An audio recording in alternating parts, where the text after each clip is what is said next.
Yes, sir, we are streaming live. Yeah. So, hi, dear students. We would be revising the second topic, financial management, for the next 2 days with CA Thofik Tufel, sir. CA Thofik Tufel is a chartered accountant with a background in corporate finance and finance controllership at a Fortune 500 company. Currently, he also practices as a chartered accountant and is deeply committed to education. During his CA student years, he demonstrated exceptional leadership by participating in various activities, being chosen as a student speaker for national conference in Nagpur and Jalandhar. As an educator, he has impacted over 1,000 plus students in last 1.5 years with his renowned ability for elucidation of complex concepts through logical discussions and an exam-oriented teaching approach. I hope you would enjoy the entire session. Today, the session starts at 7:30 and would be closing around 1 o'clock. And for the following days, we would be having our sessions from 2 p.m. to 5 p.m. I hope you guys enjoy the sessions. So thank you very much, Khusbu, for the introduction. So before giving giving the introduction to this subject, what I would need is, because this is a Flashpoint mastery revision, so I want to directly jump into the subject. So I'll be presenting my screen, and first we'll be discussing an overview. What are all the things that we are going to discuss? What is our agenda? And then we will move on to the topics. So I'll present my screen.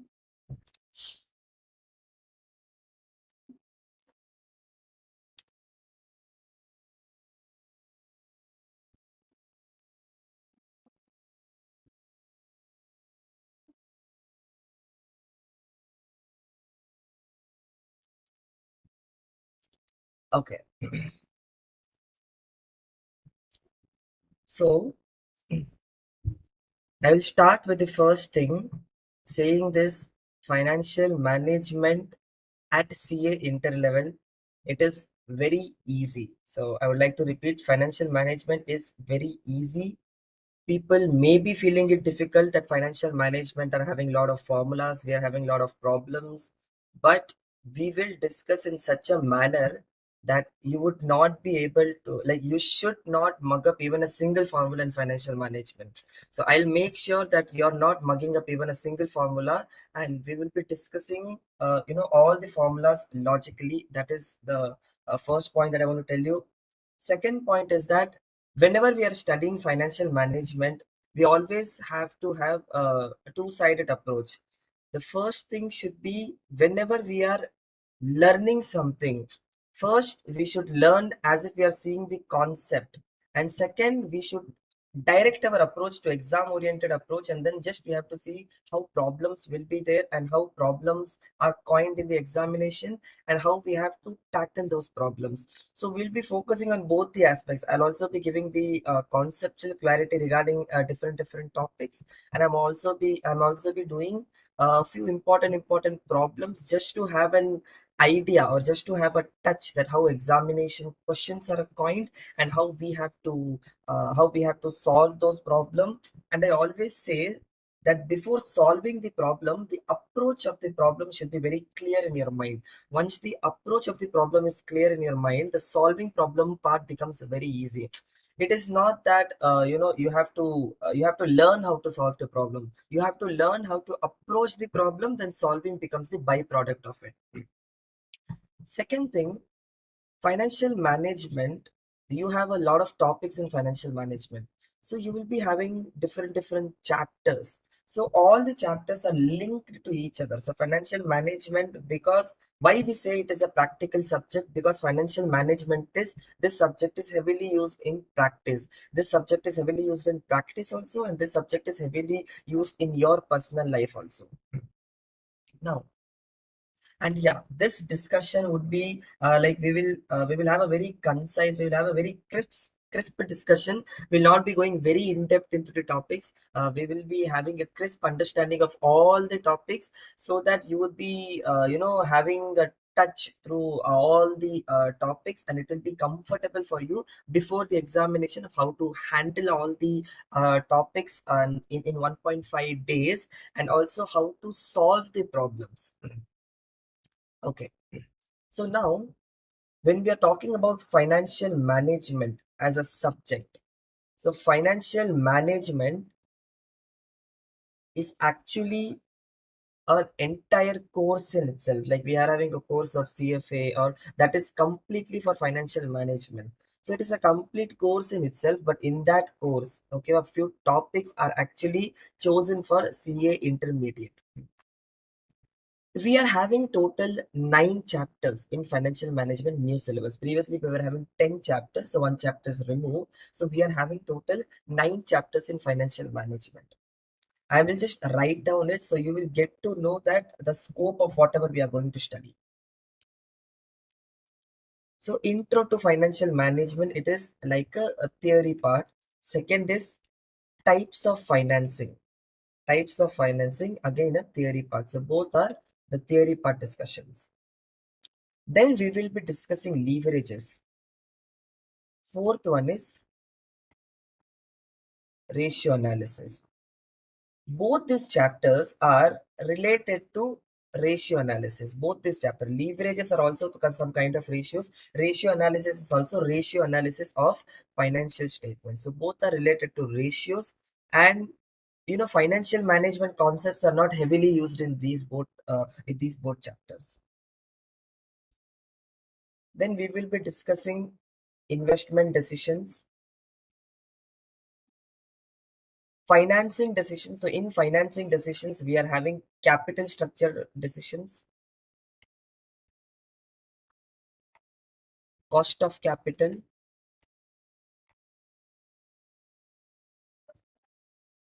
So these both comes under financing decisions. Then we are having dividend decisions, and the last chapter would be working capital management. Now, out of all these topics, investment decisions is a very important topic, and it is also a little lengthy to discuss. So investment decisions are having lot of topics. Okay, lot of topics and subtopics are there to discuss investment decisions. So if I were to discuss investment decisions, it would take me one class itself. To for a revision itself, it will take me around 3 to 4 hours just to discuss investment decisions, because heavily lot of concepts are used in investment decisions. So this is one lengthy chapter, investment decisions, and working capital management is another lengthy chapters. So these two are very lengthy chapters.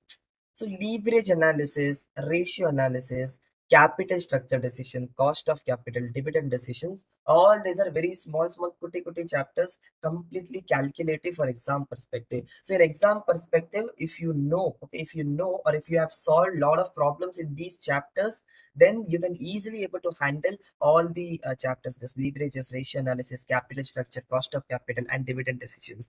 But when it comes to investment decisions and working capital management, application of mind, okay, more application of mind is required, because their conceptual questions are tested more in the examinations rather than very calculative parts. But in all the other chapters, calculative parts are tested more in the examinations. So once you understand the formula, you know the formula, and you have solved adequate amount of questions, you have proper practice, so you're having that comfort, then you will be easily able to handle all the chapters.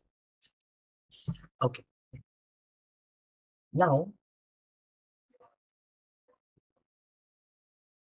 let me go. And I have always believed that I start from the start, so that there is a flow for the subject. So once you are with me in the flow, you'll be able to enjoy and appreciate the subject. My main aim is to, first thing is, I have to revise the complete financial management. The ultimate objective is that you should be having confident in the subject. That is the first thing. Second thing is that you should be having the flow in the subject, so that you should appreciate the subject. So these are my two objectives. Now, like how I am having some objectives, we are also having some objectives for financial management also. So I will be starting now. When I'm talking about financial management, first thing is, what is financial management? When we talk about financial management, it is comprising of two words, financial and management. Okay, so finance is nothing but anything related to money. Okay, anything related to money. So money management. So financial management is basically how to manage your money. So anything that have some monetary value, financial management comes into play. So you all know that money is there everywhere. So that is the reason financial management subject is also used everywhere in practically. Now, when we talk about management, management is something that what a manager does. So end of the day, if you're having a very strong, base in this subject, tomorrow you're going to become the CFOs of the company, the finance managers of the company. So what is the work of the manager? So you would be knowing, right? The manager, the work of the manager is that they will make others do the work. Okay, that is what is the work of the manager. So that means they will not do any work. See, the main work that the manager does, the main work that a manager does is to take decisions. Is to take decisions. That is the reason person who is working will get less salaries and person who is taking decisions will be getting more salaries. Reason being, taking decisions is a more important thing, because work anyone can do. You can, I can train you and you can do the work. But to take decisions, it require, some amount of skills to take decisions, because decision impacts a lot in an organization. If you're not taking proper decisions, you will not be able to move ahead. The organization will not be able to move ahead. So when we talk about finance manager, the finance manager takes decision related to finance, which means in that company, all the money making decisions will be taken by finance manager. Okay. So when we talk about decisions, what are all the decisions that is included? Okay, what are all the decisions that is included? So for any company for that matter, okay, for any company for that matter, if I'm drawing a balance sheet here, liability side and asset side, liability side is called as sources of funds. It is called as sources of funds, which means from where I will source my fund. Whether I'll be using my own funds, which is equity share capital, like whether I'll be issuing from my own equity shareholders, whether I'll be using my own funds, retained earnings, or whether I will be taking money from preference shares or preference share capital, or whether I'll be taking money from my debenture holders, so it will be debenture holders, or whether I will be taking some loan. Okay, so loan or debts, okay, whatever be the case, from where I will source the money from, which means from where I will get the money, from where I will source the money. So the first decision that a financial manager took take is that from where I will source the money.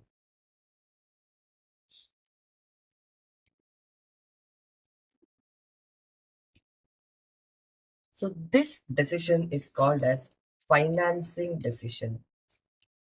Financing decision that covers the liability side of the balance sheet, which means, sir, if I want, okay, if I want some money, from where I will source the money.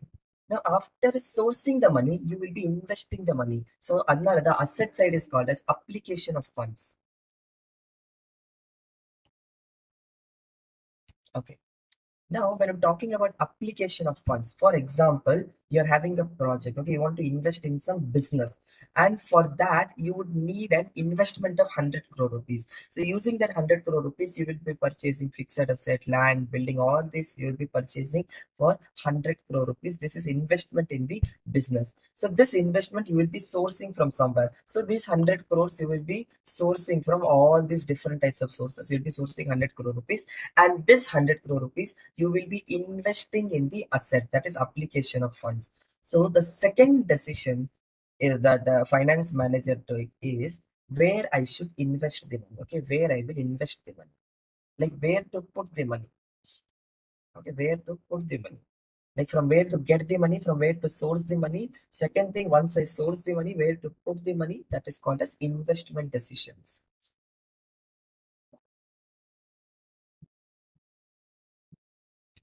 Okay, sir. Now, once I've invested, this investment will give me some return. So in my PNL, I will be getting some return. Say I'm getting a return of 20 crore rupees. So 20% is my return on investment, assume Paniko. So 100 crore rupees is my investment. I'm getting 20 crore rupees as my return. Now, the next thing is what I will do with this return. That is the next question. So I'm having some cash here. This 20 crore rupees is the amount, that is a return, that is the profit that I'm having. What I will do with this profit? whether I will keep the profit, I will reinvest in the business. Okay, whether I'll purchase more, whether I should reinvest in the business, or I should be giving this 20 crores to my owners, which means or I want to distribute this 20 crore rupees as dividend. Because anyways, this preference share capital, you will give preference dividend, debentures you will give, interest loan you will give. So this is the profit after taxes, which means you are paying off the debentures, you are paying off the loan. So all the interest on debentures you are paying, interest on loan you are paying, everything you are paying. Then the remaining amount is for the owners. Okay, remaining amount is for the owners, which is earnings available for the owners. Now for the earnings available for the owners, what you will do, because owners will not demand any money, it is your decision whether you want to give dividend or not. As you all would have studied in law, that payment of dividend is optional, payment of dividend is not mandatory, but payment of interest is obligatory. So adnala, after paying off the interest, the amount which is remaining in your hand, the children amount that is remaining in your hand, it is called as earnings available to owners. So earnings available to owners, they are having two owners, equity shareholders and preference shareholders. Now payment of dividend to them is optional. So which means payment to dividend for them is optional. And now it is your decision that you have to take. Should I give dividend to them, or should I retain the amount and reinvest into the business? So the third decision that you have to make is that whether, okay, the where to put the money. The third decision is whether to retain, okay, whether to retain or distribute. Okay, whether to retain or distribute. So this decision is called as dividend decisions. So which means in financial management, you would be taking three types of decisions: financing decisions, investment decisions, okay, investing decisions, and then dividend decisions. It is a very important theory questions, lot of times asked in the question examination. Okay, you have to explain these three types of decisions. So you have to open the study material, you have to read it like a storybook, then you will be understanding, okay, what is financing decision, what is investment decision, and what is dividend decision. Okay, so these are the different types of decisions. We all know that financial manager or any business for that matter, they work for something called as profits. They work for something called as profits.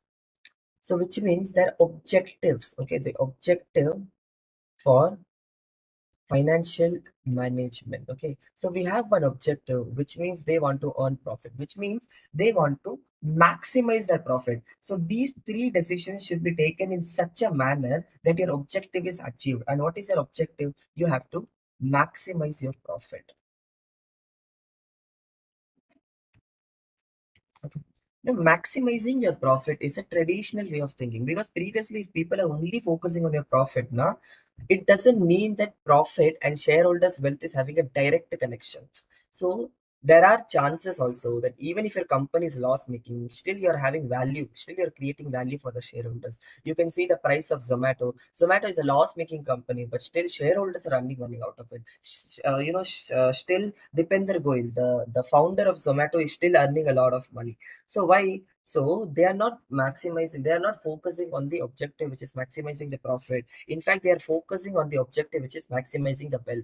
So maximizing the wealth is a more broader objective that one can have. Maximizing the wealth, wealth of the shareholders. So wealth of the shareholders is directly defined by the share price, and share price is influenced by a lot of factors, not only profit. So the main objective, that a broader objective for financial management, is maximization of wealth.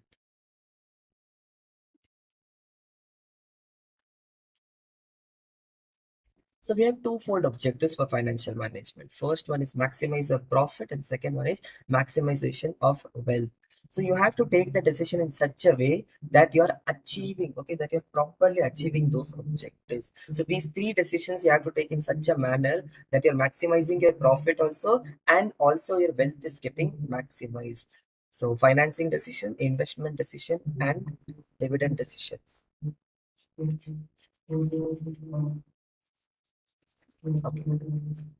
See now, these are some of the things where the first chapter, all these are written in the first chapter. So first chapter, what you have to do, you should read the chapter, okay, and you should mark what are all the important things, which are what are the important what are all the questions that have been asked repeatedly. And then you have to use study material language. Whenever any theory questions are asked, Many people do the mistake of writing everything on their own, but we have to use the language of study material only, then the examiner will be giving you marks. So that is very much important. So study material, should I mug up? See, you should not mug up. You should just underline the keywords, and that keywords alone you have to underline. So the examiner will get to know that yes, you have studied the study material. End of the day, if you're studying from the study material, you will be able to, easily able to impress the examiner. But if you're using your own material, or like using your own words, or using some other material that is not in line with the study material, there are chances, because suggested answers, the person who is correcting will get a suggested answers, and suggested answers is somewhat similar to study material wordings are used. So you have to use the proper source, and that is study material. So problems you can practice from other sources, but theory discussions you have to use study material only. Okay. So first we will be easily tackling, all the small chapters, and then we will go for big chapters. So now let us start with the topic, that is leverages. Okay. Now for leverages, you should know the income statement. You should know how an income statement looks like. So you all know that profit is nothing but sales minus cost is the profit. Okay. Now sales minus cost is equal to profit. Cost can be variable cost also, and cost can be fixed cost also. So this is something called as operating profit. So operating profit, na profit from the business. So sales minus all my cost is my operating profit. Cost can be variable cost or fixed cost. So operating profit, na profit from my business. So profit from the total capital employed. Now capital employed will be including my funds also. Capital employed will be including the long-term borrowings also. From here I will pay the interest. Okay, from here I will pay the interest. From here I will pay the taxes. Okay, and from here I will pay the preference dividend if any. And after that, whatever is the remaining children amount, that is what is earnings available to equity shareholders. And from earnings available to equity shareholders, if you divide the number of shares, you will get the earnings per share. Okay, you will get the earnings per share. That is how the income statement will look like. So which means the same thing, and the equation formula correct? The same thing I will write it down like this. Will be, you are having a sales. You're having the sales. Then you will reduce variable cost. So variable cost minus fixed cost is operating profit. So sales minus variable cost, it is called as contribution. So how much of the profit is contributed through sales? Okay, through sales. That is what is contribution. If you do minus fixed cost, you will get operating profit. It is also called as EBIT. So EBIT is also called as operating profit. Then what you will do, you will reduce the interest. So EBIT minus interest will be earnings before taxes. Then you will be reducing the taxes. You will be getting profit after taxes. If there is any preference dividend, you have to reduce preference dividend, and then you will get earnings available to equity shareholders. Or otherwise, the PAT itself is the earnings available to equity shareholders. Then you have to divide it by number of shares, number of equity shares, because this is earnings available to equity shareholders. So divided by number of equity shares, you will get something called as EPS. That is nothing but earnings per share. What are my earnings per share? Let me just take my calculator.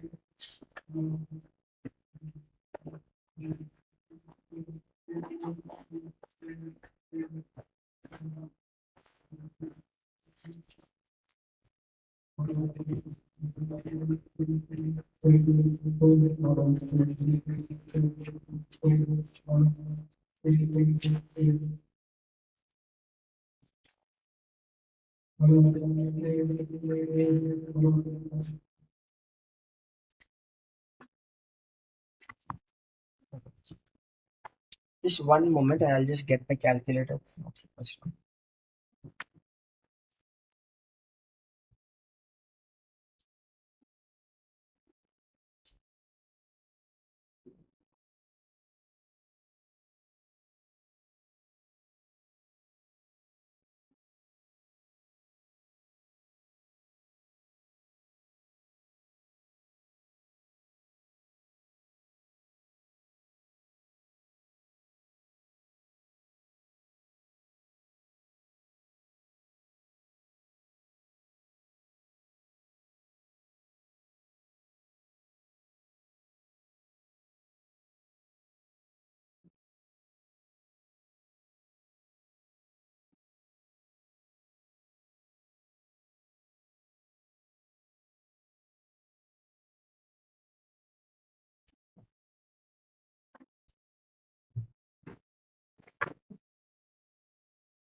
Okay.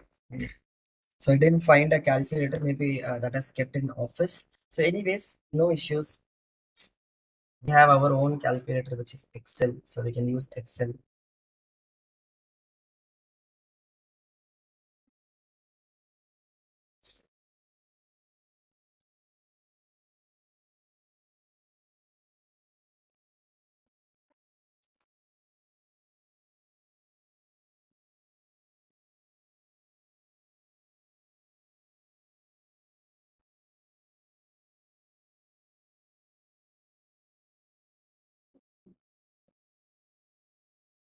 Okay.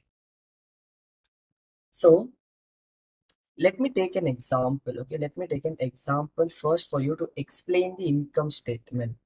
So now I am having a sales of 100. Okay. I'm having a sales of 100 rupees. In this 100 rupees, 60 percentage goes as my material cost or labor cost. So that is my variable cost. 60 rupees goes. Then I am having 40 rupees that is contributing my profit because of my sales. Now 20 rupees is the fixed cost that anyways I have to pay. Okay, anyways I have to pay whatever be my sales. The difference between fixed cost and variable cost is the variable cost moves with the sales and fixed cost does not move with the sales. That is the difference between variable cost and fixed cost, which means my sales are changing, variable cost will change in the level of sales, but fixed cost will not change from the level of sales. It is fixed at all level of sales, all level of units. Then I'm having an EBIT of 20 rupees. Say I'm paying interest of 10 rupees. Okay, assume all the amount are in lakhs. So I'm paying interest of 10 rupees. So now I'm having earnings before tax of 10 rupees. Suppose my tax rate is 50 percentage. So now I'm paying a tax of 5 rupees. After payment of tax, what I am having 5 rupees. Okay, 5 lakh rupees assume pannigo. So 5 rupees I am having the amount that is available for my equity shareholders. Now in that 5 rupees I'm having 1 lakh shares, so which means 1. So my EPS is 5 lakh divided by 1 lakh, so which is rupees 5. Okay, with rupees 5 per share. So this is my EPS and this is how an income statement will look like. So if I'm making a sale of 100 rupees, I'm having a variable cost of 60, contribution of 40, fixed cost of 20. I'm having an EBIT of 20 rupees, interest of 10, and then I'm paying taxes. And end of the day, I'm having an EPS of rupees 5 per share. Now, sir, what is happening here is that, say, you are in the company. You're in the company, you're sitting, and you got a proposal, sir. Now, marketing, we will do some more efforts, and we will do some more efforts in the marketing, and we will be increasing our sale to 10 percentage. So the CEO is asking you a question. Okay, you are the CFO of the company. The CEO or the marketing team is asking the question, sir, if we are increasing the sales, okay, if we are doing some marketing efforts, okay, so if I'm hiring Katrina Kaif as my brand ambassador, then sales will increase. So if I'm increasing my sales, increasing my marketing, my sales will increase. So now when my sale is increasing, sir, so which means, so if I'm making some effort and if I'm increasing my sale to 10 percentage, what will happen to my profit? So any layman will tell that, okay, sale 10 percentage increase ago, profit 10 percentage increase ago. So any layman will tell like that. But now you will tell that no, sir. Or sale is 10 percentage increasing now, the profit increase will be a little bit different, sir. That is what we are going to see. Now let us first inspect what is happening. So now your sales is increasing by 10 percentage. So once your sales is increasing by 10 percentage, your new sales will become 110. Your new sales will become 110. Then what will be your variable cost? Your variable cost will be 66 rupees, correct? Because 100 ka 60 percentage, so 110 ka 60 percentage you have to do. Okay, 110 ka 60 percentage, you will get 66 rupees as your variable cost. Once you're having 66 rupees as a variable cost, 44 rupees will be your fixed cost. So 44 rupees will be a contribution. Now 20 rupees is the fixed cost. You are having EBIT of 24 rupees. So interest is, again, you will pay interest 10 rupees only. Okay, interest 10 rupees only. Then you will be having an EBT of 14 rupees. So on this EBT of 14 rupees, you will be paying 7 rupees of taxes, because 50 percentage is the taxes. You are having a PAT of 7 rupees. EPS is again 1 rupees, and now your EPS is increasing to 7 per share. Now see what is happening by increasing sales by 10 percentage. So 10 and the 110 ஆயிடுச்சு. Okay, the sales is increased to 10 percentage. Your profit has increased from 5 to 7. Your profit has increased from 5 to 7. So now if you want to see what is the percentage increase, okay, percentage increase is nothing but change divided by sales into 100. So change is 10 divided by sales is 100. So it is 10 percentage. Here, what is the change? Change is 2. So 2 divided by 5 into 100. It is nothing but, okay, no, 2 divided by 5. Okay, 2 divided by 5 is nothing but 40 percentage. So by increasing the sales by 10 percentage, you have increased the profit by 40 percentage. Okay, so 2 divided by 5. You have increased the profit by 40 percentage. So which means 5 into 1.4 will be 7. That is what I'm trying to tell. So, Abdina sir, I'm making some 10 percentage effort in sales. So my profit is increasing by 40 percentage. So this much effect is there. Why there is a more 30 percentage increase? So Adanada, we are trying to see what is the reason. Okay, what is the reason behind this? Okay, just 1 minute.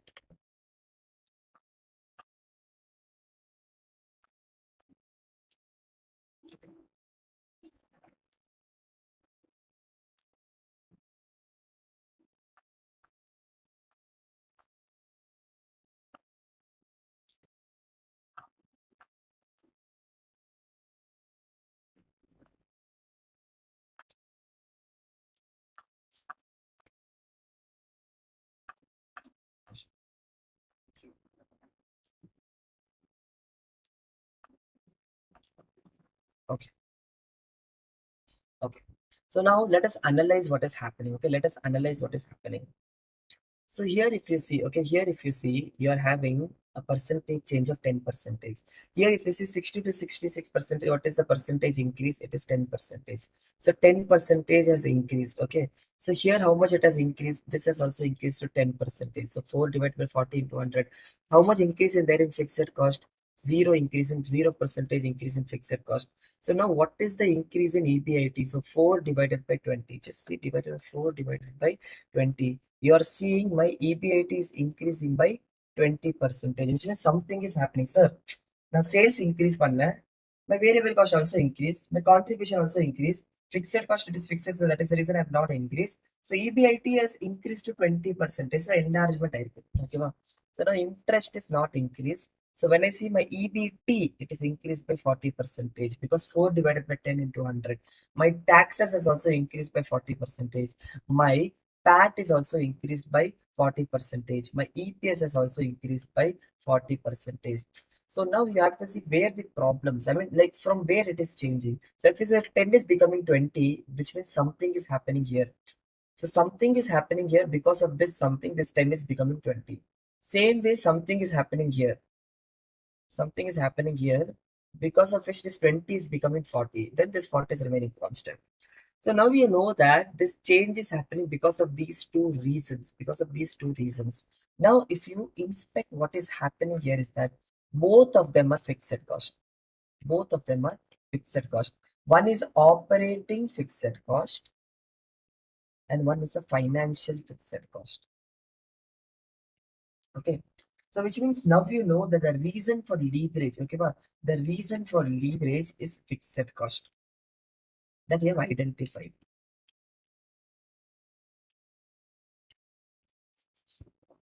Okay. So after identifying this, what you have to do is that, okay, sir, so 10 percentage increase is becoming 20 percentage increase. That means that if 1 percentage increase is there, you will be having 2 percentage increase in EBIT. 2 percentage increase in sales is there, you will be having 4 percentage increase in EBIT.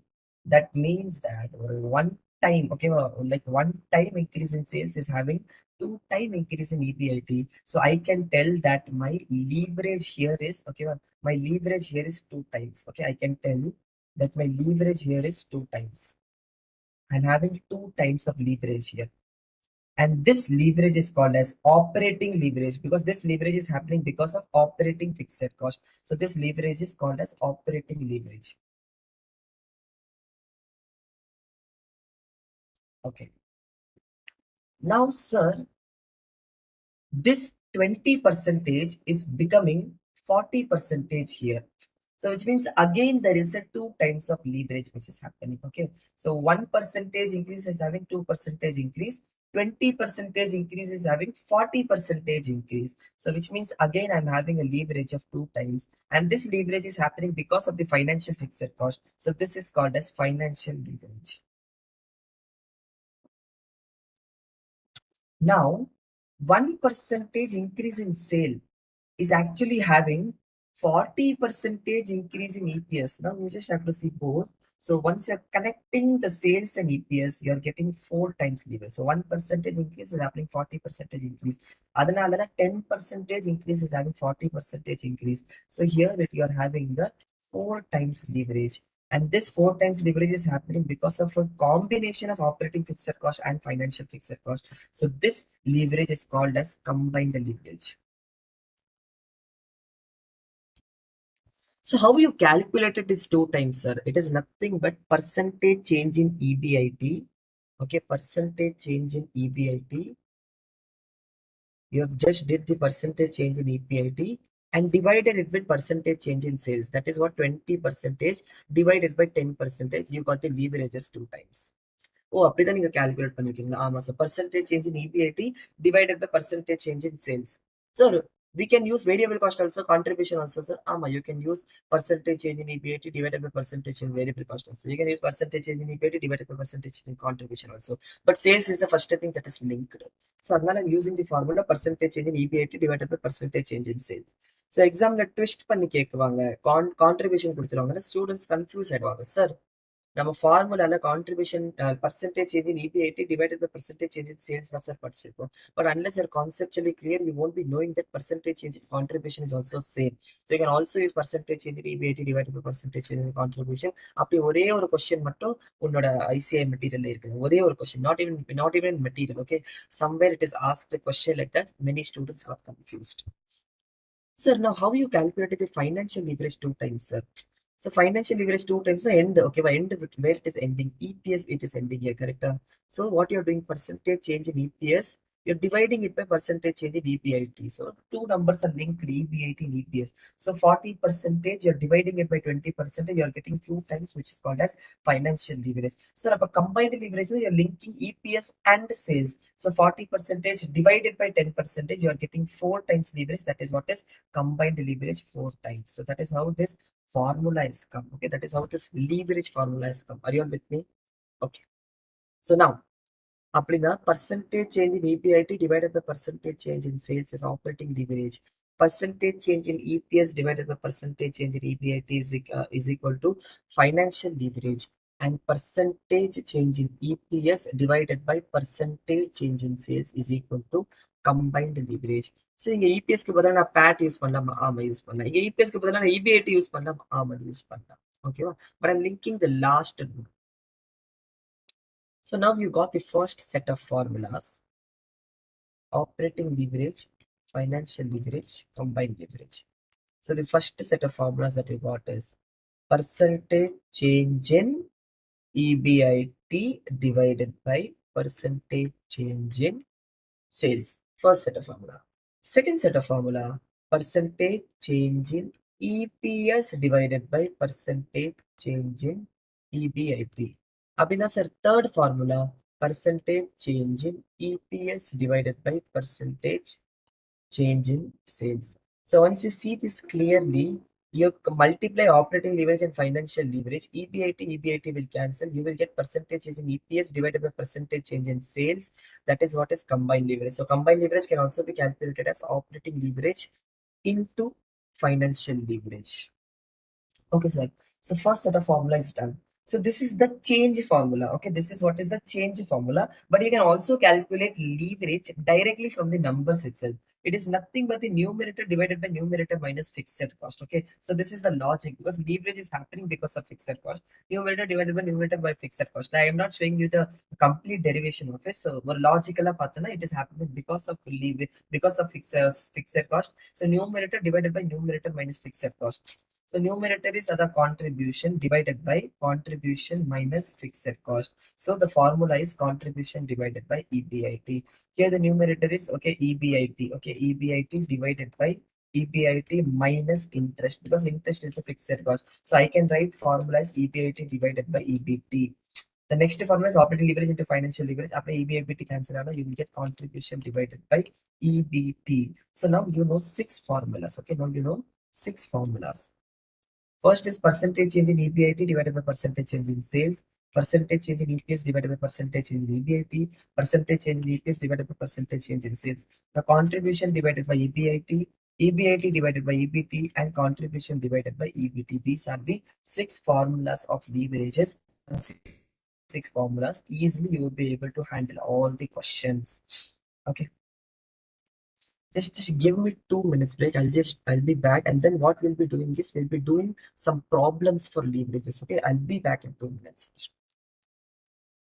We'll be doing a few problem in leverages, and then I will also be discussing how many different types of problems can be asked in leverages. And so we'll be taking from the study material itself. So you can open your study material. So what you do, you open your study material and just for a few illustration mattum paathuko, in the formula mattum paathuko. Okay, so in the 2 minutes you try to retain this formula.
Okay. So hope you've retained. Okay. See, for the revision time, understanding is one part, but retaining it into your mind to solve the problems, that is the second part, because many times it happens that you understand completely and at exam time you won't be able to remember at the right time. So for that there are only two things. One is that you should know how to retain things in your mind. Second thing, you have to do adequate practice. So adequate practice will help you to get the correct formulas, or get the correct approach while solving the problem itself. And practice in the revision time, due to limited period, like we will not be doing a lot of practice problems, but what I will be doing is that I will be doing you one or two problems just for you to get a hold of the subject. Now here, what are the problems that they can ask? The problems, there are only two types of problem possible. They will be giving you the income statement, and using that income statement you prepare the leverages, you calculate the leverages, or you calculate அவங்க என்ன மாதிரி கேட்பாங்கன்னா, if there is a percentage, if there is a 10% increase in EBIT, what will be the effect on EPS? So you should know that our EBIT and EPS is linked with the formula financial leverage. So you have to use the financial leverage formula, and financial leverage will be given. Using that, you have to see the percentage change in EPS, and then you have to find what will be the new EPS. So that is how you have to do the problems. So never get confused in all these things. And you also know that percentage change is all calculated by the change. Okay, wow, the percentage change in EBIT, na, the change in EBIT divided by what is your old EBIT. Okay, what is your old EBIT into 100. That is how your percentage change is calculated. So never get confused, because many a times if it is 10 20 percentage, it is easy, but it is 150 percentage, 200 percentage, people make a lot of mistakes here in this case. So always have this clarity, percentage change in another, the change in EBIT, what is the change in EBIT divided by the old EBIT into 100. So that is what you have to calculate, the percentage change in EBIT. Okay. So the first type of question will be income statement will be given. They will be asking you to find leverages, and also they will be asking you to find, okay, some new values. Okay, some new values, either new EBIT or new EPS or new sales. Okay, what will be my new sales or new percentage, everything. So they are going to ask you all this basis this formula. So both the formula, the usages will be there. Second type of questions will be, they will give you the leverages with some other information, okay, or with some other information, and you will be asked to prepare income statement. So this is like a reverse thing. They will be giving you operating leverage, they will be giving you combined leverage, they'll be giving you the sales amount or amount, and then they will be asked you to find out the leverages. All the, I mean, they will be asked you to find out the income statement. So these are the second type of problem. Only two types of problems are possible in leverages. Very easy chapter. Okay, once you know this six formula, easily you'll be able to handle all these problems. So now let me take the study material.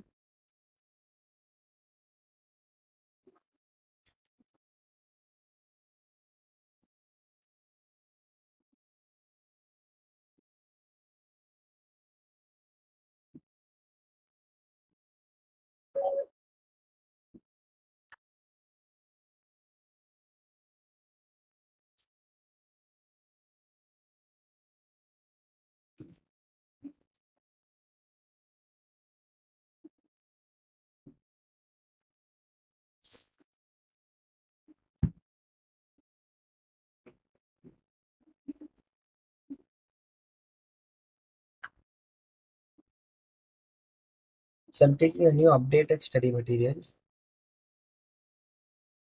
And even, yeah, if you are preparing from the old study material, take the new updated study material, because we have some corrigenda, we have some changes, and some new questions are also added. So it is always better to read it from the new study material. There are not a very great significant changes, but still.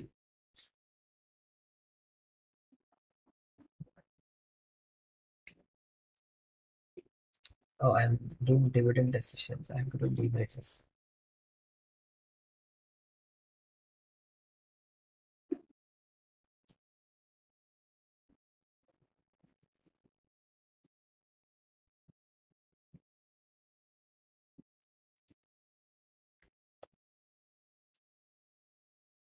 leverages for May 24.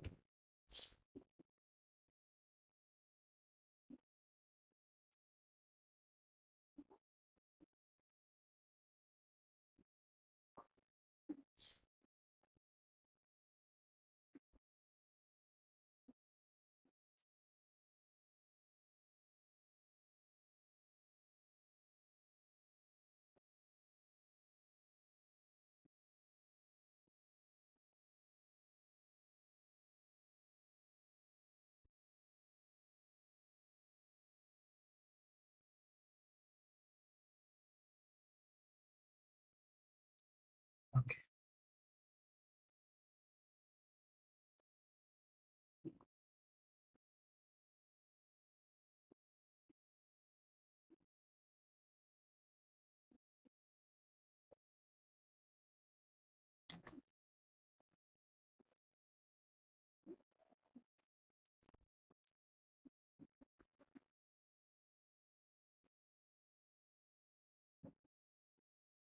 Hmm. Now see this problem. This is like the problem number one. So problem number one will be data will be given for the income statement. Okay, data will be given for the income statement. Using that, you have to calculate the leverages. Now this is very easy problem. So if you want to see, you have the sales and you have the variable cost details. Everything is directly given. So easy and calculate panna. Okay, so let me just do this problem. I'm just doing it in Excel. Okay. And yes, one more thing, if I am doing the problem, nee kuda notebook eduthu do the problem with me. Just don't see it. You have to make some efforts, okay? Only if you do some efforts, you will be able to, at least it will be like you're also revising with me.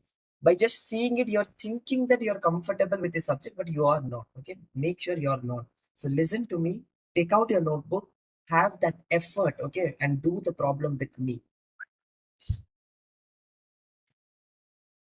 So now, sales. Okay, sales is 24 lakhs.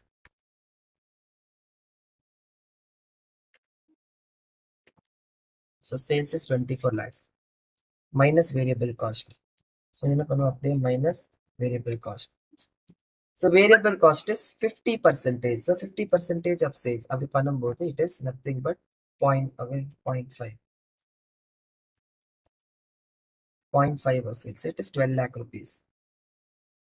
Okay. Now after this, the sales minus variable cost is contribution. Is contribution. So contribution you are having 12 lakhs. After contribution, you have to minus the fixed cost. So I hope it is visible. Okay, then after sales minus variable cost contribution, you're having fixed cost. So fixed cost is 10 lakh rupees. So 10 lakh rupees.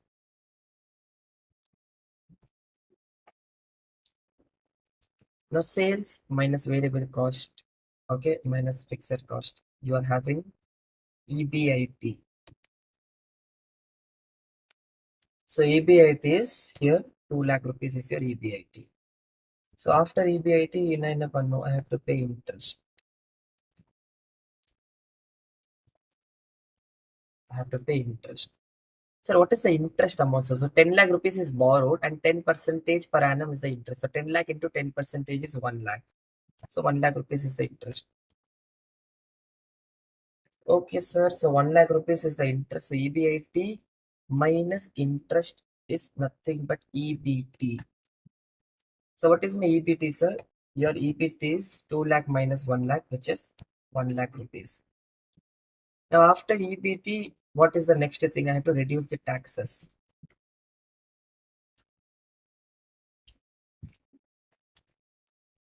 And the tax percentage is 50 percentage.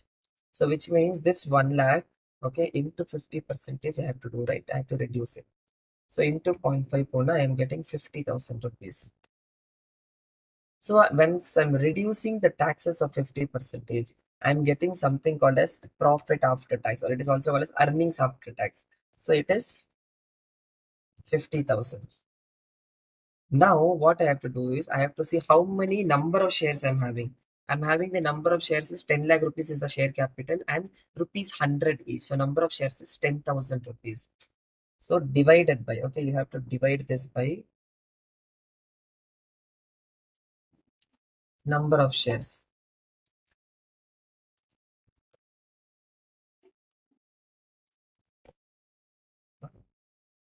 So once you divide this by number of shares, how many shares you are having? 10 lakh divided by 100.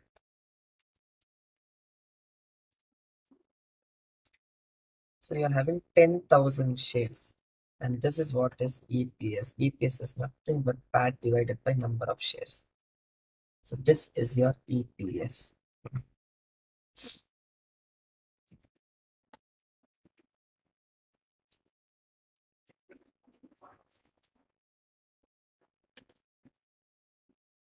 Okay, so this is your EPS.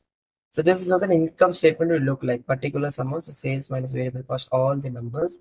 So this income statement, suppose if this is a 6-mark problem now, and the income statement you have to prepare. Income statement now here is, it is like a working note. Okay, it is like a working note here. Now you just have to calculate operating leverage. Easier calculate panna. You all know the formulas. Okay. Operating leverage is equal to contribution divided by EBIT. So what is my contribution? My contribution is 12 lakh rupees. What is my EBIT? My EBIT is 2 lakh rupees. So 12 lakh divided by 2 lakh is equal to 6 times. So my operating leverage is equal to 6 times. Financial leverage. Sir, financial leverage, how I should calculate? I should write the formula. Okay, EBIT divided by EBT. Okay, now what is my EBIT? It is 2 lakh rupees. 2 lakh rupees is my EBIT. What is my earnings before taxes? It is 1 lakh rupees. So 1 lakh rupees is my earnings before taxes. So I am getting my financial leverage as 2 times. So the answer for financial leverage is 2 times. So combined leverage, what is the formula? It is contribution divided by EBT. What is the contribution? 12 lakh rupees. What is the EBT? 1 lakh rupees. What is the combined leverage? It is 12 times. You can also check, this is nothing but 6 into 2. Operating leverage into financial leverage is equal to 6 times. So now I am having my combined leverages 12 times. Okay, I'm having my combined leverages 12 times. So how much is the amount which is invested in the company? 10 lakh rupees is the amount which is invested in the company. And again, borrowed 10 lakh rupees is invested in the company, which means what is the capital employed? Return on investment, return divided by investment. So investment is 20 lakh rupees and the return, which is nothing but profit after taxes, which is 50,000 rupees. So ROI is nothing but 50,000 rupees divided by I have invested 20 lakh rupees, correct? Or 10 lakh எடுத்திருக்காங்க because 10 lakh equity has invested and debt has also invested 10 lakh. So total 20 lakh rupees is the investment. Okay, they have taken ROI. So it is nothing but they have taken ROE. This is not return on capital employed. This is a return on equity. Okay, so this is nothing but return on equity. So investment, they are talking about return on equity. So return on equity, just equity investment you will take, okay, not the debt investment. If it is return on capital employed, okay, then it is 20 lakh. So now what you have to do, either divide it by 10 lakh per month. So 50 lakh divided by 10 lakh is equal to 5%. So அப்படியே you will get, okay, அப்படியே you will get 5% return on equity. Next thing அவங்க என்ன கேக்குறாங்கன்னா, sir, if my sale is increasing by 6,000, okay, what is my new EBIT? So it is by 6,000. அப்படின்னா my sale is increasing by 6,000. What is my EBIT? So first thing is, which leverage links sales and EBIT? Operating leverage links sales and EBIT. So first write. So operating leverage can a formula, percentage change in EBIT divided by percentage change in sales. Delta percentage change in EBIT divided by percentage change in sales. This is how this operating leverage is calculated. You know what is the operating leverage? Operating leverage is equal to 6 times. So 6 is equal to, now what they're asking is, sir, if my sale is increasing by 6%, okay, which means what is the percentage increase in sales, which is 6 divided by 24 into 100. That's 6 lakh divided by 24 lakh into 100 is my percentage increase in sales. Here I have to write percentage increase in sales. So percentage increase in sales, what I should do is increase by 6 lakh rupees, correct? So 6 lakhs divided by 24 lakh into 100 I have to do. So I know that my sales has increased by 25%. So my sales has increased by 25%. So if my sale has increased by 25%, how much percentage my EBIT will increase is the question. EBIT will increase by 25 into 6. Okay. So 25 into 6 பண்ணும்போது I am getting 150%. So percentage change in EBIT will be 150% is the next.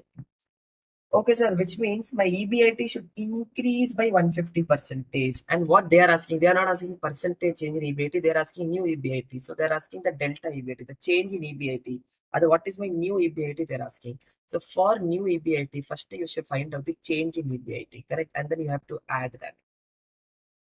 Okay, அப்படின்னா நீ என்ன பண்ணணும்னா my percentage change in EBIT is 150%. You all know that percentage change in EBIT எப்படி calculate பண்ணும்? Percentage change calculate பண்ணும்போது it is nothing but delta EBIT divided by old EBIT into 100. That is what is 150%. Okay, so what is your old EBIT? Your old EBIT is 1 lakh rupees, correct? So 1 lakh into 150%. So delta EBIT, which means the change in EBIT is 1 lakh into 150%. It is nothing but 1 lakh 50%. 1 lakh into 150% panna, you will get 1,50,000 rupees. Appadina, my new EBIT is equal to that old EBIT plus the change in EBIT, which is nothing but 1 lakh divide plus 1,50,000 is equal to 2,50,000. இதை நான் எப்படி sir check பண்ணலாம்? See, நீ check பண்ணணும் என்ன பண்ணணும்? 1 lakh, this 1 lakh is increased to 2,50,000 rupees. So what is the percentage change? The change is 1,50,000 rupees divided by 1 lakh into 100. After you will get 150%. Here many people do the mistake and write the answer as 1 lakh rupees. So you should not do that mistake. So concept clearer. So new EBIT is equal to 2,50,000 rupees. Oh, EBIT is 2 lakh rupees, huh? Just 1 minute. Yeah, EBIT is 2 lakh rupees. EBIT is not 1 lakh rupees. Here EBIT is 2 lakh rupees. Just 1 minute. Yeah.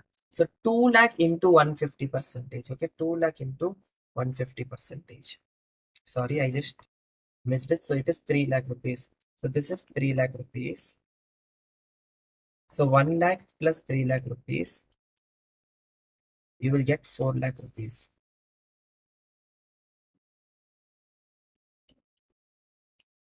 Okay, so which means 2 lakh rupees is changing to 4 lakh rupees. I mean, what is the percentage increase? So first your delta is 2 lakh. 1 minute. I put the correct color. Yeah. Okay, 2 lakh. Sorry, old EBIT is 2 lakh rupees. Okay, 2 lakh rupees. So 2 lakh plus 3 lakh is not 4, it is 5 lakh rupees.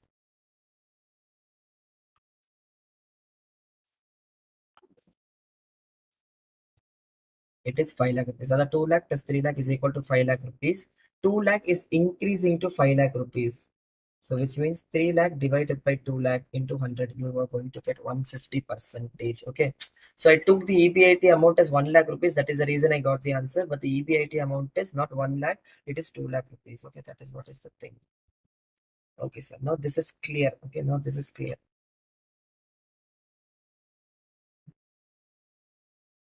Okay. Now, what is the next thing that I should do? Okay. What is the next thing that I should do?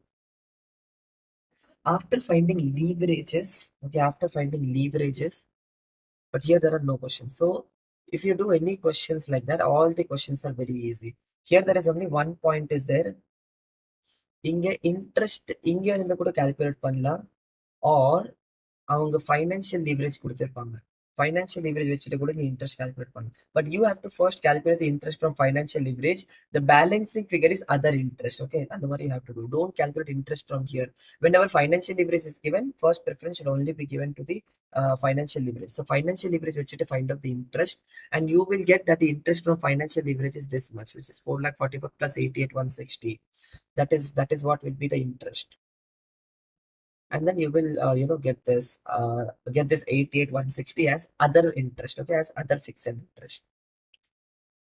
So this is what is the small twist in this problem.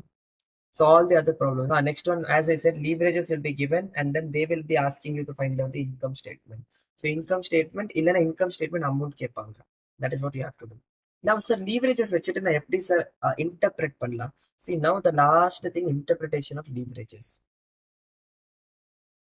Interpretation of leverages is that operating leverage talks about the how much operating fixed cost is there in the business. Financial leverage talks about how much financial fixed, how much interest is there. So which means more the fixed cost, more will be the leverage. Okay, so more the fixed cost, more will be the leverage. Less the fixed cost, less will be the leverage. Okay, now this I understood. So but leverage advantages or disadvantages? See, if there is an increase in 10%, there is an increase in EBIT for 20%. Same way, leverage also works opposite. If there is a decrease in 10%, EBIT will also decrease by 20%. Up in the leverage is both advantages and leverage is disadvantages also. So that is the reason we say that leverage is a double-edged sword. So 10% increase in sales is increasing my EBIT by 20%, but at the same way, 10% decrease in sales will decrease my EBIT by 20%. அப்ப sir நான் leverage அதிகமா வைக்கணுமா கம்மியா வைக்கணுமா? Leverage எப்பவும் மாடரேட்டா வைக்கணும். அப்படின்னா sir more leverage is more ரிஸ்கா? ஆமா, more leverage is more risk and more leverage is more advantage. So when you can take advantage of the leverage, you can take advantage of the leverage only when your sales is increasing. If your sales is decreasing, this leverage will backfire you. அப்படின்னா leverage can also be told as advantages, and leverage நீ ரொம்ப ரிஸ்கியா கூட சொல்லலாம். ஓகேவா? So leverage should not be okay more than 2-3 times, otherwise it becomes very risky practically. So அப்படின்னா more the leverage கன்சர்வேட்டிவா பார்க்கும்போது ரிஸ்கா பாரு. ஓகேவா? ரிஸ்கா பாரு. So now இங்க அவங்க கொஸ்டின் கேட்க identify company which is placed better in reasons of leverages. So அப்படி பார்க்கும்போது அதிகமா leverage இருக்கும்போது அதிகமா ரிஸ்க் இருக்குன்னு அர்த்தம். So அந்த மாதிரி you have to give the answer. இங்க பாரு ஆன்சர். see இந்த calculation you all know. see answer மட்டும் எப்படி கொடுத்துருவாங்க. So answer மட்டும் it is company B is having least financial risk. So financial ratio இவங்களுக்கு கம்மியா இருக்கிறதுனால they are having least financial risk and combined leverage யாருக்கு அதிகமா இருக்குது அந்த மாதிரி you just have to give the answer. So financial risk, total risk and operating risk, அந்த மாதிரி அவங்க மூணு ரிஸ்கா சொல்லிருப்பாங்க. So leverage நீ ரிஸ்கா இன்டர்பிரேட் பண்ணலாம். That is what is the interpretation of leverages. Okay, so till this all these things are over. இப்போ small குட்டி குட்டி இஷ்யூஸ்ல இருக்கும் லீவரேஜஸ்ல. This is the basic thing. குட்டி குட்டி இஷ்யூஸ்ல இருக்கும் you know how to calculate margin of safety. Okay, so margin of சேஃப்டின்னு வரும்போது contribution divided by EBIT is operating leverage, EBIT divided by contribution is margin of safety. அப்படின்னா margin of சேஃப்டிக்கும் operating லீவரேஜ்க்கு ஒரு ரிலேஷன்ஷிப் இருக்குது. It is nothing but margin of safety is equal to 1 divided by operating leverage. அப்படின்னா sir I am having an operating leverage of 2 times, the margin of safety will be 50%. So sometimes example என்ன பண்ணுவாங்க, margin of safety கொடுத்துருவாங்க. margin of safety 40% கொடுத்துருவாங்க, operating leverage கொடுத்துருக்க மாட்டாங்க. அப்படின்னா நீ என்ன பண்ணும், 1 divided by 45%, 40% போட்டுட்டு ஆப்ரேட்டிங் லீவரேஜ் கால்குலேட் பண்ணும். ஸோ நீ என்ன பண்ணும், 1 divided by 40%. ஸோ 1 ஓகேவா, 1 divided by 0.4 பண்ணா உனக்கு அப்படியே வந்துடும். 2.5 times will be your operating leverage. Okay, so operating leverage is equal to 2.5 times அப்படின்னு நீ calculate பண்ணணும். That is one more issue. Second issue will be, sir, preference dividend வந்தா நான் என்ன சார் பண்ணும்? See, I already tell you the formula is contribution divided by fixed cost. Now preference dividend is again treated as a fixed cost. ஏன்னா dividend is fixed. For preference the dividend is fixed. Okay, ஆனா it is a below tax item. இப்போ preference dividend நீ என்ன பண்ணுவ தெரியுமா, it is a below tax item. இது கீழே வரும். ஓகே, ப்ரிஃபரன்ஸ் டேன் அதுக்கு மேலே தான் நீ டாக்ஸ் பண்ணிருக்கேன், ஆனால் மீதி எல்லாமே நீ டாக்ஸ் இம்பாக்ட் கொடுத்துருவேன். ஸோ ப்ரிஃபரன்ஸ் டிவிடெண்ட் மட்டும் ஃபார்முலா லிட்டில் பிட் சேஞ்ச் ஆகும். Operating leverage formula is same. ஓகேவா, கான்ட்ரிபியூஷன் டிவைடட் பை இபிஐடி. ஆனால் financial leverage formula will be EBIT divided by, அதான் இபிஐடி மைனஸ் இன்ட்ரெஸ்ட். ஆனா மைனஸ் ப்ரிஃபரன்ஸ் டிவிடெண்டோ பண்ணும், but because is before tax, அது after டாக்ஸா பண்ணும்போது you just have to do 1 minus t. Okay, so after tax before tax impact. only one question is there, and that too in RTP they have asked. So examination test பண்ணனும் இந்த மாதிரி question கேட்கலாம். Preference dividend கொடுத்துருவாங்கன்னா array should be open, and then you have to write divided by preference dividend one, the preference dividend divided by 1 minus t. அப்போ combined leverage formula மாறும். ஏன்னா here also fixed cost will come. So contribution divided by, okay வா, contribution minus fixed cost minus interest. Okay, that is what contribution divided by EBIT பண்ணும்போது EBIT minus interest minus fixed cost. Okay, so EBIT minus interest minus fixed cost minus preference dividend divided by 1 minus t. அப்படின்னா EBIT divided by EBT minus preference dividend divided by 1 minus t. Okay, so here contribution divided by EBT minus preference dividend divided by 1 minus t. So contribution divided by EBT, and preference dividend வரும்போது மட்டும் EBT ல இருந்து ஒரு minus preference dividend divided by 1 minus t பண்ணா you will get the leverages correctly. Okay. So this is the next thing that is, we have only two kuti points in this chapter. So with this chapter comes to an end. So leverages வந்து நம்ம actually revision இல்லாம கொஞ்சம் in-depth discuss பண்ணிட்டோம் leverage. Okay, because I know that leverages ல இருந்து ஒரு கண்டிப்பா ஒரு question கேட்பாங்க. ஓகேவா, so that is the reason. And actually எல்லா chapters வந்து கண்டிப்பா ஒரு few questions கேட்பாங்க. இதுல ஒரே ஒரு சின்ன டாபிக் மட்டும் தான் இருக்குது. only one topic is there, which is leverages. Only 6 formulas are there. That is the reason I've spent some time, so that you should not lose even a single mark from leverages. That is my objective. Okay, so now we will go into the next chapter. Okay, next நம்ம investment decision start பண்ணா கொஞ்சம் lengthy ஆயிருக்கும். Okay, we'll make sure that we are completing the most of the investment decision chapters. Investment decisions, investment டெசிஷன்ஸ்க்கு time value of money concept உனக்கு தெரியணும். ஓகேவா, so நம்ம என்ன பண்ணலாம்னா இப்போ கொஞ்சம் ஒரு 5 minutes, ஒரு 5 to 7 minutes ஒரு பிரேக் எடுக்கலாம். த திங் இஸ் தட் என்ன சொல்றது, now my voice has been little bit ஒரு கொஞ்சம் ஒரு வாய்ஸ்ல அது ப்ராப்ளம் இருக்குது. So that is the reason, ஒரு அதிகவேட்டா நான் ஒரு 5 to 5 minutes நான் பிரேக் எடுத்துட்டு இருப்பேன். ஆஃப்டர் எவ்ரி ஒரு half an hour to 45 minutes, ஒரு 5 minutes I'll be taking a break. Okay, so give me for some 5 to 7 minutes ஒரு ஜஸ்ட் ஒரு த்ரோட் ரெஸ்ட்டுக்காக தான், and then we will be continuing with investment decisions. Okay, so you all be here with me. Okay, அது வரைக்கும் நீ என்ன பண்ண, ஒரு problem மட்டும் போட்டுரு, ஒரு ப்ராப்ளம் இன் லீவரேஜஸ், ஏதோ ஒரு ப்ராப்ளம் இன் லீவரேஜஸ் போட்டுரு. ஸோ உனக்கு கிளாரிட்டி வரும். மேபி அந்த மார்ஜின் ஆஃப் சேஃப்டி ப்ராப்ளம் மட்டும் நீ போட்டுரு. ஸோ ஒரு கிளாரிட்டி வந்துடும். சரியா, ஸோ கிவ் மீ ஒரு 5 minutes, will be back with investment decisions.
Okay,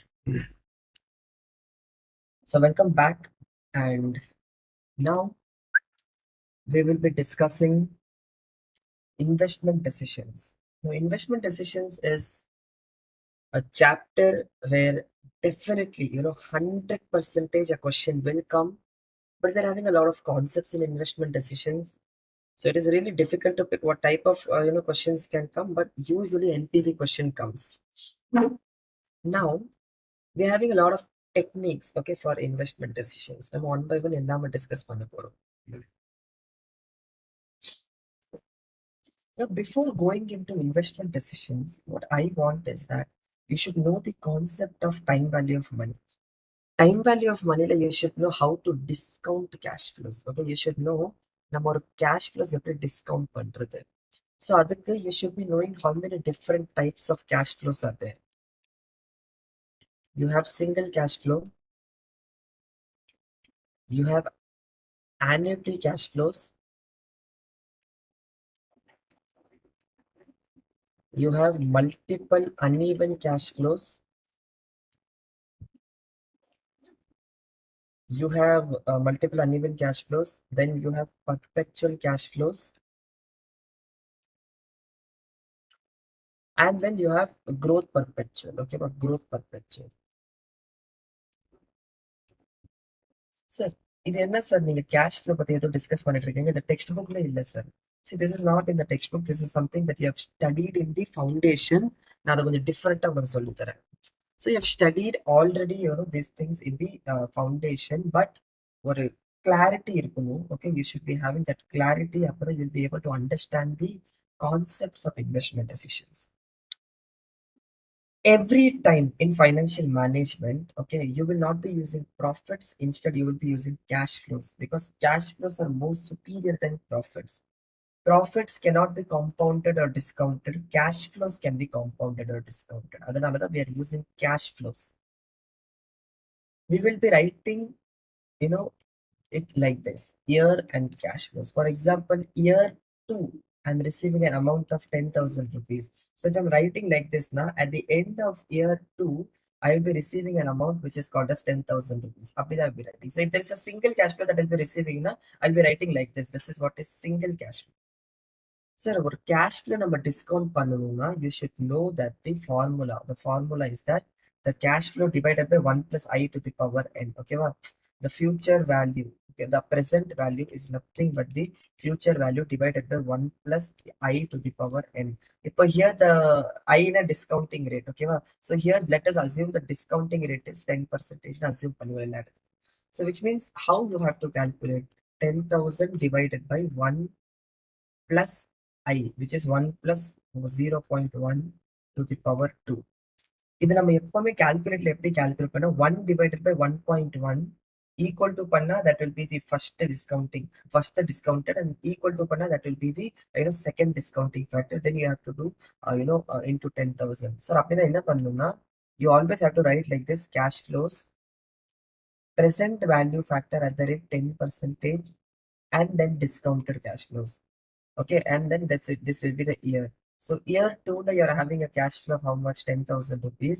So here you have to put the second year discounted, second year this present value factor, which is nothing but 1 divided by 1.1. Then again you have to do equal to 1.1. And the money you'll be getting the present value factor, which is nothing but, okay, 1 divided by 1.1. அப்படி பண்ணா this is your first term. Equal to 1 divided by 1.1 பண்ணா உனக்கு அப்படி வந்துரும். ஓகேவா? Then you just have to do 1 divided by 1.1 the whole square. Okay, நீ அப்படி பண்ணணும் calculatorல. So this is for year 1.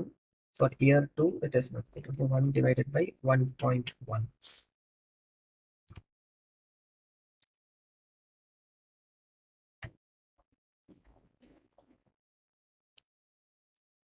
panna, you will get 0.8264 ஒன்னு வரும். ஓகேவா? For second year, you will get 0.8264. அதே for third year, you just have to press equal to. So 1 divided by 1.1 panna, equal to press panna, you will get 0.909. இன்னொரு equal to press panna, you will get 0.826. இன்னொரு equal to press panna, you will get 0.751. So that is what is the present value factor. Okay, this is called as the present value factor. Sir அப்படின்னா நான் ஒரு number second இயரா discount பண்ணுமா? ஆமா, நீ second இயரா நீ டிஸ்கவுண்ட் பண்ணா யூ வில் கெட் 0.8264. அப்படி கால்குலேட் பண்ணா you will get 8,264. That is the present value of 10,000 rupees. நம்ம ஏன் சார் பிரசன்ட் வேல்யூ பண்றோம்?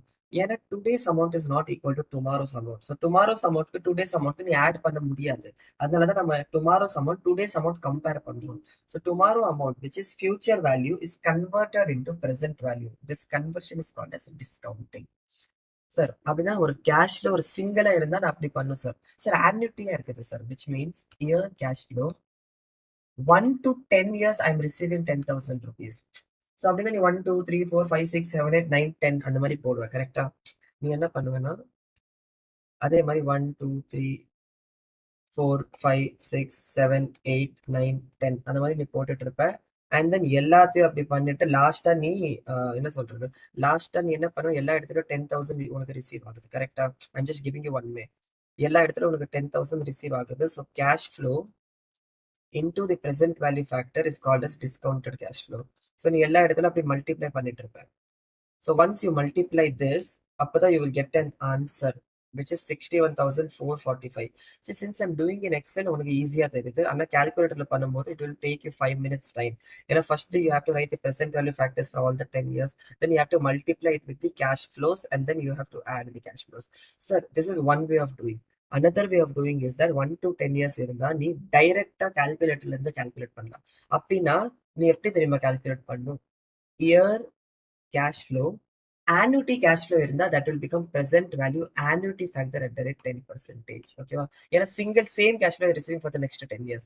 So 1 to 10 years you're receiving 10,000 rupees. So present value annuity factors என்னது? இது நான் ஆட் பண்றேன். கரெக்டா? அந்த 6.144. இந்த 6.144 வந்து நான் 10,000 மல்டிப்ளை பண்ணேன். I will get the same amount. Okay, wait, the 6 to 9, not I will get the same amount. So Apina, this is called as present value annuity factor and this is called as cash flow. So cash flow into present value annuity factor will be the discounted cash flows. Okay sir, இங்க வரைக்கும் எனக்கு clarity வருது sir. ஆனா இந்த amount நான் எப்படி sir calculate பண்றது? Okay, இந்த அமௌண்ட் நான் எப்படி calculate பண்றது? So everyone take out your calculator. Calculator வந்துட்டு 1 divided by 1.1 பண்ணு. ஓகேவா? So you will get this. Okay, 1 divided by 1.1 பண்ண you will get this.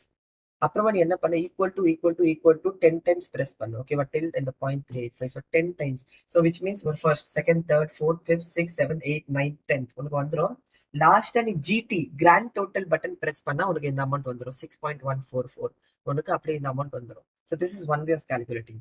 ஆனா சில பேரோட கால்குலேட்டர்ல கிராண்ட் டோட்டல்னு பட்டன் இருக்காது. ஸோ அவங்க எப்படி சார் பண்ணும்? ஸோ 1 டிவைட் பை 1.1 போட்டு உனக்கு 0.909 வந்துடும். ஓகேவா? So that number you keep it in memory. So M பிளஸ்ல பண்ணி வச்சுக்கோ. So M plus then second year equal to M plus, third year M plus, fourth year M plus. So 10th year வரைக்கும் M plus போட்டுரு. Which means all the 10 values வந்து M பிளஸ்ல வந்துடும். So everything is saved in the memory. Last time you MRC button click panna, you will get again the same value which is 6.144. I know that you guys would be knowing this already. And if anybody is not knowing, you should know okay how to calculate present value annuity factor. So this is how you will calculate. So this is 6.144. So once you do, you will get 61,440. Okay, 61,440. This is nothing but the discounted cash flows of 1 to 10 years for the next 10,000 rupees. For the 10,000 rupees. So this is annuity cash flows. So multiple uneven cash flows. Now every year I'm getting different cash flows. So year cash flows and present value factor. Okay, and discounted cash flows. So which means 1, 2, 3, 4. 1 I'm getting 5,000 rupees, 2 I'm getting 3,000 rupees, 3 I'm getting 4,000 rupees, 5 I'm getting 7,000 rupees. இதுக்கு நீ இதே method தான் use பண்ணும். ஓகேவா? So எல்லாத்துக்கும் நீ present value factor கண்டுபிடிக்கணும். cash flow into present value factor பண்ணி discounted cash flow பண்ணும். இதை ஆட் பண்ணா you are going to get the discounted cash flows. Same way. ஓகேவா? ஏன்னா here everything is a different amount. So 20,000 you're receiving now. Okay, 2,000 you're receiving now. or 50,000 you're receiving and 70,000 you're receiving for the 4 years. Okay, if you're receiving like this now, the multiple uneven cash flow பண்ணும்போது discounted cash flow is equal to 96,120 rupees. So all the cash flows are uneven and for different years. Okay, so this becomes 96,120. This is the way to calculate. So the easy way to calculate annuity உங்களுக்கு தெரியும். ஓகேவா, ஆனா multiple annual cash flows இந்த ஃபார்மேட்ல பண்ணும் sir. அப்படிதான் எப்பவுமே எனக்கு capital budgeting இல்லைன்னா எனக்கு இன்வெஸ்ட்மெண்ட் டெசிஷன்ல ப்ராப்ளம் வந்து என்பிவி கால்குலேட் பண்ண சொன்னாங்கன்னா, டிஸ்கவுண்டட் கேஷ் ஃப்ளோஸ் கால்குலேட் பண்ணணும்னா எப்பவுமே நீ இந்த டேபிள் போடணும். Year cash flow, present value factor, and discounted cash flow. This is the approach where you have to solve. So perpetual cash flow என்னது sir? Year cash flow. Perpetual cash flow 1 to infinity you're receiving some amount, 10,000 rupees. That is what is perpetual cash flows. Perpetual cash flows எப்படி sir discount பண்றது? It is 10,000 divided by the discounting rate. So 10,000 divided by 10% பண்ணா எனக்கு 1 lakh rupees வந்துடும். ஓகேவா, எனக்கு 1 lakh rupees வந்துடும். That is what is the perpetual cash flows. இதுக்கு என்ன sir logic? See for example, நீ 1 lakh rupees பேங்க்ல போட்டா 1 lakh rupees, so 10,000 rupees perpetual என்ன அர்த்தம்? Every like till the infinity I'm getting 10,000 rupees. So I don't have any end. Sir அப்படின்னா நீங்க எப்படி சார் ப்ரெசென்ட் வேல்யூ கால்குலேட் பண்ணுவீங்க? Sir அது நான் எப்படின்னா 10,000 rupees எவ்ரி இயர் எனக்கு வேணும்னா நான் 1 lakh rupees எஃப்டில வச்சிருப்பேன். 10% இன்ட்ரெஸ்ட் எனக்கு எவ்ரி இயர் 10,000 rupees வந்திருக்கும். So 10,000 every year is equivalent to 1 lakh today. That is what is perpetual cash flows. So that is what how you calculate 10,000 divided by R. You are going to get 1 lakh rupees. That is what is perpetual cash flows. Okay, so growth perpetuity கொஞ்சம் advanced concept. Okay, கொஞ்சம் அட்வான்ஸ்டா, ஆனா இப்பவே நான் உங்களுக்கு சொல்லிடுறேன். ஓகேவா, growth perpetuity இதுக்கு நான் டெரிவேஷன் இப்போ சொல்ல முடியாது. பிகாஸ் டெரிவேஷன் லிட்டில் பிட் இன்னும் மெச்சூரிட்டி தேவைப்படும், லிட்டில் பிட் இன்னும் டைம் தேவைப்படும். ஓகேவா, but I will tell you how to discount growth perpetuity. Growth perpetuity na 1 to, okay, 1 to infinity I'm receiving the amount. That is okay. 1 to infinity I'm receiving the amount, but I am receiving the amount which is 10,000 rupees, and this amount is growing every year by G percentage. So which means this amount is growing every year by 2%. So today I'm getting 10,000, and next year I'm getting 10,000 plus 2%. Okay, so which means 10,200. Next I'm getting one more 10,000 plus 2%. So okay, but 10,000 2%, 2%. Other the increase I get. So which means my cash flows are first எனக்கு 10,000 கிடைக்கும்னா இங்க எனக்கு 10,000 into 1.0 I'll get 10,200. Here I'll get 14,000. அந்த மாதிரி எனக்கு இன்ஃபினிட்டியே போய்கிட்டே இருக்கும். ஓகேவா, ஸோ சார் இந்த மாதிரி இருந்தா நான் எப்படி சார் கால்குலேட் பண்றது? சி, நீ எப்படி கால்குலேட் பண்ண? Here cash flow divided by R பண்ண, கரெக்டா? Here discounted cash flow is equal to cash flow divided by R. Here discounted cash flow is equal to cash flow for the first year divided by the cash flow for the first year. Okay, here this is cash flow. And the first year, second year, all the year it is same cash flow. So here the cash flow for the first year. So cash flow for the first year divided by KE. This is what is R. Okay, the rate, the discounting rate minus the growth rate. நீ பண்ணா உனக்கு discounted cash flow for growth perpetuity வந்துரும். அப்படிதான் cash flow for the first year divided by R பண்ணா perpetual. So R ல இருந்து G மட்டும் minus பண்ணிட்டு you will get growth perpetuity க்கு discounted cash flows. Okay, so now you know how to calculate the discounted cash flows for all the different types of cash flows. இது எதுக்கு sir helpful? இது NPV கால்குலேஷனுக்கு helpful. ஏன்னா நான் உனக்கு already சொல்லியிருக்கேன். So நான் உனக்கு சொல்றேன் என்பிவின்னு என்னது. ஓகேவா, என்பிவின்னு என்னது? NPV is equal to discounted cash inflows. Okay, but discounted cash inflows minus discounted cash outflows. Okay, but discounted cash inflows minus discounted cash outflows. அப்படிதான் நீ NPV calculate பண்ற. NPV positive you have to accept the project. NPV negative you have to reject the project. Sir அப்படின்னா நான் discounted cash inflows தான் பண்ணணும். ஓகேவா, discounted cash inflows which means so these are all the positive numbers. கரெக்டா, அது inflows தான் வரும். So year cash flows எப்படி இருக்கும்னா, இயர் 0 நான் சம் அமௌண்ட் இன்வெஸ்ட் பண்ணிருப்பேன். So 1 lakh rupees I invest பண்ணிருக்கேன். So year 1, 2, 3, 4, 5 I'm receiving the cash flows for the next 5 years. So first year I'm receiving 30,000 rupees. Second year I'm receiving 40,000 rupees. Third year I'm receiving 20,000 rupees. Fourth year I'm receiving 10,000 rupees. Fifth year I'm receiving 70,000 rupees. If this is my cash flows. So first year remember present value factor. You all know that today present value factor is 1 only. Correct? It is 1 only. So this is the cash outflow. Okay, but this is cash outflow. All these are cash inflows.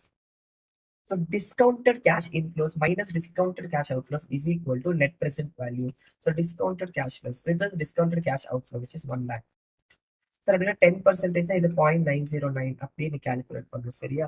அப்படியே நீ calculate பண்ணணும். Calculate பண்ணிட்டு you should tell me what is the net present value. So net present வேல்யூனா இது எல்லாமே add பண்ணிட்டு இது less பண்ணணும்.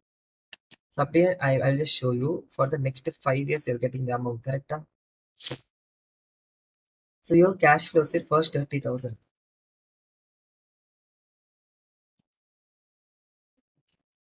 Second is 40,000. Next is 20,000. Okay, next is 10,000. Next is 17,000. So இப்போ நீ என்ன பண்ற, கேஷ் ஃப்ளோ போட்ட, ப்ரெசென்ட் வேல்யூ ஃபேக்டர் போட்ட, எல்லாமே மல்டிப்ளை பண்ணிட்டேன் கரெக்டா? இது எல்லாம் ஆட் பண்ணா மீன் இது எல்லாம் நீ ஆட் பண்ணா this is nothing but the sum of discounted cash inflows 164,374.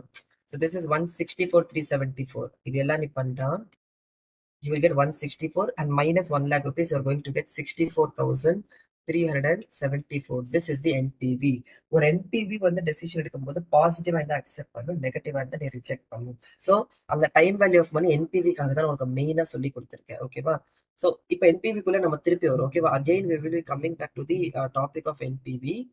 But before that ஓகேவா, பிஃபோர் தட் ஒரு கேபிட்டல் பட்ஜெட்டிங் டெசிஷன் என்னது சார்? Investment decision. ஸோ ஒரு இன்வெஸ்ட்மெண்ட் டெசிஷன் எப்படி எடுக்கணும் சார்? நான் ஒரு ப்ராஜெக்ட் எப்போ சார் அக்செப்ட் பண்றது? That is the main thing. Sir இப்போ எனக்கு ஒரு ப்ராஜெக்ட் வருது sir, this is the project 1 lakh you have to invest every year you are going to receive this much cash flows.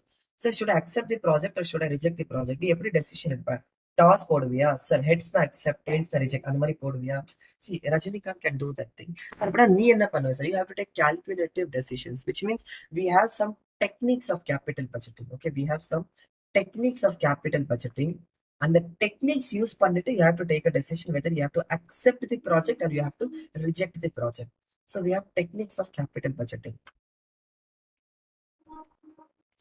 என்னெல்லாம் technique இருக்குது? அந்த technique is calculated into discounting technique and நான் discounting technique. நான் discounting டெக்னிக்னா அங்க time value of money, அந்த time value of money அந்த concept use ஆகல. And discounted techniques தான் time value of money concept use ஆகுது. அதான் ஒரே ஒரு டிஃபரன்ஸ். ஸோ நான் discounting techniques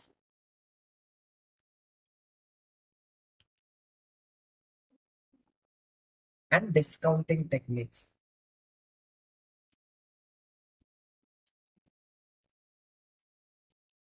Sir, discounting techniques are where TVM, the time value of money concept is used. Okay, non-discounting techniques, the time value of money concept is not used. Okay, so without using the time value of money. So here we have two methods. One is ARR. Okay, this is called as accounting rate of return. Seventh is payback. Second is payback period. Discounted, we are having discounted payback period.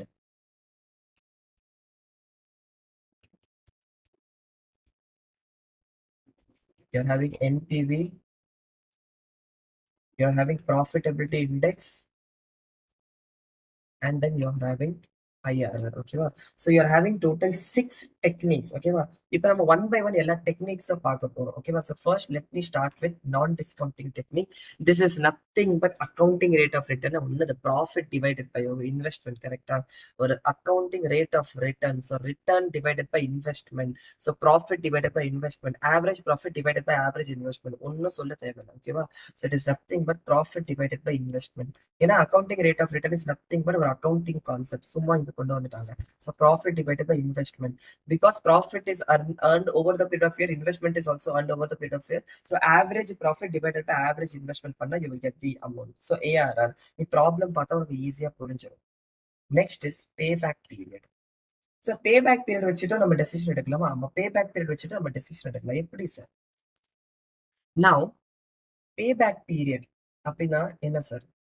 Payback period or the meaning is when I am recovering my money back. Okay, so usually நீ ஒரு Gujaratis and Marwadis பார்க்கும்போது அவங்க ரொம்ப சீக்கிரமா decision எடுப்பாங்க. அவங்க எப்படி தெரியுமா டெசிஷன் எடுப்பாங்க? அவங்க மைண்ட்ல பேபேக் பீரியட் கால்குலேட் பண்ணுவாங்க. சார் அப்படின்னா என்ன சார்?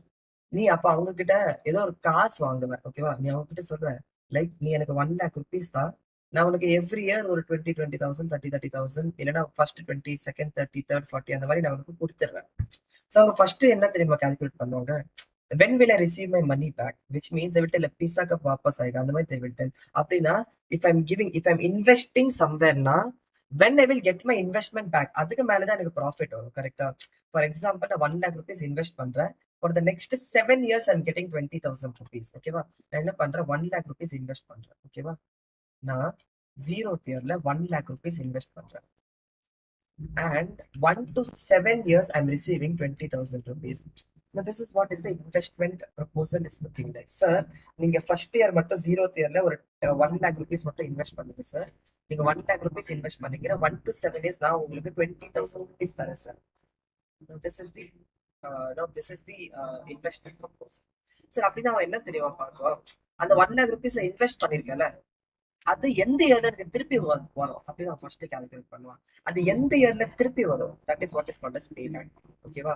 தி டைம் டேக்கன், பேபேக் பீரியட் என்னது, the time taken to recover my investment. ஓகேவா? to recover my investment, that is what is called as payback period. So அப்படின்னா சார் அந்த 1 lakh rupees எனக்கு எப்போ திருப்பி வருது, ஃபர்ஸ்ட் இயர் 20 வருது, செகண்ட் இயர் இன்னும் 20 வருது, ஸோ 40 வந்துச்சு, தேர்ட் இயர் இன்னும் 20 வருது, ஸோ 60 வந்துச்சு, ஃபோர்த் இயர் இன்னும் 20 வருது, ஸோ 80 கையில வந்துச்சு, ஸோ ஃபிஃப்த் இயர் எனக்கு திருப்பி 20 வருது, ஸோ ஃபிஃப்த் இயர்ல தான் I'm recovering back my entire amount of investment. So அப்படின்னா my pay back period is equal to 5 years. Okay, payback period is equal to 5 years. So in 5 years, I'm recovering my total investment. So that is what is called as my payback period. Okay, sir, புரியுது. எப்படி sir நீங்க calculate பண்ணீங்க? Sir annuity cash flow இருந்தா ஈஸியா calculate பண்ணலாம். ஓகேவா? ஈஸியா calculate பண்ணலாம். It is nothing but, ஓகேவா, payback period is nothing but initial cash outlay divided by annual cash flows. அதான் 1 lakh divided by 20,000 பண்ண உங்களுக்கு அப்படியே 5 வந்துடும். ஓ அப்படியா sir? So annual cash flows sir, அது ஆனுவல் கேஷ் ஃப்ளோஸ் இல்லை சார், அது மல்டிபிள் அன்இவன் கேஷ் ஃப்ளோஸ். அப்படின்னா நான் எப்படி சார் ஹேண்டில் பண்றது நான் சொல்றேன், சரியா? ஸோ ஃபர்ஸ்ட் ஒரு ஆனுவல் கேஷ் ஃப்ளோஸா இருந்தா டைரக்டா நீ கால்குலேட் பண்ணல, what is the initial cash flow divided by annual cash flows பண்ணா உனக்கு 5 years. ஓகே சார், இப்போ ஆனுவல் கேஷ் ஃப்ளோஸ் இல்லை sir, okay, multiple uneven cash flows. அப்படின்னா 0th இயர்ல நான் 1 lakh rupees இன்வெஸ்ட் பண்றேன் சார். ஆனா ஃபர்ஸ்ட் இயர் எனக்கு 10,000 rupees வருது, செகண்ட் இயர் எனக்கு 30,000 rupees வருது, தேர்ட் இயர் எனக்கு 40,000 rupees வருது, ஃபோர்த் இயர் எனக்கு 20,000 rupees வருது, ஃபிஃப்த் இயர் எனக்கு 10,000 rupees வருது, சிக்ஸ்த் இயர் எனக்கு 15,000 rupees வருது, செவன்த் இயர் எனக்கு 5,000 rupees வருது. ஓகேவா? ஸோ எனக்கு ஆனுவலா 20,000 கிடைக்காம I am receiving the cash flow in this form. Sir இப்போ இந்த மாதிரி ஃபார்ம்ல இருந்தா நான் எப்படி சார் பே பேக் பீரியட் கண்டுபிடிக்கிறது? சேம் லாஜிக் அங்கே நான் எப்படி சொன்னேன், first year how much you're recovering. So நீ என்ன பண்ணணும், கேஷ் ஃப்ளோ வச்சுட்டு இன்னொரு காலம் போட்டு which is called as cumulative cash flows. So first year you receive 10,000 rupees, second year cumulative how much you have received, so 40,000 rupees you received. So நீ ஒன்றுமே பண்ண வேணாம், நீ cumulative cash flows மட்டும் calculate. So 40 third year நீ cumulative எவ்வளோ recover பண்ணியிருக்க, 80,000 recover பண்ணிருக்க. ஸோ ஃபோர்த் இயர் நீ 1 lakh rupees ரெக்கவர் பண்ணியிருக்க, fifth year 1 lakh 10,000, sixth year 1 lakh 25,000, seventh year 1 lakh 30,000. Sir அப்படின்னா நான் ஃபோர்த் இயர்ல தான் என்னோட டோட்டல் இன்வெஸ்ட்மெண்ட்டை ரெக்கவர் பண்ணிருக்கேன் அப்படின்னா here the pay back period is fourth year.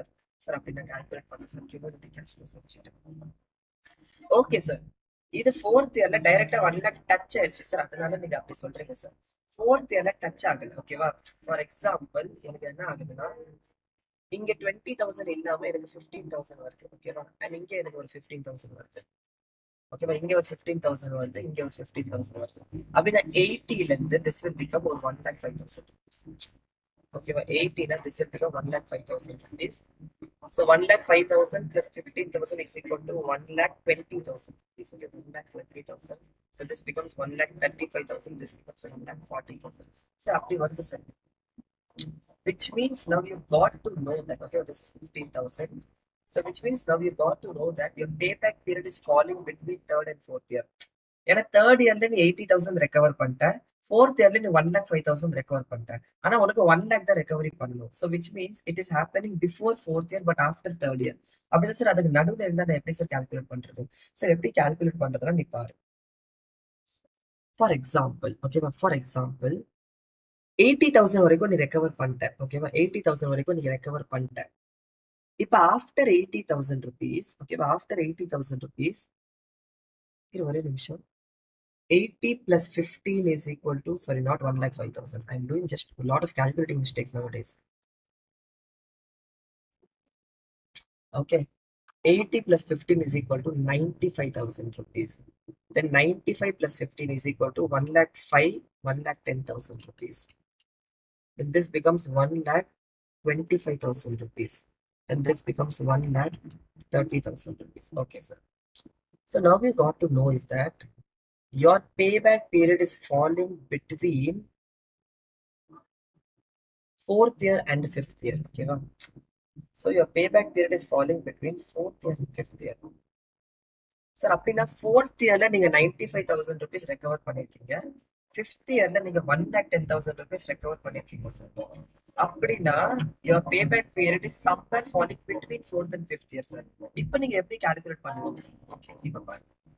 Fourth year நான் 95,000 ரெக்கவர் பண்ணிருக்கேன், கரெக்டா? How much more I should recover to make it 1 lakh rupees? I should recover more 5,000 rupees. So next year எனக்கு 5,000 வந்தா போதும், கரெக்டா? ஆனா எனக்கு 15,000 வந்திருக்குது. ஸோ நான் ப்ரொபோர்ஷனேட்டா பாக்குறேன். ஸோ 5,000 ருபீஸ் நான் ரெக்கவர் பண்ணிருக்கேன். அண்ட் ஆனா ஃபிஃப்த் இயர்ல எனக்கு 15,000 ருபீஸ், ஓகேவா? ஃபிஃப்த் இயர்ல எனக்கு 15,000 ருபீஸ் வந்திருக்குது. ஸோ நான் ஃபிஃப்த் இயர்ல எப்போ I am recovering my 1 lakh rupees? So 5,000 divided by, so it is nothing but 4 years plus, okay, 4 years plus 5,000 divided by 15,000 பண்ணும்போது I will be getting 5,000 divided by 15,000, 0.333. Okay, so it is nothing but 4.33 years. So now my payback period is equal to 4.33 years. So this is where the concept of payback period is completed. Okay, so are you all with me? Okay. So now ஒரு different types of capital budgeting இருக்கு சார். Sir payback period 4.33 அப்படின்னா ரெண்டு project உங்களுக்கு கொடுத்துருக்காங்க. ஒரு project is recovering back your investment in 4.33 years. Another project is recovering back your investment in 3 years. So, you the project select பண்ணுவ where you are recovering the amount more earlier. Okay, va? So here the decision rule. Okay, here the decision rule is select the project. Okay, va? Select the project where the payback period is earlier. Where the payback period is earlier. Okay, select the project where the payback period is earlier. அப்படின்னா உனக்கு project A is having 4.33 years and project B is having 4 years. You have to select B. Okay, you have to select B. So which means this is what is taking decision. This is what is taking investment decisions. Are you all with me? இப்போதான் decision எடுக்கிறேன். And this decision is basis on technique which is payback period. Okay, so payback period முடிஞ்சிச்சு. So now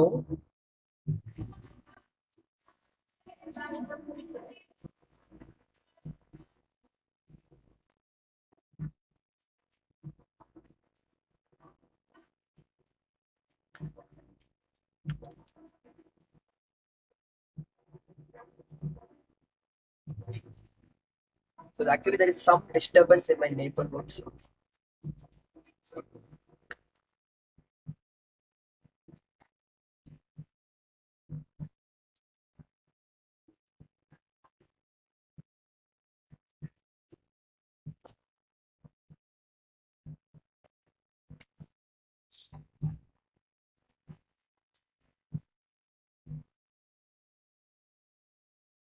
okay, fine. So இப்போ investment decision வரும்போது you know how to so now நீ என்ன பண்ணுறீங்கன்னா சின்ன ஒரே small thing.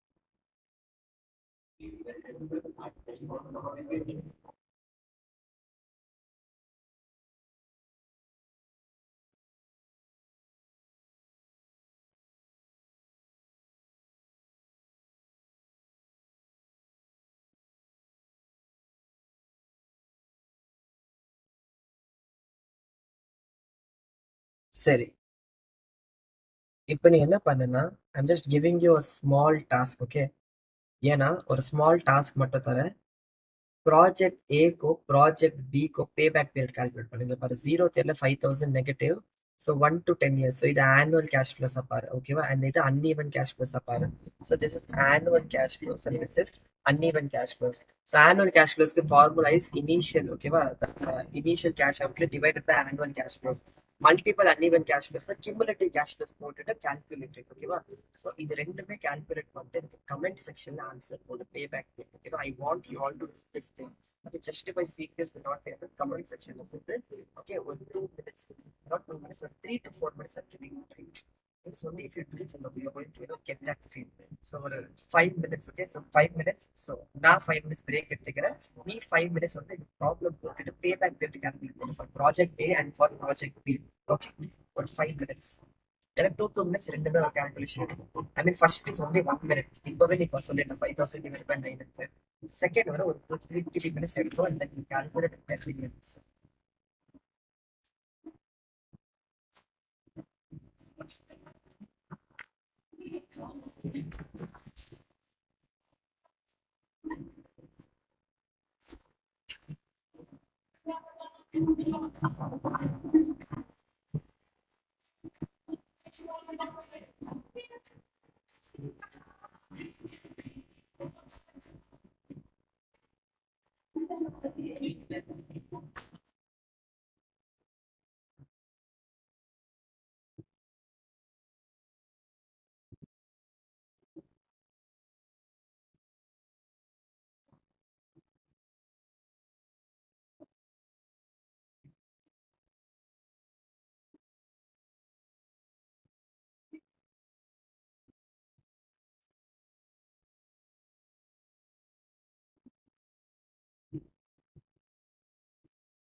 Sorry. Okay. So now I got answers also.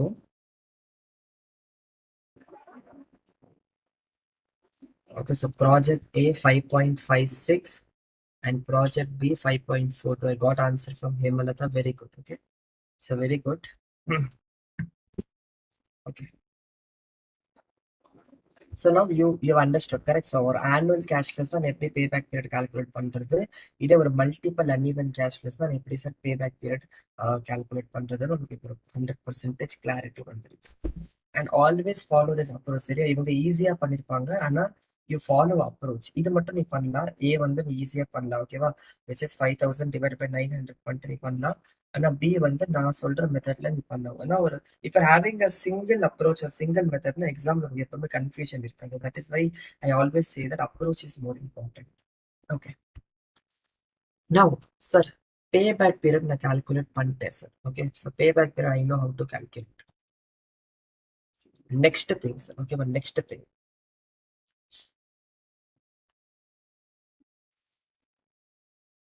Whenever you're calculating payback, okay, ma'am. So year and cash flow. So which means you're 1, 2, 3, 4, 5. Okay. Or 10,000, or 20,000, or 40,000, or 10,000, or 20,000. நீ என்ன பண்ணுவ, first ஒரு cumulative cash flow கண்டுபிடிப்ப, கரெக்டா? So which is 10,000, 30,000, 30 plus 40, 70,000, 70 plus 10, 80,000, 80 plus 20 is 1 lakh rupees. Now, when you're finding cumulative cash flows, நீ என்ன பண்றேன்னா, நீ இந்த 10,000 20,000 ஆட் பண்ற, இதுவும் ஆட் பண்ற, இதுவும் ஆட் பண்ற, இதுவும் ஆட் பண்ற. See, monkeys and donkeys cannot be added together, கரெக்டா? நீ ஒரு மங்கியோட ஆட் பண்ணு, ஒரு டாங்கியோட ஆட் பண்ணு, ஒரு ருப்பியோட ஆட் பண்ணு, டாலரோட ஆட் பண்ணு, கரெக்டா? So these two numbers are different. So our first year value is different than a second year value. So first year value is different, second year value is different, third year value is different. So value is different, நீ add பண்ண முடியாது, because this 10,000 is having a different present value, this 20,000 is having a different present value, because this is a first year 10,000, this is a second year 10,000. So second year 20,000. So first year 10,000 is not equal to second year 10,000 இருந்தாலும் first year 10,000 is not equal to second year 10,000. So அப்படி இருக்கும்போது நீ cumulative cash flow பண்றது add number பண்றது தப்பு. அப்படின்னா sir நான் என்ன சார் பண்ணணும், நீ ஃபர்ஸ்ட் டிஸ்கவுண்ட் பண்ணணும், and then cumulative discounted cash flow கண்டுபிடிச்சிட்டு then you have to find out the payback period. This method, okay, but this method is called as discounted payback period method. நீ ஒண்ணுமே பண்ணல, வந்து cash flow present value convert பண்ற, and then present value convert பண்ணதுக்கு அப்புறம் நீ discount அதை accumulate பண்ணிட்டு then you are calculating which is calculating the payback period. Sir அப்படின்னா இது பண்ணக்கூடாதா சார்? இது பண்ணக்கூடாது. நீ என்ன பண்ணணும், first present value factor at the rate 10% போட்டுரு. So present value at the rate 10% போட்டதுக்கு அப்புறம் நீ என்ன பண்ணணும், say your investment is 75,000 வச்சுக்கோ, சரியா? ஏன் 75,000, 60,000 வச்சுக்கிறேன். நீ எப்போ பேமெண்ட் 60,000 வைக்க, 70,000 வை, ஓகேவா? So 70,000 why. First time the third year. If it is payback period, the payback period is equal to third year, okay? So payback period is equal to 3 years. And a discounted payback period will be, okay, will be ஒரு 3 years ஓட அதிகமா இருக்கும், ஓகேவா?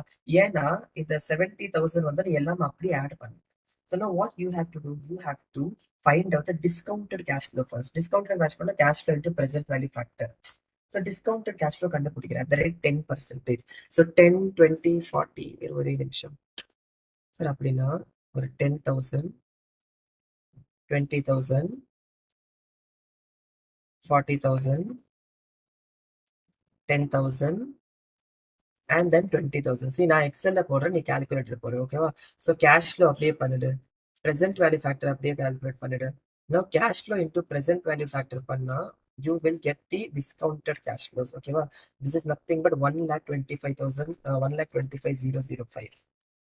I mean, இது உனக்கு தேவையில்லை, but this is not the discounted cash inflows வச்சு, okay? But this is what the discounted cash inflows. ஏன்னா all these are inflows, கரெக்டா? ஸோ இது எல்லாம் கால்குலேட் பண்ணதுக்கு அப்புறம் உனக்கு டிஸ்கவுண்டட் கேஷ் ஃப்ளோஸ் வரும், which is 9090, ஓகேவா? which is 16528, okay, 30052, அப்படியே உனக்கு 6830 வரும். அண்ட் தென் உனக்கு ஐயோ சாரி எஸ் 74,920. ஓகே 6830 தென் 12,418. ஸோ டிஸ்கவுண்டட் கேஷ் இன்ஃப்ளோ வந்து எவ்வளோ வருது? 74,921 வருது. ஓகேவா? ஆனா உனக்கு 70,000. ஸோ கியூமுலேட்டிவ் டிஸ்கவுண்டட் கேஷ் ஃப்ளோன்னு போடும். ஸோ நீ என்ன பண்ண தெரியுமா? இப்போ இந்த கேஷ் ஃப்ளோ நவ் இப்போதான் நீ இந்த ஸ்டெப்பை திருப்பி ரீகால்குலேட் பண்ற. So now what will do? Cumulative discounted cash ஃப்ளோன்னு இன்னொரு கால்குலேட் பண்ணுவோம். ஓகேவா? So cumulative discounted cash flows first இதே வரும். ஓகேவா? Then this number plus this number அதே மாதிரி நீ கால்குலேட் பண்ணா உனக்கு 74,921 உனக்கு வந்துடும். So cumulative discounted cash flows. So இப்போ உனக்கு தெரிஞ்சு போயிடுச்சு that this is between 4 and 5. ஏன்னா ஃபோர்ல உனக்கு வரும் 62,503 வரும். அண்ட் இதுல உனக்கு வரும் 74,921 வரும். ஓகேவா? So now you know that your பேபேக் period is somewhere between 4th and 5th year. உனக்கு தேவைப்படுது 70,000. ஆனா 4th இயர்ல உனக்கு 60,000 வருது, 5th இயர்ல உனக்கு 74,000 வருது. ஸோ அதே திங் தான். ஓகேவா? ஸோ 62,503 வருது, ஆனா உனக்கு 70,000 வேணும். ஸோ எவ்வளவு எக்ஸ்ட்ரா உனக்கு வேணும்? எவ்வளவு எக்ஸ்ட்ரா உனக்கு வேணும்? which is 70,000 divided by 62,503. இதுதான் எக்ஸ்ட்ரா உனக்கு வேணும். ஓகேவா? சம்திங் 7,500 கிட்ட வரும். ஓகேவா? ஸோ 70,000 மைனஸ் this 62,502 பண்ணா உனக்கு 7497 வரும். ஸோ which means உனக்கு 74,907 உனக்கு அமௌண்ட் வேணும். From where you will want? You want from 12,418. 12,418 ல இருந்து உனக்கு 7497 வேணும். ஸோ 12,418. ஓகேவா? 4 plus. So now நீ calculate பண்ணும்போது 4 plus 7497 divided by 12,418. Okay, 7497 divided by 12,418 பண்ணா உனக்கு 0.603 வருது. So 4 plus 0.603 வந்தா you will get the payback period as 4.603 years. So this is what is the discounted payback period, 4.603 years. Okay, so now you got the clarity what is payback period and what is discounted payback period. Discounted payback period ஒன்றும் இல்லை, அந்த time value of money concept மட்டும் நீ உள்ள கொண்டு வந்துட்ட. Because people are telling that நீ cash flows of different years ஒன்றும் ஆட் பண்ண முடியாது. ஸோ நீ என்ன பண்ற? First discounted cash flow add பண்ற. இப்போ டிஸ்கவுண்டட் கேஷ் ஃப்ளோ ஆட் பண்ணும்போது all these are year zero values. இப்போ எல்லாமே சேம் இயர் வேல்யூஸ் தான். இப்போ நீ எல்லாமே ஆட் பண்ணலாம். ஓகேவா? இப்போ this is correct.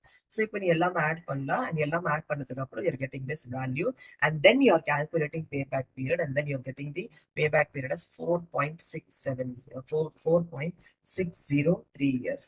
Okay, so this is how you have to calculate discounted payback period. Sir, அப்படிதான் ஒரு payback period எப்படி calculate பண்ணணும்னு தெரிஞ்சது, and ஒரு discounted payback period எப்படி calculate பண்ணணும்னு தெரிஞ்சது. So ARR, you know, it is profit divided by investment. Payback period, you know, okay, and discounted payback period also you know. Okay, so out of the 6 techniques, 3 techniques வந்து நீ complete பண்ணிட்ட. Now let us go to the next thing. Let us go to the next thing, the most important technique.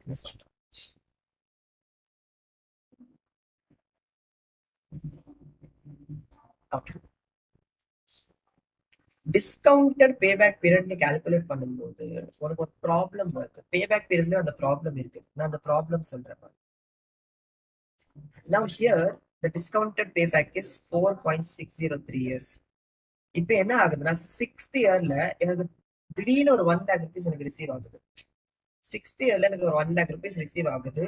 So அதே மாதிரி ஒரு discounted பேபேக் இங்கே அப்படியே ஒரு some 40,000-50,000 வந்துடும். அண்ட் அதர் இன்க்ரீஸ் ஆயிடும். Now any amount which is added after the discounted payback period will not affect my discounted payback period. புரியுதா? ஏன்னா நான் 4th and 5th இயர் மட்டும் தான் கால்குலேட் பண்றேன். 4th and 5th இயர்ல கால்குலேட் பண்ணிட்டு நான் டிஸ்கவுண்டட் பேபேக் கண்டுபிடிக்கிறேன். ஆனா 6th இயர்ல எனக்கு ஒரு பெரிய அமௌண்ட் கிடைக்குது. ஓகேவா? 6th இயர்ல எனக்கு பெரிய அமௌண்ட் கிடைக்குது. ஆனா அதை நான் கன்சிடரே பண்ணல. which means if I'm having 2 projects, one project stops at 5th year, same cash flows, it stops at 5th year, you will get a payback period of 4.603 years. Second project it will go up to 6th year. 6th இயர்ல ஒரு heavy cash flow கிடைக்குது. ஆனா அந்த heavy cash flow கிடைச்சாலும் உங்களோட payback period is again 4.603 years. So decision மேக்கிங்ல நான் என்ன சொல்லியிருக்கேன்? Wherever the payback period is earlier you have to choose the decision. இந்த போத் ஆர் சேம் பேபேக் பீரியட்னா நீ என்ன வேணா நீ சூஸ் பண்ணிடுற. கரெக்டா? But that will become wrong. ஏன்னா நீ செகண்ட் ஒன் சூஸ் பண்ணுவேன், அதுல உனக்கு அதிகமா கேஷ் வரும். So which means there is a problem. There is a problem. The problem is that cash flows after payback period. Okay, but cash flows after payback period are not considered.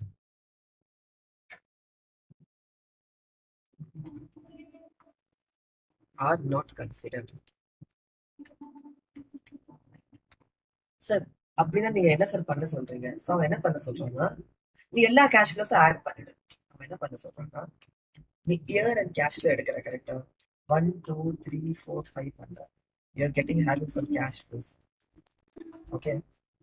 And then present value factor at the rate 10% பண்ற. Okay, present value factor at the rate 10% பண்ற. So you are writing all the present values. Then the discounted cash flows கண்டுபிடிக்கிறேன். Okay, cash flows into present value factor. Discounted cash flows கண்டுபிடிக்கிறேன். இதுல இருந்து ஏதோ third and fourth இயர்க்கு நடுவில் தான் உனக்கு வரும். ஓகேவா? ஆனா ஃபிஃப்த் இயர்ல என்ன வேல்யூ அதை நீ கன்சிடரே பண்ண. அவன் என்ன சொல்றான்னா, நீ எல்லா வேல்யூஸ் ஆட் பண்ணிடு. This is called as discounted cash inflows. So discounted cash inflows compare பண்ணுவோம், அது பண்ண முடியாது. ஏன்னா அவுட்ஃப்ளோ டிஃபரெண்டா இருக்குல்ல, கரெக்டா? This inflow can be like இந்த டிஸ்கவுண்டட் இன்ஃப்ளோ வந்து நான் கால்குலேட் பண்ணி, இந்த டிஸ்கவுண்டட் இன்ஃப்ளோ வந்து சப்போஸ் திஸ் இஸ் 10,000 அண்ட் இன்னும் ஒரு project discounted inflow is suppose 15,000 rupees. ஆனா this 10,000 I am earning with an investment of 8,000 rupees and this 15,000 rupees I am earning with an investment of say 9,000 rupees. நான் ஒரு 10,000 வச்சுக்கோ. ஓகேவா? ஒரு 10,000 rupees investment வச்சுட்டு நான் பண்றேன். அப்ப நான் என்ன பண்ணுவேன்னா, discounted cash inflows minus discounted cash outflows பண்ணா I will get something called as net present value. So here my net present value is 2,000 rupees. Here my net present value is 5,000 rupees. I will select wherever the net present value is higher. So that is where is the problem is rectified. Okay, the problem is that ஒரு after payback period ஒரு cash flows நான் consider பண்ண முடியல. So that is the reason what I'm doing is that I'm adding back all the cash flows. So that becomes my discounted cash inflows minus what is my investment, discounted cash outflows. அப்படி பண்ணும்போது I will be getting something called as NPV. Okay, that is 5,000 rupees. So 5,000 rupees at 2,000 rupees. So 5,000 is higher. So NPV. Then calculate பண்ணிட்டு I'm getting this value and then I'm taking the decision wherever the NPV is higher. Sir, அப்படின்னா NPV னா என்னது sir? NPV is nothing but the net present value. It is discounted cash inflows minus discounted cash outflows. Okay, discounted cash inflows minus discounted cash outflows. Discounted cash outflows na initial cash outlay கூட நீ சொல்லலாம். ஓகேவா? initial cash outlay. சரி, okay sir. So now I got this thing. So discounted cash inflows பண்ணிட்டு நான் minus discounted cash outflows பண்ணா I will be get this amount called as net present value. Okay, actually what is net present value? Net present value is the surplus, okay, that is remaining with you. So discounted cash inflows and எல்லா இன்ட்ரெஸ்ட்டும் remove பண்ணேன். Discounting factor வந்து 10%. So 10%க்காக எல்லா amount remove பண்ணிட்டு you're having only the present value. The present value of inflows minus the present value of outflows is the present value of surplus. So 2,000 rupees is the surplus that you're having. So உனக்கு ஒரு single project கொடுத்துருக்காங்கன்னா NPV standard number இருந்தா positive இந்த accept பண்ணும். ஓகேவா? So இதுக்கு decision rule எப்படி sir? இதுக்கு decision rule is if it is a single project or if it is a multiple projects. So single project இருந்தா பாசிட்டிவ் என்று அக்செப்ட் பண்ணுங்க சார், நெகட்டிவ் என்று ரிஜெக்ட் பண்ணுங்க. மல்டிபிள் ப்ராஜெக்ட் இருந்தா wherever the NPV is more, if the NPV is more accept, if the NPV is lesser reject. So this is what is the decision rule for NPV. Are you all with me? So this is how you have to calculate. இப்போ நீ என்ன பண்ணுனா, இதுக்கு நீ calculate பண்ணிருப்ப கரெக்டா? இதுக்கு நீ என்ன பண்ண, அப்படியே annuity cash flows வச்சுட்டு discounted cash inflows calculate பண்ணிடு. So here because it is an annuity cash flow, so discounted cash inflows வந்து calculator மெத்தட்ல யூஸ் பண்ணி நீ கால்குலேட் பண்ணு கரெக்டா? So here நீ என்ன பண்ண, discounted cash inflows minus discounted cash outflows பண்ணிட்டு calculate NPV here. இங்க நீ அந்த cumulative cash flows பண்ணிப்ப கரெக்டா? அதுக்கு present value போட்டுட்டு then you discount it. Okay, present value போட்டு right, find out the discounted cash flows and then that will be the discounted cash inflows minus discounted cash outflows. Okay, அதே மாதிரி நீ calculate பண்ணு இங்க. ஓகேவா? I'm just telling you here you have to put year 0, I mean year cash flows. So year 0 வந்து negative 5,000 rupees. Year 1 to 10 வந்து 900 rupees. Okay, 900 rupees. அப்படி calculate பண்ணணும். And then present value factor. So here it is 1 and is annuity factor. நீங்க annuity factor கண்டுபிடிச்சிட்டு discounted cash flow கண்டுபிடிக்கும். So here discounted cash flow will be 5,000. Here it will be some amount positive. அப்படியே இங்க NPV calculate பண்ணணும். And here the table will be bigger because there's multiple uneven cash flows. So here year 0, 1, 2, 3, 4, 5, 6, 7, 8, 9, 10 வரைக்கும் கண்டுபிடிச்சிட்டு you have to calculate the discounted cash inflows minus discounted cash outflows வச்சுட்டு find out the NPV. Okay, so now find out the NPV for project A. Okay, that is annual cash flows. Project B, that is multiple uneven cash flows. So project C on a smaller or only for 4 years மட்டும் தான் the cash flows. Okay, so I'm giving you again 5 minutes time now. Please do it. Okay, if you do it from your hands, அப்பதான் உங்க கையில அந்த practice வரும். Okay, I'll be seeing the answers also. So project A, project B and project C க்கு NPV calculate பண்ணிட்டு எனக்கு சொல்லுங்க. சரியா? NPV calculate பண்ணிட்டு chat boxல போடுங்க. Project A, project B and project C. I'm giving you some 5 minutes time. ரொம்ப easy calculation. Okay, exam to 30 days தான் for remaining. Okay, so all these are very easy things that you have to do. Okay, don't get stuck. ஏதாவது doubt இருந்தா என்கிட்ட கேளு. I will be happy to solve the doubts. Okay, so giving you 5 minutes time, calculate NPV for A, B, and C. Do it. Okay, I'm repeating it. Only if you are doing it, you will be having that touch for the subject. Only by listening it, you are feeling that you are getting to touch another touch. So listen to me. Okay, our faculties are not listen to me.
Okay.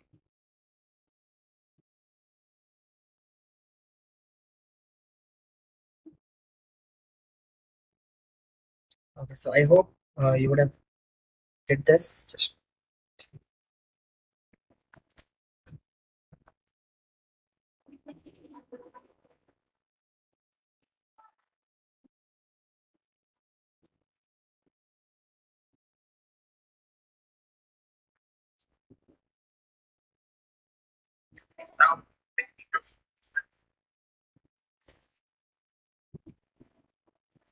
okay.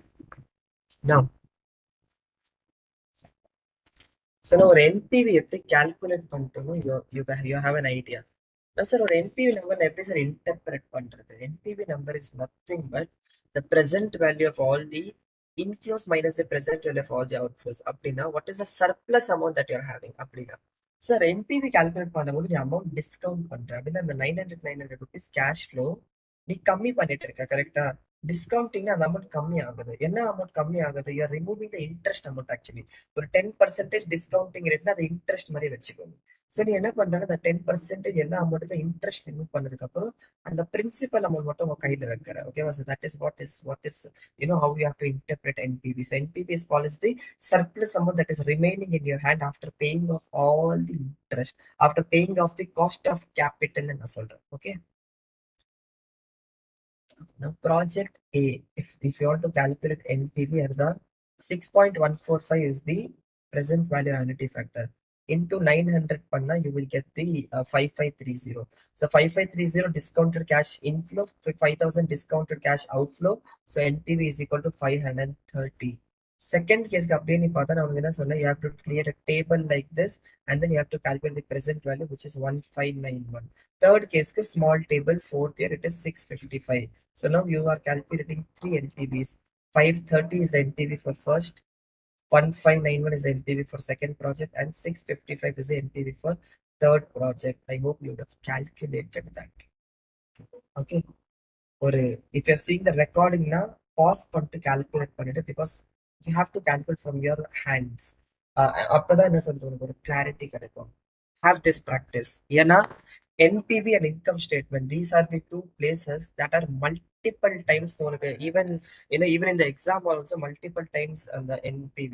So ஒரு 10 problemsல அதுல ஒரு 4 to 5 problemsல this present value table will come or the income statement will come. In many chapters it is coming. Okay. So now you have clarity regarding NPV. So அப்படின்னா sir,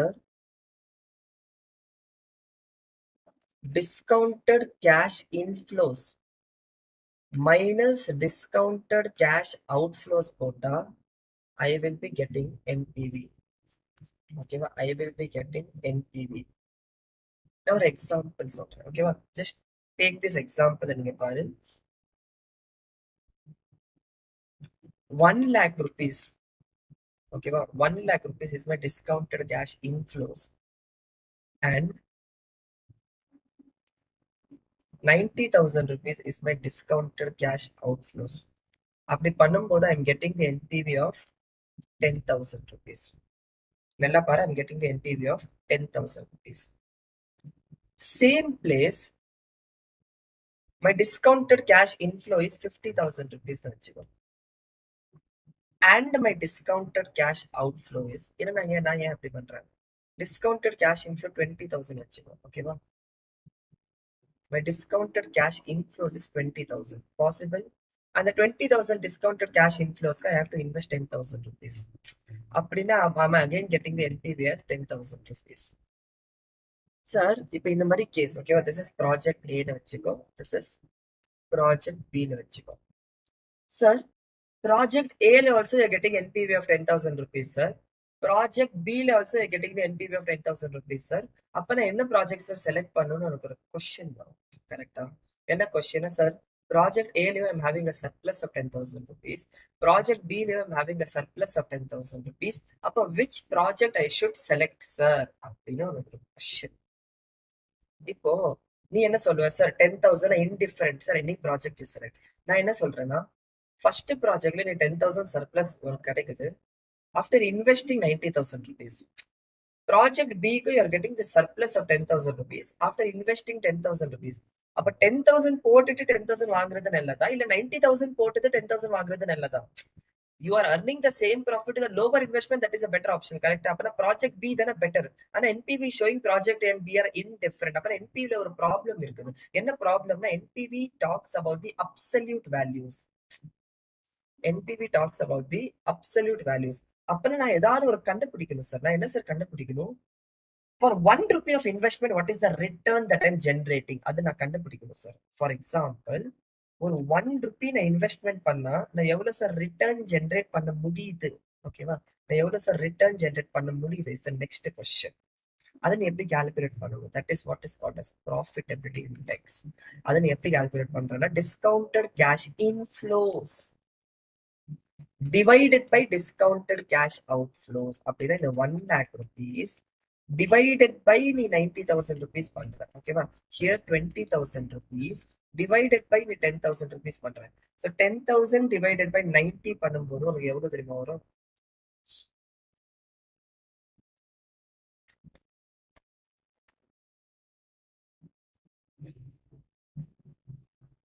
Sorry, 1 lakh divided by 90. 1 lakh divided by 90,000. You will get 1.11. Okay, so here profitability index is 1.11. And here the profitability index is 2 because 20,000 divided by 10,000. Sir, அப்படின்னா என்ன அர்த்தம்? Profitability index நான் எப்படி sir interpret பண்றது? So 1.11 is my profitability index. என்ன அர்த்தம்னா நான் 1 rupee invest பண்றேன் சார். ஓகேவா? நான் 1 rupee இன்வெஸ்ட் பண்ணா like my discounted cash outflow 1 rupee invest பண்ணா நான் 1.11 rupees திருப்பி வாங்க முடியுது சார். விச் மீன்ஸ் நான் 1 rupee இன்வெஸ்ட் பண்ணா எனக்கு திருப்பி 1.11 rupees கிடைக்குது சார். அப்படின்னா 0.11 இஸ் மை ப்ராஃபிட்னு அர்த்தம். Are you with me? So for every 1 rupee of investment, I'm earning a profit of 1.11 rupees. So which means for every investment of 1 rupee, I'm getting an outflow of 1.11 rupees. I'm getting an inflow of 1.11 rupees. That is what it's telling.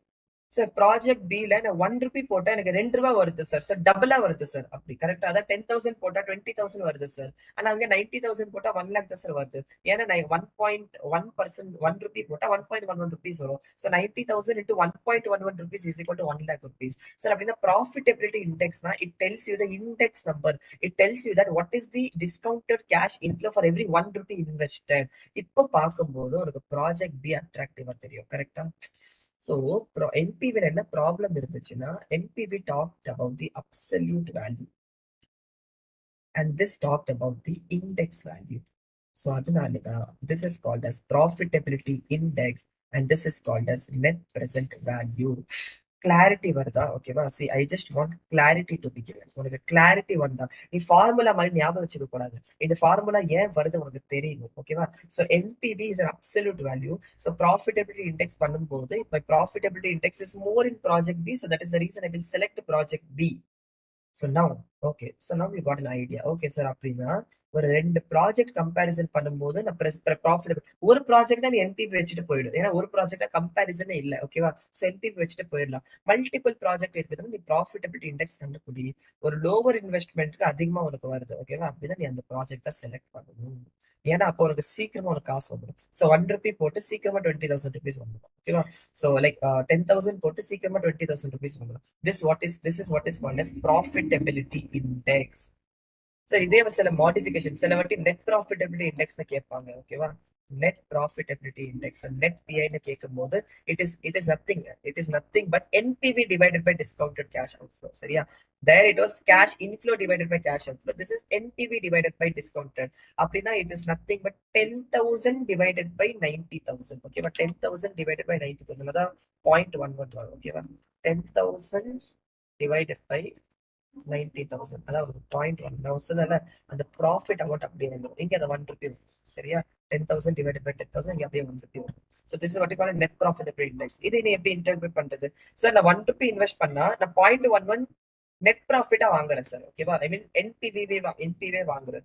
Second is நான் 1 rupee invest பண்ணா 1 rupee எனக்கு என்பிவே வருது sir. சர்ப்ளஸா வருது sir. That is what they're talking. Sir இந்த profitability index எங்க sir use ஆகும்? Profitability index capital rationing டெசிஷன்ல யூஸ் ஆகும்.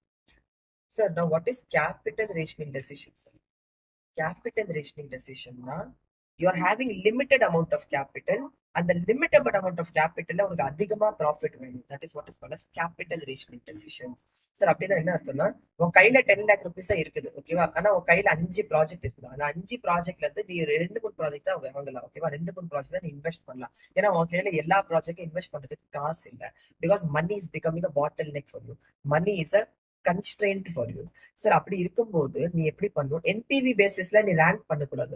நீ உன்னோட ப்ராஜெக்ட் ப்ராஃபிட்டபிலிட்டி இண்டெக்ஸ் பேசிஸ்ல ரேங்க் பண்ணும். ஏன்னா கம்மி காசு இருந்தா கம்மி காசுல அதிகமா ப்ராஃபிட் வாங்கணும்னு பார்ப்பேன். R you with me? So அப்படின்னா நீ என்ன பண்ணணும்னா NPV is the absolute value. ஒரு சிங்கிள் ப்ராஜெக்ட் இருந்தா என்பிவி பேசிஸ்ல நீ டெசிஷன் எடுத்துட்டு, ஆனா ஒரு மல்டிபிள் ப்ராஜெக்ட்ல இருந்து நீ சூஸ் பண்ணணும்னா profitability index is the best measure to calculate. Okay, profitability index is the best method to calculate. Sir ஒரு ஃபைனல் கன்சல்டேஷன் மட்டும் பண்றேன். ஓகேவா? discounted cash inflow minus discounted cash outflow is NPV. அதே discounted cash inflow divided by discounted cash outflow is equal to profitability index. Okay. So I hope you got this clarity. What is net present value and what is profitability index? Okay. அதே மாதிரி நீங்க profitability index கண்டுபிடிக்கலாம். ஏன்னா now you know discounted cash inflow also, now you know discounted cash outflow also. நீ ஈஸியா profitability index calculate பண்ணலாம். Say discounted cash inflow is 1591, discounted cash outflow is 5000 rupees. Okay va? Is sorry. இது calculate, this is net present value. 1591 is net present value. Discounted cash inflow இது எல்லாமே நீ add பண்ணு. ஓகேவா? இது எல்லாமே நீ add பண்ணு. இது எல்லாமே add பண்ணா you will get discounted cash inflows, which is nothing but 6591. எப்படி சார் கண்டுபிடிச்ச? 5000 plus 1591 பண்ணாதானே இது எல்லா வேல்யூஸ் வரும். ஸோ 6591 டிவைடட் பை 5000 பண்ணா உனக்கு ப்ராஃபிட்டபிலிட்டி இண்டெக்ஸ் வந்துடும்.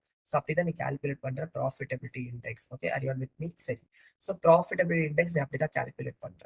இதே மாதிரி இங்கேயும் நீ ப்ராஃபிட்டபிலிட்டி இண்டெக்ஸ் கால்குலேட் பண்ணலாம், which is nothing but discounted cash inflows. Discounted cash inflows is equal to 5655.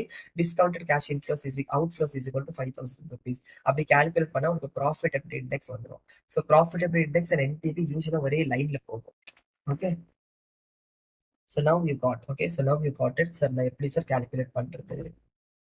So உனக்கு ஒரு கிளாரிட்டி கிடைச்சது. என்பிவி எப்படி கால்குலேட் பண்ணணும் அண்ட் ப்ராஃபிட்டபிலிட்டி இண்டெக்ஸ் நீ எப்படி கால்குலேட் பண்ணணும். So now okay, so now நீ எல்லா டெக்னிக்கும் கண்டுபிடிச்சிட்ட. ஏஆர்ஆர் உனக்கு தெரியும், பேபேக் பீரியட் உனக்கு தெரியும், discounted பேபேக் period you know, how to calculate net present value உனக்கு தெரியும், how to calculate profitability index உனக்கு தெரியும்.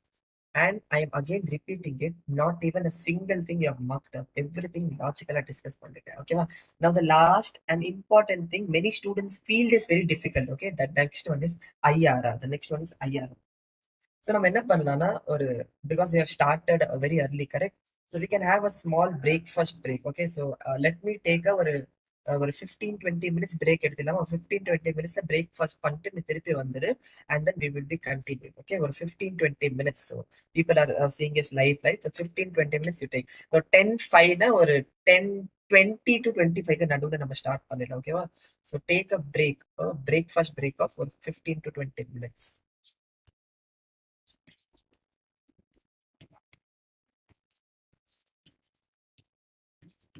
ஓகே, பிரேக்ஃபாஸ்ட் பிரேக் ஆஃப் ஒரு 15 to 20 minutes மட்டும் எடுத்துரு, and then we will continue. Okay,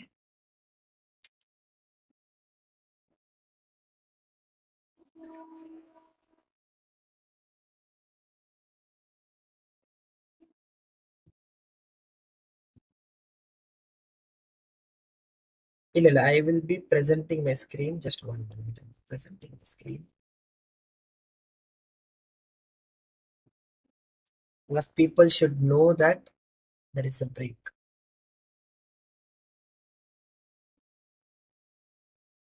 Okay, so now my screen is presented. I'm just switch off.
Okay.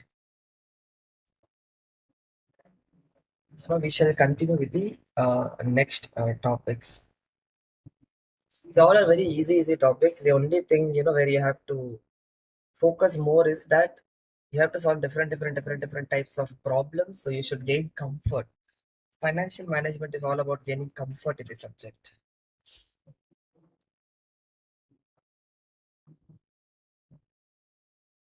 Okay, so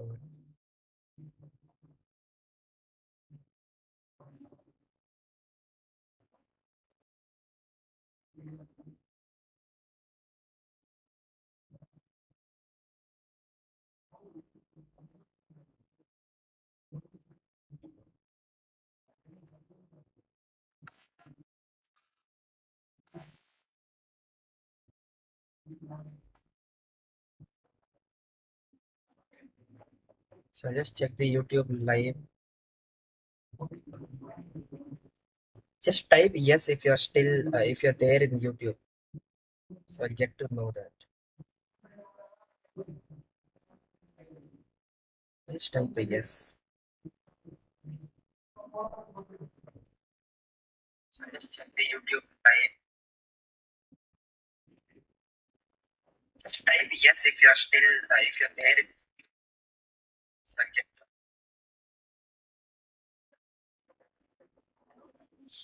just type a yes.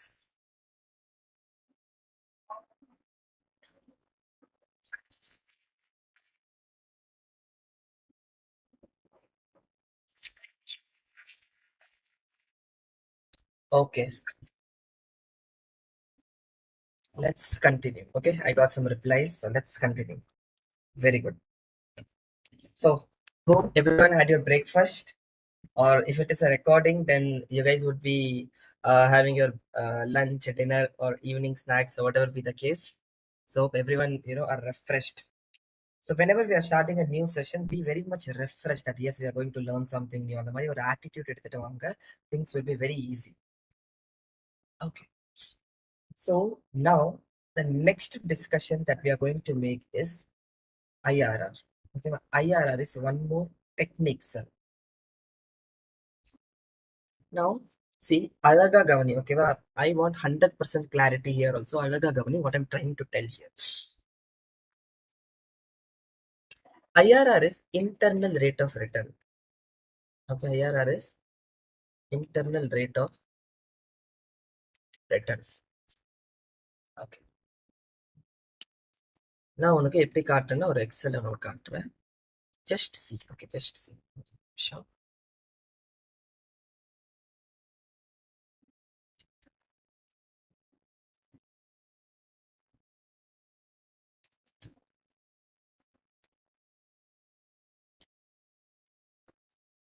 So here cash flows. Cash flows மட்டும் இங்க கொண்டு வந்துடுறேன். No, guys. Yeah, cash flows.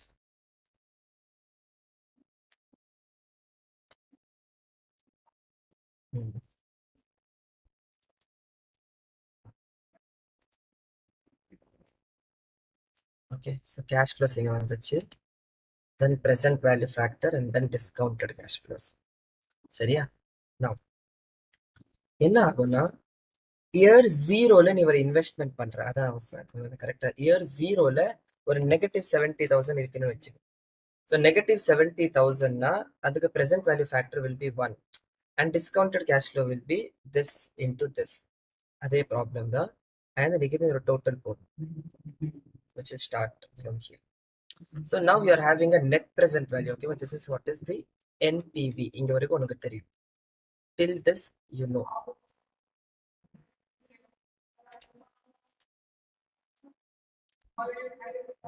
Okay. So till this உனக்கு ஒரு clarity is a year cash flow. So present value factor is at the rate 10%. இதுக்கு discounted cash flow is this. Okay, இதுக்கு discounted cash flow is this. இதுக்கு நீ ஒரு 4 digit மட்டும் இருந்தா. Okay, sir.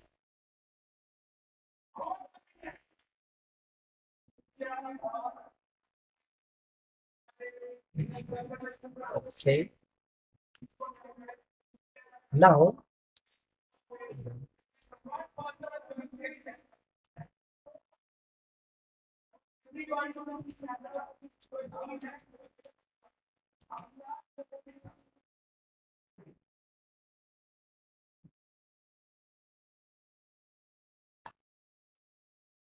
Eraser work agala. Okay, anyways.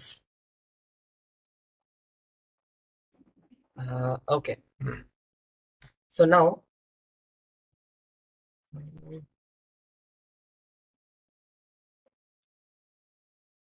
I wanted to just 1 minute.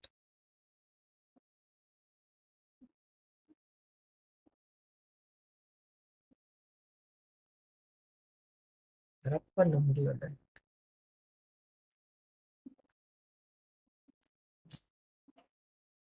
Okay.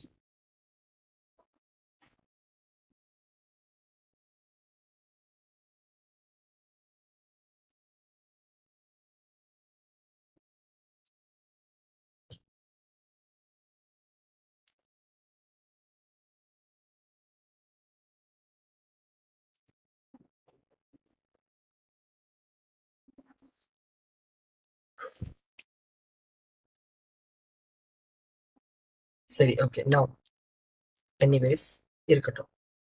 Okay, so only 4 digits are okay. So now I'm getting an NPV of 4921. Okay, I'm getting an NPV of 4921. Sir, இப்போ எனக்கு NPV 4921 rupees வருது sir. Now, நீ யோசிச்சு பாரு, நீ ஒரு மீட்டிங்ல உட்காந்துருக்க. You're sitting in a meeting. The CEO is calling you, okay, and he's asking you, sir, this is what is the project is looking like. I mean, this is what is the project. இதான் உனக்கு கையில data இருக்கு. Okay, this is the data which is there in your hand. Sir, I have a cash flows. நான் zero தியர்ல 70,000 rupees invest பண்ணும் sir. எனக்கு next 5 இயர்ஸ்ல எனக்கு இந்த கேஷ் ஃப்ளோஸ்லாம் வருது சார். ஓகே, எனக்கு நெக்ஸ்ட் 5 இயர்ஸ்ல எனக்கு இந்த கேஷ் ஃப்ளோஸ் வருது. ஃபர்ஸ்ட் இயர்ல 10,000 வரும், செகண்ட் இயர்ல 20,000 வரும், தேர்ட் இயர்ல 40,000 வரும், ஃபோர்த் இயர்ல 10,000 வரும், ஒரு ஃபிஃப்த் இயர்ல எனக்கு ஒரு 20,000 rupees வரும் சார். நான் இப்போ நான் ஒரு ரொம்ப இம்பார்ட்டண்டா பாயிண்ட் சொல்ல போறேன். Discounting factor is 10%. ஓகேவா, discounting factor is equal to 10%. So when I'm telling discounting factor 10%, now what I am meaning, sir? Discounting factor na enna artham, sir? Discounting factor na I am talking that it is a cost of capital rate. Sir, cost of capital rate na இந்த 70,000 capital நீ வாங்கியிருப்ப கரெக்டா. இந்த 70,000 உன் காசு இல்லை, இந்த 70,000 எங்கிருந்து வாங்கியிருப்பேன். ஐதர் நீ ஷேர் ஹோல்டர்ஸ் கிட்ட இருந்து இஷ்யூ பண்ணிருப்ப, இல்லைன்னா யோர் ஓன் மணி நீ போட்டிருப்ப, இல்லைன்னா ப்ரிஃபரன்ஸ் ஷேர் கேபிட்டல் இருந்து எடுத்திருக்க, லோன் எடுத்திருக்க, டிபென்ச்சர்ஸ் எடுத்திருக்க. ஓகேவா, அந்த 70,000 ஏதாவது ஒரு சோர்ஸ்ல இருந்து வந்திருக்கும். With some source you would have got the 70,000 rupees. So every cost, okay, every capital is having a cost. That is what is called as cost of capital. So the cost of this 70,000 rupees is what is called as discounting factor. Okay, so when I'm talking 10,000 rupees, 10% is my discounting rate. It means that the cost of this 70,000 rupees is 10%. So how you are calculating 10% cost, sir, is the question. How you are calculating 10% is the cost, that you will learn something in cost of capital chapter. So cost of capital chapter backward you are learning how to calculate something called as discounting factor. So the discounting factor that you are using in capital budgeting is nothing but the marginal cost of capital that you are calculating in the chapter cost of capital. So the backward நம்ம பார்க்க போறோம். இந்த clarity உங்க கையில இருக்கும். ஓகேவா? Okay, so which means it is the interest rate. Okay, interest rate the cost. So what you're doing is that from all these cash flows you're removing the cost. So 10,000 and the cost remove panna 9090 varo, 20,000 and the cost remove panna 16,528 varo. So from all these cash flows you're removing their respective years of the cost. So 10,000 and the 1 year 10% remove panna, 20,000 and the 2 years 10% remove panna, 40,000 and the 3 years 10% remove panna, and the mari remove பண்ணதுக்கு அப்புறம் you are getting something called as the remaining amount. Okay, you are getting something called as the remaining amount. And the remaining amount வச்சுட்டு உனக்கு NPV வருது, which is 4921. Now this 4921 NPV is for a discounted rate of 10%. Now sir, my question is, okay, wow, what if my cost of capital is not 10%? Okay, just imagine you're in a meeting. In a meeting, the CEO is telling you that Zero year, you have to invest 70,000 rupees. 1 to 5 years, you will receive this much cash flows. Okay, you will receive this much cash flows. Then should I accept the project or should I reject the project? Then you will cross question, sir, what is the cost of capital?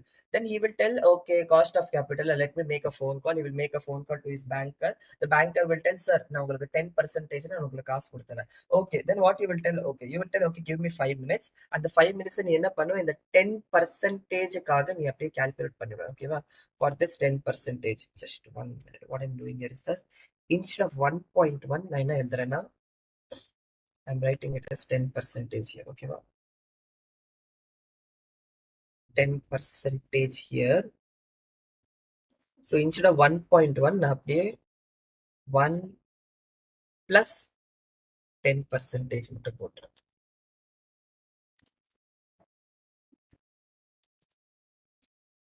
and this is fixed. Okay.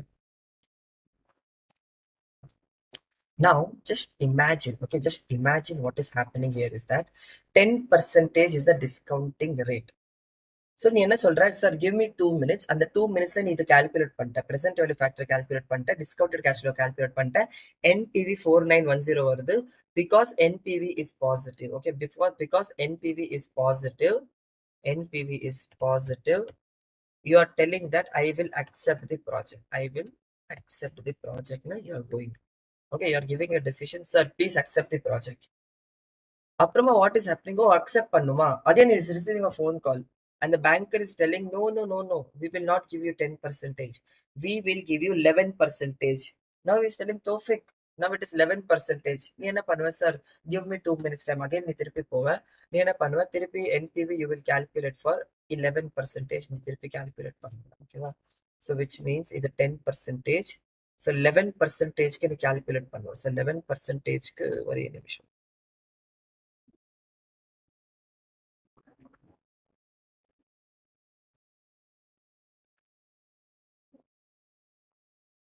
Okay, here also A is common. Here A is common.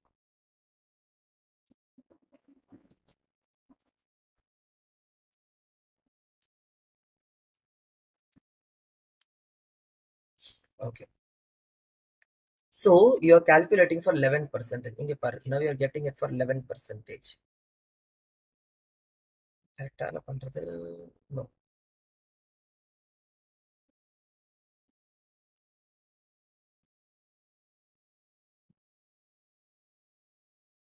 Your row should be fixed, column should not be fixed. Okay.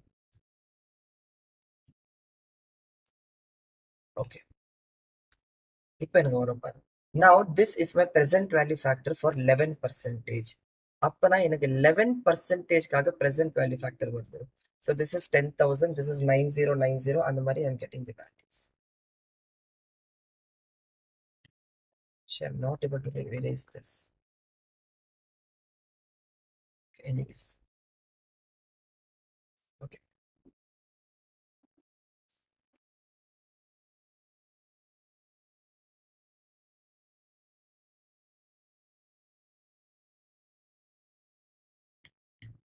Okay. Now just see.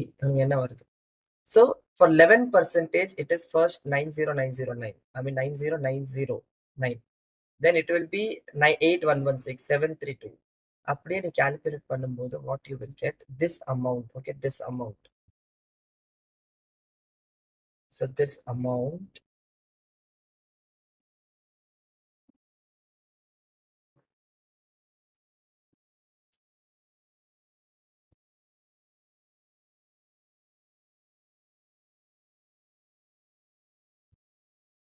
Okay.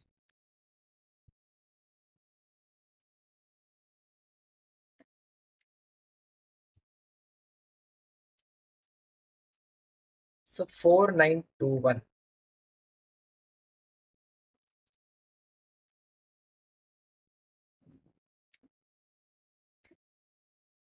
And here now we are getting an NPV of 2945. See, I'm doing nothing. Okay, I'm doing nothing. I'm just calculating the NPV. Okay, I'm just calculating the NPV. Now, என்ன ஆகுதுன்னா, for 10%, I'm getting an NPV of 4921. For 11%, I'm getting an NPV of 2945. Sir, now because it is positive, again you accept. Okay, again you accept. So 2 minutes time எடுத்தேன். ஓகேவா?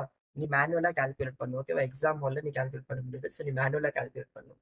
Sir அப்படின்னா sir எனக்கு 11%ல அவ்வளோ வருது sir. ஓகேவா? எனக்கு 11%ல அவ்வளோ வருது. இப்போ நான் என்ன சார் பண்றது?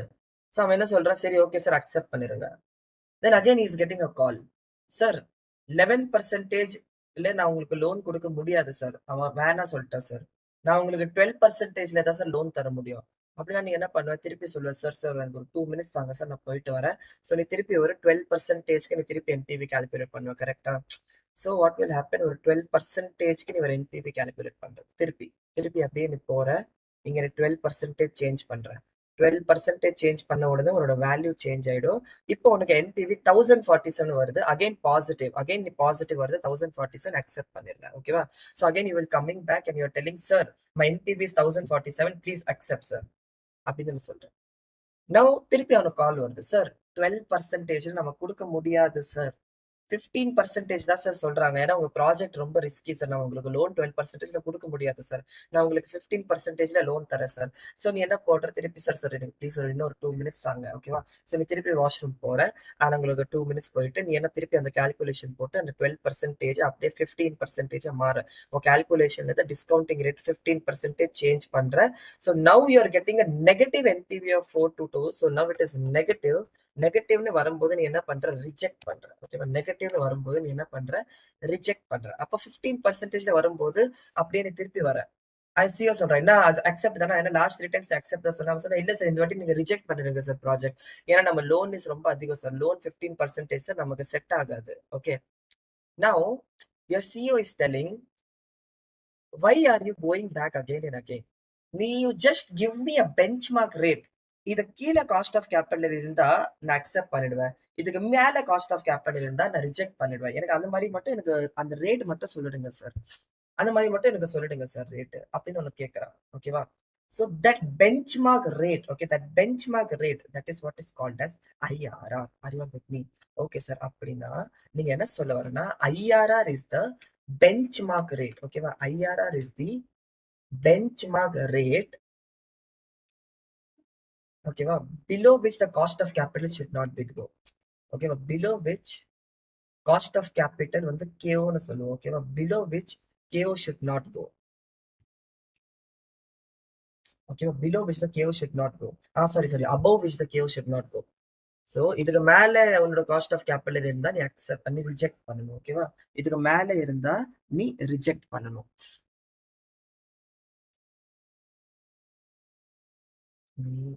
below which the KO should not go. So அப்படின்னா below கட் பண்ணிட்டு அபவுட் அப்புறம். அப்படின்னா சப்போஸ் நான் என்ன சொல்றேன்னா, I am having a rate. ஓகேவா? மை காஸ்ட் ஆஃப் கேபிட்டல், ஓகேவா, should not go above that rate. என்னோட காஸ்ட் ஆஃப் கேபிட்டல் பிலோ இருந்தா மட்டும்தான் அக்செப்ட் பண்ணுவோம். அப்படின்னா நீ என்ன பாரு தெரியுமா? ஐஆர்ஆர் வந்து ரிட்டர்ன் ரேட்டா பாரு. நீ ஐஆர்ஆர் வந்து ப்ராஜெக்ட் ரிட்டர்னா பாரு. ஓகேவா? அண்ட் காஸ்ட் வந்து காஸ்டா பாரு. நீ காஸ்ட் கம்மியா இருக்கணும். ஓகேவா? Cost should be less and IRR should be more. IRR should be more. அப்படிதான் நான் சொல்றேன். It is a benchmark rate. Okay, IRR is a benchmark rate above which your KO should not go. So which means your KO should not go beyond IRR. அப்படி இருந்தா, ஓகேவா, அப்படி இருந்தா கண்டிப்பா நீ இந்த ப்ராஜெக்ட் ரிஜெக்ட் பண்ணும். ஓகேவா? are you all getting this clarity? So அப்படிதான் ஒரு ஐஆர்ஆருக்கு ஒரு நமக்கு மீனிங் கொடுத்துருக்கேன். IRR is a rate. ஓகேவா? IRR is a rate above which your cost of capital should not go. அப்படின்னா இங்க 15% இஸ் ரேட். எனக்கு ஏதாவது நீ ஒரு ரேட் கொடுத்துரு சார். அந்த ரேட்டுக்கு மேல இருந்தா, ஓகேவா, அந்த ரேட்டுக்கு மேல என்னோட காஸ்ட் ஆஃப் கேபிட்டல் இருந்தா நான் ரிஜெக்ட் பண்ணுவேன். அந்த ரேட்டுக்கு கீழே அந்த காஸ்ட் ஆஃப் கேபிட்டல் இருந்தா நான் அக்செப்ட் பண்ணுவேன் sir. That is the next question that we are discussing sir. அப்படின்னா 12%க்கு பாசிட்டிவ் வருது, 15%க்கு நெகட்டிவ் வருது சார். அப்படின்னா it is somewhere between 12 to 15. அது 13 கூட இருக்கலாம், 14 கூட இருக்கலாம், 14.5 கூட இருக்கலாம், 14.75 கூட இருக்கலாம். So one way to calculate that is நீ ட்ரையல் அண்ட் எரர் மெத்தட் போடணும். So trial and error method போட்டுக்கிட்டே இருக்கணும். Wherever the NPV is becoming zero, because NPV is becoming zero இருந்தால் தான் that is the benchmark rate, correct? ஏன்னா zero அதுக்கு மேல increase பண்ணா நெகட்டிவ் ஆயிடும், அது கீழே பண்ணா பாசிட்டிவ் ஆயிடும். R you are with me? Okay. So I am giving you one more meaning is that IRR is a rate. IRR is a rate at which the NPV is zero. இங்க பாரு, ஒரு concept different point of வியூல இருந்து பாரு. So first point of view நீ எப்படி பாக்குறேன்னா, IRR is the benchmark rate above which your cost of capital should not go. Second நீ எப்படி பாக்குறேன்னா, IRR is a rate at which your NPV is equal to zero. Now when your NPV will be zero, your NPV will be zero when your discounted cash inflows equals discounted cash inflows. So which means I can also tell that IRR is a rate at which the discounted cash inflow equals discounted cash outflows. See, I want IRR 100% clarity வரணும். Okay. So இப்போ இங்க இருக்கும் உங்க story புரிஞ்சுது sir. அப்படின்னா நான் ஏதாவது ஒரு ரேட் கண்டுபிடிக்கணும் சார். ஓகேவா? நான் அந்த ரேட் எப்படி சார் கண்டுபிடிக்கிறது? சரி, 12%ல எனக்கு பாசிட்டிவ் வருது. ஸோ நான் என்ன பண்றேன், 13%ல நெகட்டிவ் வருது. ஸோ சரி, 15%ல நெகட்டிவ் வருது. நான் 13 மாத்தி பாக்குறேன். ஓ, 13லயும் நெகட்டிவ் வருது சார். 13ல ஐம் கெட்டிங் நெகட்டிவ் 777. அப்படின்னா my answer is somewhere between. ஓகேவா? My answer is somewhere between 12 and 13. அப்ப சார் அது 12.5 இருக்கலாமா சார்? இருக்கலாம். அது 12.5 கூட இருக்கலாம். புரியுதா? அது 12.4 கூட இருக்கலாம். அது 12.6 கூட இருக்கலாம். சார் எக்ஸாம்ல நான் எப்படி சார் கால்குலேட் பண்றது? நான் தான் இங்கதான் மெயின் கொஸ்டினே வருது, இங்கதான் கான்செப்டே வருது. இங்க அப்படி பாரு sir, 12% is my discounting rate. ஓகேவா? இங்க பாரு, 12% discounting rateல, which is the rate. ஓகேவா? this is the rate and this is the NPV. sir, 12% discounting rate I'm getting my NPV as 1047 sir, and 13% NPV rate I'm getting 13% rate I'm getting my NPV as -77 sir. அப்படின்னா somewhere in between this my IRR rate is lying. Are you with me? Somewhere in between this my IRR rate is lying where my NPV should be zero. That is what's the next discussion that we are making. Till here you are having that clarity. எனக்கு S மட்டும் சொல்லிட்டு, so that I get to know that ஆமா. ஏன்னா ஒரு IRR வந்து நான் ரொம்ப interest போட்டு ஒன்று சொல்லி கொடுத்துட்டு இருக்கேன், ஒரு டெப்தா போயிட்டு இருக்கேன். ஏன்னா அந்த கிளாரிட்டி இருந்தா எக்ஸாம்ல ஐஆர்ஆர் கொஸ்டின் வரும்போது நீ ஈஸியா டேக்கிள் பண்ணலாம். Why I am taking lot of time here is that many people feel IRR is very difficult. ஓகேவா? ஸோ அந்த ஃபீலிங் உங்களுக்குள்ள இருந்து போயிடணும் சார். அப்படின்னா நீ விஷுவலைஸ் பண்ணிப்பாரு. ஓகே, விஷுவலைஸ் பண்ணிப்பாரு. 12%ல I am having an NPV of 1047. 13%ல I'm having an NPV of 777 rupees, which means somewhere in between 12 and 13%. This is my IRR rate. Okay, but this is my IRR rate. Somewhere in between 12 and 13, I want my NPV to be zero. அப்படின்னு visualise பண்ணிப்பாரு. 12%ல I'm getting my NPV 1047. 13%ல I'm getting my NPV as -777, which means somewhere in between 12 and 13% my IRR rate is lying, and that IRR rate, okay, that IRR rate and that IRR rate க்கு கீழே my NPV should be zero. சரி, இதுல we are using a concept, ஒரு மேத்தமெட்டிக்ஸ்ல ஒரு சின்ன concept, அது unitary மெத்தட்னு ஒரு concept இருக்கும். சரி, அதனால நான் கான்செப்டா போக மாட்டேன். யூனிட்ரி மெத்தட்லாம் எப்படின்னா, சார் ஒரு மாம்பழம் 10 ரூபானா 2 மாம்பழம் எவ்வளவு? ஓகேவா? ஒரு மாம்பழம் 10 ரூபானா 2 மாம்பழம் எவ்வளவு? 20 ரூபா. ஓகேவா? 2 மாம்பழம் 30 ரூபானா 4 மாம்பழம் எவ்வளவு? ஓகேவா? 2 மாம்பழம் 30 ரூபா, 4 மாம்பழம் 60 ரூபா. ஸோ சேம் இந்த மாம்பழம் கான்செப்ட். ஃபார் எக்ஸாம்பிள் நான் உனக்கு சொல்றேன் பாரு. If I'm getting 2 mangoes for 40 rupees, அப்படின்னா 4 mangoes I'm getting for how much rupees? 80 rupees நான் கால்குலேட் பண்றேன். இது நீ எப்படி கால்குலேட் பண்ற? இதுக்கு easy method, cross multiplication method. 40 into 4 divided by 2. So 40 into 4 160 divided by 2 பண்ணா 18 அப்படியே கண்டுபிடிச்சிடலாம். அப்படின்னா நீ இதுல என்ன வேல்யூஸ் வேணா கண்டுபிடிச்சிடலாம். சார் 3 மாம்பழம் 100 ரூபாய்னா 100 மாம்பழம் எவ்வளவு sir? So 100 into 100, 10,000 divided by 3 பண்ணா உனக்கு வேல்யூ அமௌண்ட் கிடைச்சிடும். ஓகே, 10,000 divided by 3 பண்ணு. 10,000 divided by 3 பண்ணா அப்படின்னா 100 மாம்பழம் will be 3,333 rupees சார் அப்படின்னு நீ கால்குலேட் பண்ணும். இதை நீ மாம்பழம் கூட கால்குலேட் பண்ணலாம். சார் 7 மாம்பழம் ரூபாய் கிடைக்குது சார். ஓகேவா? என் கையில 1000 ரூபாய் இருக்குது சார். நான் எவ்வளவு மாம்பழம் வாங்கலாம் சார்? 1000 into 7 divided by 100. ஓகேவா? which means 7000 divided by 100. so என்ன பண்ணும்? 7000 divided by 100 பண்ணா உனக்கு 70 மாம்பழம் கிடைக்கும். Same concept. ஓகேவா? so are you all getting this? இதுதான் யூனிட்டரி மெத்தட் சொல்றோம். கிராஸ் மல்டிப்ளிகேஷன் ஒரு 6th 7th ஸ்டாண்டர்ட் நீ படிச்சிருப்ப. இதே கான்செப்ட் தான் நமக்கு யூஸ் பண்றோம். ஓகேவா? இதே மாம்பழ கான்செப்ட் தான் நமக்கு யூஸ் பண்றோம். சார் அப்படின்னா நீங்க என்ன சார் சொல்ல வரீங்க? நான் என்ன சொல்ல வரேன்னா, நல்ல கவனி, நான் என்ன சொல்ல வரேன்னா, sir, I am increasing my NPV by 1%. Okay, when I'm increasing my NPV by 1%, I mean discounting rate. Sorry, if I'm increasing my discounting rate by 1%, I am reducing my NPV by how many amount? Okay, so 1047 is reducing by 0, then it is again reducing by 777. So which means my NPV is reduced from 1047 and the 777. How much decrease is there? 1047 plus 777, correct? So 1047 plus 777, 1824 is the decrease. So நான் என்ன சொல்ல வரேன்னா, sir நான் என்னோட discounting rate 1% if I'm increasing, my NPV is reducing by 1824. எப்படி sir 1824 reduce ஆகுது? 1047 is my NPV. So first அது 0 ஆகுது. So 1047 reduce ஆயிட்டு 0 ஆகுது. Then again 777 reduce ஆகுது. So which means my total reduction is 1824. So அப்படின்னா 1% increase in discounting rate is reducing my NPV by 1824. That is the point that you have to understand. Sorry, sir. Now, this is very clear. So, which means how much percentage increase I want. Okay, which means how much percentage increase I want to reduce my NPV to 0. To 0 na 1407 reduce பண்ணனும். புரியுதா? இங்க வரைக்கும் அந்த first அந்த அந்த அந்த அந்த அந்த அந்த ஸ்ட்ரக்சருக்கு நான் கொண்டு வரேன். So 1% நான் என்னோட NPV இன்க்ரீஸ் பண்ணா, 1% நான் டிஸ்கவுண்டிங் ரேட் இன்க்ரீஸ் பண்ணா, என்னோட NPV is decreasing by 1824 rupees. Now how much percentage increase I want to decrease my NPV by 1047 rupees? So how much percentage increase I want? Same other concept. So 1047 into 1 divided by 1824 பண்ணு. Okay ba? So which means 1824. So 1047 divided by 1824. So 1047 into 1 divided by 1824.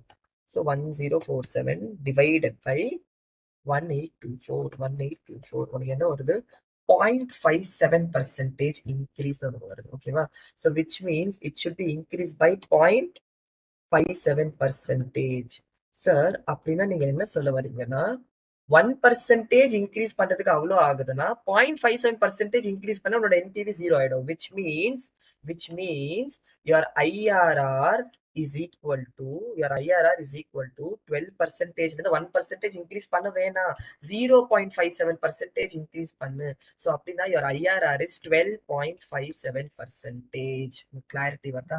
Clarity வருதுன்னு அப்படியே கை தட்ட. Okay, அப்படியே கை தட்ட. ஆமா, உனக்கு IRR is 12.57%. நான் எப்படி கால்குலேட் பண்ணணும்னு உனக்கு கிளாரிட்டி வருது. சார் எனக்கு காட்டுங்க சார், எனக்கு அது வரல சார். ஸோ அப்படின்னா நான் 12.57 போட்டு காக்குறேன். ஓகேவா? 12.57 போட்டு காத்தா அப்படியே பாரு, -1, which means ஒரு அப்ராக்சிமேட்டா அது 0 ஆகுது. ஓ, அப்படிதான் உனக்கு அந்த கிளாரிட்டி வருதுல. ஆமா சார், ரியலி 12.57 பண்ணும்போது ரியலி என்னோட NPV 0 ஆகுது. ஓகே, ஆனா இது இஸ் அப்ராக்சிமேஷன் தான். ஓகேவா? அப்ராக்சிமேஷனா தான் இது பண்றேன், because you are doing interpolation. This method is called as interpolation method. This method is called as interpolation method.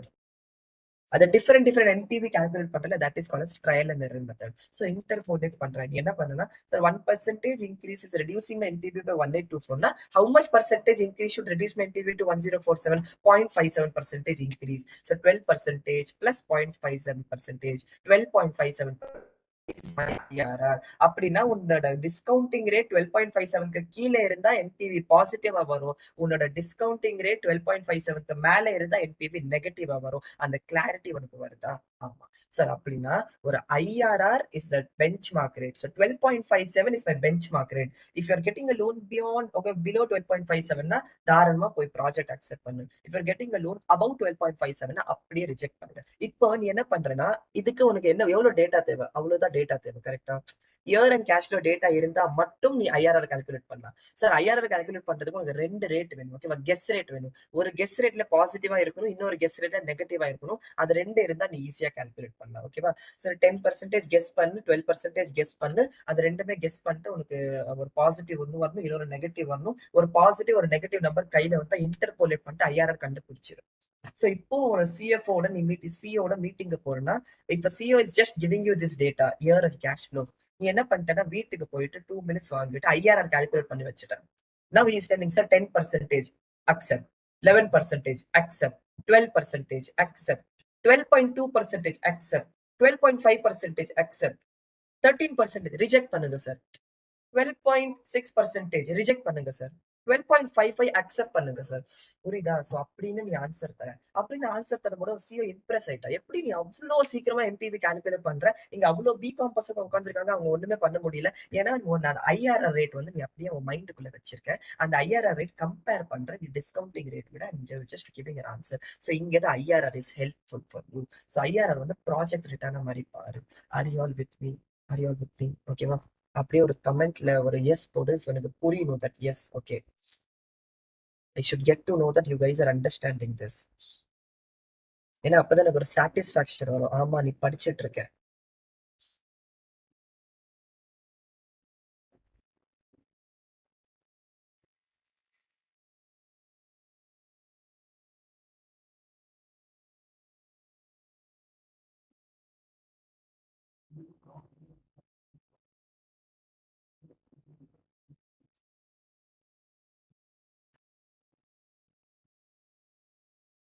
ஏன்னா அப்பதான் எனக்கு ஒரு சாட்டிஸ்ஃபேக்ஷன். ஆமா நீ படிச்சுட்டு இருக்க.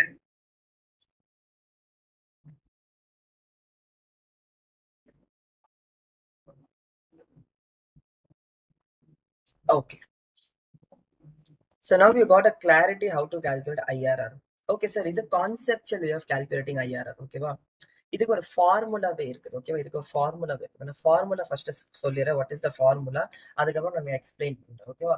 பார்த்த உடனே பயந்துராது. Okay, what is the formula? So lower rate plus NPV at lower rate divided by NPV at lower rate minus NPV at higher rate into higher rate minus lower rate. அப்பா அவ்வளோ பெரிய ஃபார்முலா, பயந்துராது, ஒண்ணுமே இல்லை. ஓகேவா? Lower rate 12% plus. ஓகேவா? What is the NPV at lower rate? It is 1047. ஓகேவா? 1047. What is the NPV at lower rate? 1047. Okay, 1047 minus what is the NPV at higher rate? Negative 777. So negative less 777. So இது positive ஆயிடும். சரியா? Into higher rate minus lower rate. So அப்படின்னா 13 minus 12. ஓகேவா? higher rate minus lower rate 13 minus 12 வந்துடும். Sir அப்படின்னா இது 12 போட்டு, so 13 minus 12 வரும். ஸோ அப்படின்னா என்ன? 12 plus 1047 divided by 1047 plus 777. So 1047 plus 77 பண்ணா எனக்கு என்ன வருது? 1824 வருது. ஓகேவா? 1824 வருது. இன்டூ 1 ரூபி நான் போடுறேன். ஓகேவா? இன்டூ 1. So which means நான் என்ன பண்றேன்? 12 plus 1047 divided by 1824 is nothing but 0.57. 0.57 வரும்போது எனக்கு அப்படியே 12.57% வருது. ஒரு ஐஆர்ஆர் அப்படியே வருது. கை தட்டு. 12.57 உனக்கு ஐஆர்ஆர் வருது. சார் அப்படின்னா இந்த ஃபார்முலா அப்படிதான் டிரைவ் பண்ணிருக்காங்க. கரெக்டா? சோ லோவர் ரேட், அதான் நீ லோவர் ரேட் பிளஸ் பண்ற. ஓகேவா? Plus NPV at lower rate. So இங்கதான் நீ NPV at lower rate which is nothing but நீ என்ன பண்ணி வச்சிருக்க இங்க? 1047. ஓகேவா? 1047 divided by 1824 தானே பண்ற. divided by 1824 நீ பண்ற. ஓகேவா? and then into நீ என்ன பண்ற? 1%. 1% என்னது? இன்க்ரீஸ். இன்க்ரீஸ்னா higher rate minus lower rate. ஓகேவா? into நீ higher rate minus lower rate தான் பண்ற. ஸோ சேம் திங் தான் அவங்க பண்ணிருக்காங்க. 1047க்கு பதிலா NPV at lower rate போட்டிருக்காங்க. divided by 1824 is nothing but NPV at lower rate minus NPV at higher rate into 1% is nothing but higher rate minus lower rate. அதே நீ ஒரு ஃபார்முலாவை போடுற. NPV at lower rate divided by NPV at lower rate minus NPV at higher rate into higher rate minus lower rate plus lower rate போட்டா உனக்கு IRR வந்துடும். So conceptual method உனக்கு தெரிஞ்சது, ஃபார்முலா மெத்தட் உனக்கு தெரிஞ்சது, இந்த ஃபார்முலா எப்படி drive ஆகுதுன்னு உனக்கு தெரியுது. ஓகேவா? ஸோ விச் மீன்ஸ் நீ ஃபார்முலா மக படிக்கல, நீ ஃபார்முலா அண்டர்ஸ்டாண்ட் பண்ணிருக்க. ஓகே. ஸோ உனக்கு ஐஆர்ஆர் எனக்கு எப்படி வரணும்னு எனக்கு வந்துச்சு sir. Okay sir. So IRR நான் எப்படி கால்குலேட் பண்ணுவேன்? ஸோ ரொம்ப ப்ராக்டிஸ் வேணும் கொஞ்சம் ஐஆர்ஆர் கால்குலேட் பண்றதுக்கு. சரியா? ஸோ எக்ஸாம்ல நீ கான்செப்சுவல் வேயா கூட பண்ணலாம், ஃபார்முலா வேயா கூட பண்ணலாம். But it is advisable to do இந்த ஃபார்முலா வே பிகாஸ் எக்ஸாம்ல அது ஸ்டடி மெட்டீரியல்லையோ அண்ட் சஜஸ்டட் ஆன்சர்ஸ்லயோ அவங்க ஃபார்முலாவே தான் அவங்க கொடுத்துருக்காங்க.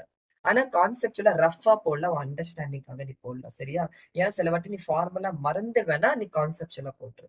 ஏன்னா லாட் ஆஃப் டைம் எக்ஸாம் ப்ரெஷர்ல sir lower rate minus higher rate minus lower rate எனக்கு கிளாரிட்டி வரல சார். அந்த மாதிரி சில சில இடத்துல அந்த மாதிரி நடக்கும். ஓகேவா? கண்டிப்பா நடக்கும். அப்படி நடக்கலைன்னா உன் மைண்ட்ல ஏதாவது ப்ராப்ளம். ஏன்னா if you are normal person all this things will be happening. If you are not so all this things are not happening with you are not normal person. Please you know show to a psychologist. So அப்படின்னா என்ன sir இதெல்லாம் நார்மலா sir? ஆமா இதெல்லாம் ரொம்ப normal. Okay.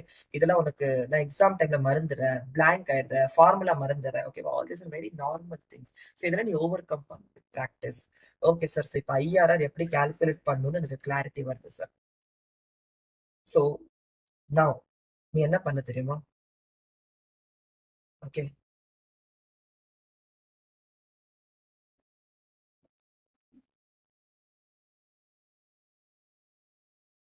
Project ஏ. ஓகேவா? Project ஏ நான் guess rate மட்டும் சொல்லிடுறேன். அப்புறமா நான் உனக்கு சொல்றேன் நீ கெஸ் ரேட் எப்படி பண்ணணும். 12%ல கால்குலேட் பண்ணு. இன்னொன்னு 13%ல கால்குலேட் பண்ணு. நீ ஆல்ரெடி பண்ணிருப்ப கரெக்டா? என்பிவி கால்குலேட் பண்ணும்போது நீ 10% எடுத்திருப்ப கரெக்டா? நீ 10% எடுத்திருப்ப. ஆனா இப்ப ஐஆர்ஆர் கால்குலேட் பண்ணும்போது நீ என்ன பண்ணு தெரியுமா? ஒரு 12%ல ஒரு என்பிவி கால்குலேட் பண்ணு. 13%ல ஒரு என்பிவி கால்குலேட் பண்ணு. பாரு எல்லாமே annual cash flows. Present value annuity factor போட்டாலே உனக்கு என்பிவி வந்துடும். ஓகேவா? NPV calculation is very easy here. 12%ல ஒரு என்பிவி கால்குலேட் பண்ணு. 13%ல ஒரு என்பிவி கால்குலேட் பண்ணு. அண்ட் தென் அது ரெண்டும் இன்டர்போலேட் பண்ணிட்டு இல்லைன்னா ஃபார்முலா யூஸ் பண்ணிட்டு எனக்கு ஒரு ஐஆர்ஆர் ரேட் சொல்லு. சேம் வே ப்ராஜெக்ட் பிக்கு பண்ணு. ஒரு ஓகேவா? நான் உனக்கு 5 மினிட்ஸ் தரேன். ஓகேவா? கொஞ்சம் ஹார்ட் ஒர்க் பண்ணு. ஓகேவா? இங்க நீ என்ன பண்ணு 10%க்கு நீ ஆல்ரெடி கால்குலேட் பண்ணிருப்ப. ஓகேவா? 10%க்கு நீ ஆல்ரெடி கால்குலேட் பண்ணிருப்ப. இன்னொன்னு 16%க்கு நீ கால்குலேட் பண்ணு. சார் இந்த கெஸ் ரேட் நீங்க எப்படி சார் சொல்றீங்க? நான் உனக்கு அப்புறமா சொல்றேன். அது மட்டும் நீ ஹோல்ட் பண்ணி வச்சு கெஸ் எப்படி பண்ணணும் நான் உனக்கு அப்புறமா சொல்றேன். ஆனா நீ என்ன பண்ண 10%க்கு நீ ஆல்ரெடி என்பிவி கால்குலேட் பண்ணும்போது நீ பண்ணிருப்ப கரெக்டா? நான் உனக்கு சொல்லி கொடுத்திருக்கேன். ஸோ என்பிவி நீ கால்குலேட் பண்ணிருக்கல அது அப்படியே வச்சுக்கோ லோவர் ரேட்டா. ஹையர் ரேட்டா 16% சீக்கிரமா திருப்பி கால்குலேட் பண்ணிடு. And then you give me the IRR. ஓகேவா? ஃபர்ஸ்ட் ஏக்கு போட்டு ஆன்சர் கொடுத்துரு. தென் பிக்கு போட்டு ஆன்சர் கொடுத்துரு. ஓகேவா? ஒரு 10 மினிட்ஸ் நான் உனக்கு டைம் தரேன். இது ரெண்டும் ஐஆர்ஆர் கால்குலேட் பண்ணு. நீங்க ஏன் சார் அவ்வளவு டைம் கொடுக்குறீங்க நம்ம பண்றதுக்கு? ஏன்னா practice is what is more important. ஓகேவா? practice is what is more important. சும்மா பார்த்தா you won't get. You will be thinking that I know, but there are chances that you may be making mistakes. So project ஏக்கோ project பிக்கோ IRR calculate பண்ணு. First project A பண்ணிட்டு எனக்கு answer சொல்லு. தென் project B பண்ணிட்டு நீ எனக்கு answer சொல்லு. சரியா? ஒரு 10 மினிட்ஸ் நான் உனக்கு டைம் தரேன். 10 மினிட்ஸ் டைம் தரேன். ப்ராஜெக்ட் ஏ அண்ட் ப்ராஜெக்ட் பிக்கு ஐஆர்ஆர் கால்குலேட் பண்ணிட்டு சொல்லு. It is very easy. Okay. It is very easy.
Okay,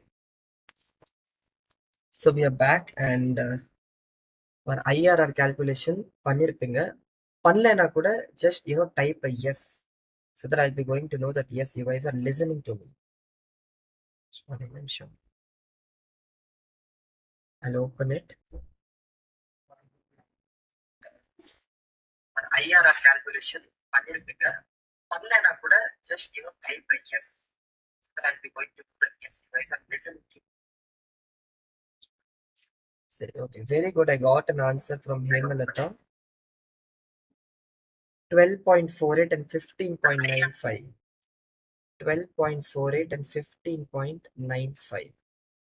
Very good, very good. So 12.48, okay, so somewhere around 12.48 and project B ka 15. Oh, very good, very good. See, if you guys are really calculating and you got the answer now, I'm very proud and very impressed. Okay, or what like you're learning and you're calculating the answers. That's a very great thing. So first you have to have a round of applause for yourself. Nee onnukaga kai tattnu that yes, you have done a really great job in calculating IRR 12.42 percentage. So approximation பண்ணிட்டு maybe you would have got 12.48 and 15.94 percentage. Okay, really. So okay, sir. So now I know how to calculate IRR also. Okay, so now I know how to calculate IRR also. ஒரு சின்ன revision மாதிரி கொடுக்கணும்னா ஐஆர்ஆருக்கு formula is lower rate plus NPV at lower rate divided by NPV at lower rate minus NPV at higher rate into higher rate minus lower rate. Okay, higher rate minus lower rate ரொம்ப positive இருக்கும். அதான் இந்த lower rate minus higher rate. So now this is the formula for IRR. Okay, now let us go ahead. Okay, let's go ahead. So I said you that we have 6 techniques of capital budgeting. So now you have learned all the 6 techniques. Okay, ARR payback period, discounted payback period, NPV profitability index and IRR. So நான் என்ன பண்றேன், அந்த பிஐ base பண்ணிட்டு ஒரு question இருக்குது சரியா, ஒரு capital rationing டெசிஷன்னா அது மட்டும் எப்படி பண்ணணும்னு நான் உனக்கு சொல்லிடுறேன். ஓகேவா, ஏன்னா நிறைய பேருக்கு கேபிட்டல் ரேஷனிங் எப்படி பண்ணணும்னு தெரியாது.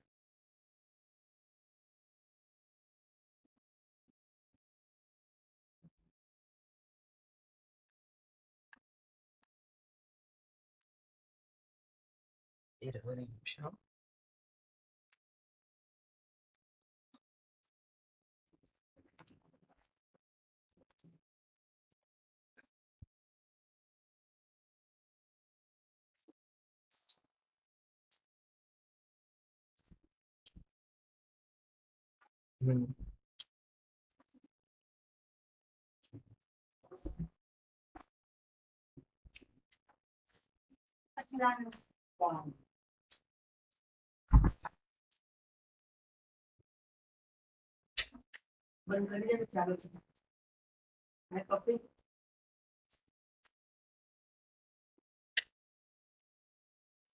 ஒரு நிமிஷம், we have a problem for capital rationing. Just 1 minute.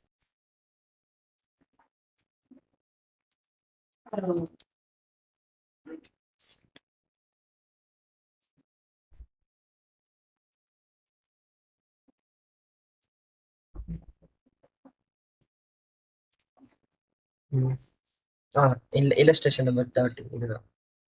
Okay, இதுதான் illustration number 30. இந்த கொஸ்டின் பாரு, ரொம்ப ஈஸியா இருக்கும். ஓகேவா, இந்த கொஸ்டின் பாரு ரொம்ப ஈஸியா இருக்கும். நான் சொல்றேன், ஏன்னா இந்த கொஸ்டின் வரதுக்கு ஹை சான்சஸ் இருக்கு. நான் ஏன் சொல்றேன்னா, நிறைய ஸ்டூடெண்ட்ஸ் இந்த கொஸ்டின் மிஸ் பண்ணிடுவாங்க. Lot of students will be missing this question.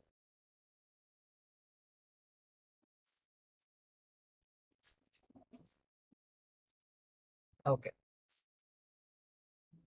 இங்கதான் whenever you read a question, okay, read it slowly because reading the question is more important than answering it. The Shiva Limited is planning its capital investment program for next year. It has 5 projects, okay, 5 projects, all of which gave a positive NPV. So இது அவங்க டைரக்டா NPV கொடுக்குறாங்க சரியா, டைரக்டா அவங்க NPV கொடுக்குறாங்க. And at a cutoff rate of 15%. So 15% is the discounting rate of cost of capital. The investment outflows and present values are being So this is the discounted cash outflow. So you know the discounted cash inflows minus discounted cash outflows is equal to net present value. ஆனா அவங்க டைரக்டா discounted cash outflow, so டைரக்டா net present value கொடுத்துருக்காங்க, இன்ஃப்ளோஸே கொடுக்கல. நீ actually inflows calculate பண்ணலாம். Inflows is nothing but 50 + 15 400, 65 400 is discounted cash inflows. அது minus பண்ணாதான் உனக்கு என்பிவி வரும். ஓகேவா? So you know this. Okay, now the company is having only 1,20,000 rupees. So capital restraint இருக்கும்போது you should understand that it is a capital rationing problem. So whenever there is a capital restriction, then it is a capital rationing problem.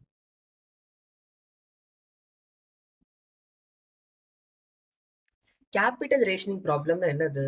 You should judicially allocate this 1,20,000 between these projects. ஏன்னா எல்லா project select பண்ண முடியாது.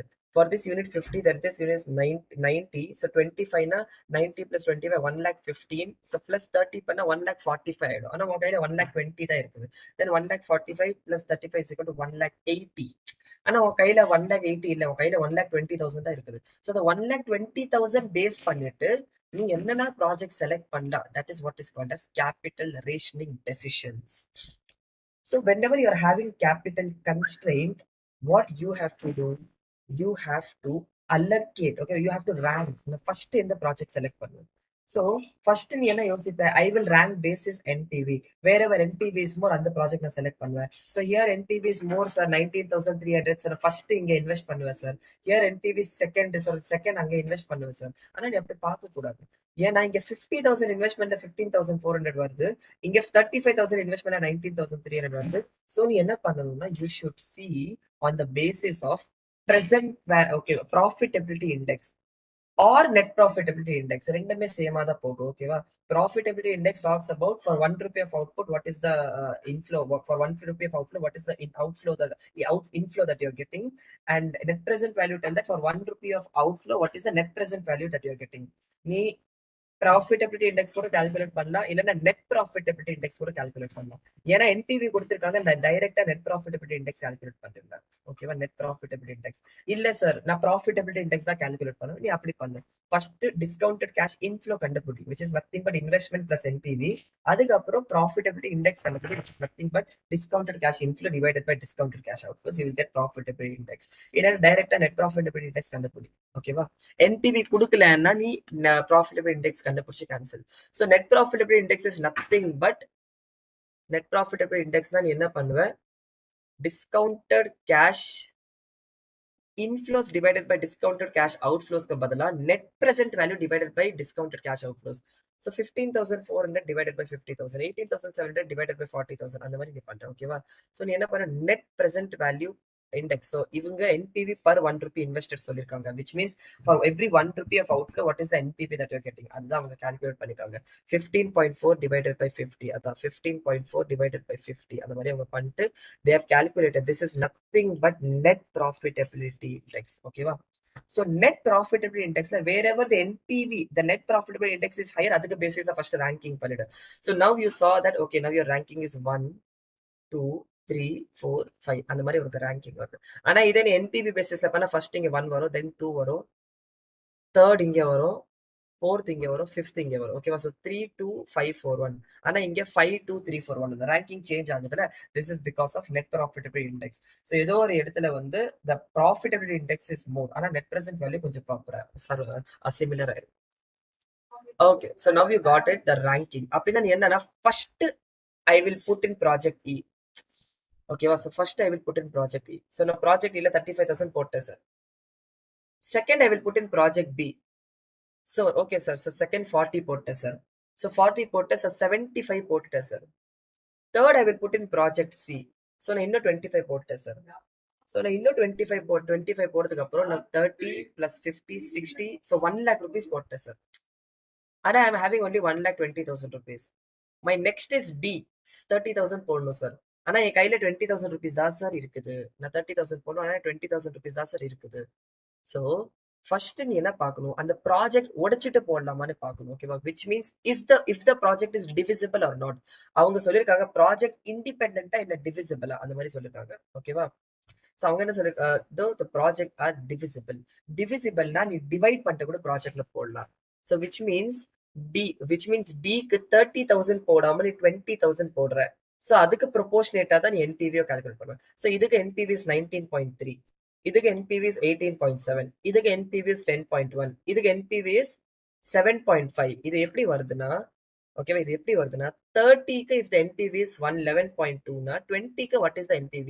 So 20 into 11.2 divided by 30 பண்ணா உனக்கு 7.5 வந்துரும். ஓகேவா, so 7.5 is my NPV. Calculate பண்ணிட்டு பாரு, 11.2 into 20 divided by 30. ஓகேவா, so 11.2 into 20 divided by 30 பண்ணி பார்த்தா உனக்கு 7.46, அதாவது 7.5 வரும். So 7.5 is your, which means 75,000 அர்த்தம். ஓகேவா, இல்ல 7,500. ஓகேவா, ஏன்னா மேல 3 0 இருக்குது. ஸோ 3 0 போட்டா 7,500. So now you are getting an NPV of 55,600 rupees. ஓகேவா, so 55,600 rupees if the project is divisible. ஓகேவா, and E கண்டிப்பா ரிஜெக்ட் பண்ணணும். ஓகேவா, E ரிஜெக்ட் பண்ணிடணும், and D ல அந்த ரிமைனிங் 10,000 இருக்குதா அதை நீ ரிஜெக்ட் பண்ணிடணும். And you have to select E, B, C and part project of D. அந்த மாதிரி நீ பண்ணணும் if the project are divisible. If the project are divisible. Sir, project is not divisible, sir. Project is indivisible. அப்படிதான் நீ என்ன பண்ணு, E plus B plus C போட்டு பாரு. ஓகேவா, ஏன்னா D போட முடியாது. கரெக்டா, so E plus C plus D போட்டு பார்த்தா உனக்கு 100 தான் இன்வெஸ்ட்மெண்ட் ஆகும். அதுல உனக்கு NPV வந்து 48.1 வரும்.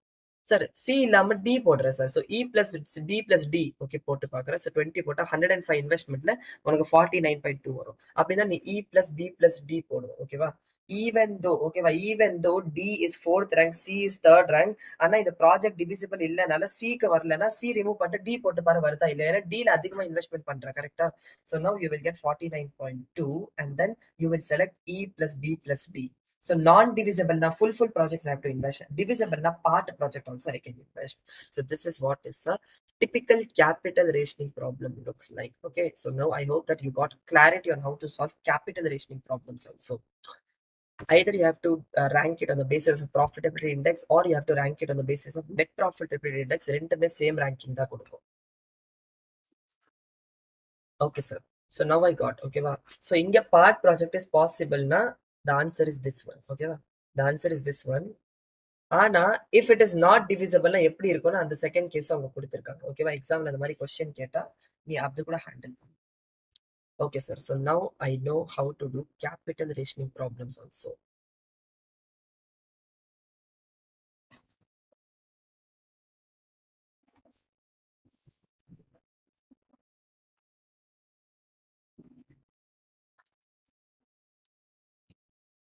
Okay, capital rationing decisions, ranking based on profitability index. Okay, sir. Now, next என்ன சார் வரும், நம்ம இன்வெஸ்ட்மெண்ட் டெசிஷன்ஸ்ல நெக்ஸ்ட் என்ன சார் வரும்? சி இப்போ வரைக்கும் உன் கையில கேஷ் ஃப்ளோஸ் கொடுத்துருந்தாங்க. ஓகேவா, உன் கையில கேஷ் ஃப்ளோஸ் கொடுத்துருந்தாங்க 0 1 2 3 4 5. உன் கையில கேஷ் ஃப்ளோஸ் கொடுத்துருந்தாங்க. அந்த கேஷ் ஃப்ளோஸ் பேசிஸ்ல தான் நீ கால்குலேட் பண்ணிட்டு இருந்த. நெக்ஸ்ட் இஷ்யூ என்ன வரும் தெரியுமா, அவங்க கேஷ் ஃப்ளோஸே கொடுக்க மாட்டாங்க சார். கேஷ் ஃப்ளோஸ் கொடுக்காம உனக்கு இஷ்யூ கொடுத்துருவாங்க. விச் மீன்ஸ் கேஷ் ஃப்ளோஸ்னா என்னது, ப்ராஃபிட்ல இருந்து sales minus variable cost minus fixed cost அதெல்லாம் பண்ணிட்டு அதுதானே அப்படித்தானே கேஷ் ஃப்ளோஸ் கண்டுபிடிக்கிறேன். அப்படின்னா you have to arrive at the cash flows. So I will tell you one way to arrive at the cash flows. Suppose you are having some profit னு வச்சுக்கோ, சரியா? Suppose you are having earnings before interest, depreciation and taxes. ஓகேவா, EBITDA சொல்லுவோம். You are having an EBITDA of 1 lakh rupees. So first நீ என்ன பண்ற, interest, depreciation and taxes. So first depreciation remove பண்ற. Suppose you are having a depreciation of 20,000 rupees. So earnings before interest and taxes வந்து 80,000 rupees வந்துடும். So நீ என்ன பண்ணுவேன், minus interest பண்ணுவேன். ஓகேவா, இன்ட்ரெஸ்ட் ஒரு 20,000 rupees வச்சுக்கோ. ஸோ 60,000 rupees உனக்கு வருது. 60,000 rupees is earnings before taxes. Taxes ஒரு 50% இருந்தா 30,000 rupees is earnings. 30,000 rupees is earnings after taxes. Okay, 30,000 rupees is earnings after taxes. So this is what is called as profit after taxes. இப்ப sir நம்ம profit எடுக்க வேணாம் sir, நம்ம cash flows தான் sir எடுக்கணும். So if I want to get the cash flows, I know that my this is cash. ஓகேவா, this is cash profit. earnings before interest, depreciation, taxes is a cash profit. இதுல depreciation is a non cash expenditure that I'm reducing. So because I'm reducing a non-cash expenditure, this is not my cash flow. Okay, but this is my profit. So அப்படின்னா நான் profit எடுக்காம I should take cash flows. So I have to arrive at the cash flows. Okay, are you getting? I have to arrive at the cash flows. So நீ என்ன பண்ணும் இதுல இருந்து நீ depreciation remove பண்ணிட்டு கரெக்டா இதே நீ depreciation add back பண்ணு ஓகேவா நீ depreciation add back பண்ணணும் 20,000. Now this is what is called as your cash flows 50,000 rupees. So now 50,000 rupees is your cash flows. இதே மாதிரி year on year cash flows கண்டுபிடிக்கணும் year on year cash flows கண்டுபிடிக்கணும் and then நீ NPV calculate பண்ணணும். So this is one way of getting at the cash flows. Sir, அப்படின்னா ப்ராஃபிட்ல இருந்து cash ஃப்ளோஸ்ல இருக்க difference என்னது சார் நான் கேஷ் எக்ஸ்பெண்டிச்சர்ல திருப்பி ஆட் பேக் பண்ணணும் ஏன்னா டெப்ரிசியேஷன் 20,000 மைனஸ் பண்றேன்னா 20,000 பாக்கெட் இருந்து காசா போல it is just a book entry that you're doing so because it is a book entry that you're doing you have to add back depreciation are you with me okay sir எனக்கு புரியுது sir நான் சொன்னா depreciation 20,000 add back பண்ணும் to get 50,000 rupees. Now depreciation is a non-cash expenditure. So yeah, depreciation is a non-cash expenditure. Because of depreciation, and the taxes could change. Correct? And the 20,000 depreciation and the tax shield could correct. Are you getting this? Sir, apina na direct calculate panuna na FD sir calculate panunu. For example, na calculate pannu okay 1 lakh rupees. So 1 lakh rupees and the direct and interest minus பண்றேன். So interest minus பண்ணா எனக்கு எவ்வளவு வரும் 80,000 rupees வரும் 80,000ல தான் direct and taxes minus பண்ணா உனக்கு 40,000 rupees வரும். So my earnings after taxes is 40,000 rupees. My earnings after taxes is 40,000 rupees. If 40,000 rupees, I have to add back depreciation. So I should not add back 20,000 depreciation. I should add back 20,000 depreciation and the 20,000 எனக்கு வந்து ஒரு tax saving கிடைக்கும் கரெக்டா I would have got a tax savings ஏன்னா அந்த 20,000க்கு நான் tax save பண்ணிருக்கேன் which is 20,000 into 50%. ஏன்னா இங்க depreciation நான் consider பண்ணல. If I have not considered depreciation, this is my cash flow, correct? But this is not my actual cash flow. Because of this 20,000 rupees, because of this 20,000 rupees, I am getting the tax saving. What is the tax saving that you're getting, sir? In the 20,000 rupees நால உன்னோட tax மாறுதுல ஏன்னா அந்த depreciation போடாம ஒரு tax amount 40,000 வருது depreciation போடுறதுக்கு அப்புறம் ஒரு tax amount 30,000 வருது அப்படின்னா because of depreciation you're actually saving 10,000 rupees taxes. Without depreciation, you are paying 40,000 taxes. After depreciation, you are paying 30,000 taxes. So because of depreciation, you are saving 10,000 rupees on taxes. So that 10,000 rupees savings is also an inflow for you. So with that 10,000 rupees, இதனை எப்படி sir calculate பண்றது? Depreciation into tax rate. Okay, 10,000 rupees. This is also called as tax shield on depreciation. So once you add the tax shield on depreciation, you will get the same amount the cash flow here. So we have two method of calculation. Actually, this is the easiest method of calculation. This is just one more method. நான் உங்களுக்கு சொல்லி கொடுத்திருக்கேன் ஒரு conceptual clarity. இங்கல இருந்து you will get to know what is tax shield on depreciation. Okay, sir. So which means I have to arrive at the cash flows னு சொல்றீங்களா? ஆமா, you have to arrive at the cash flows. How will I arrive at the cash flows? Suppose you're having profit na profit let you add back non-cash expenditure.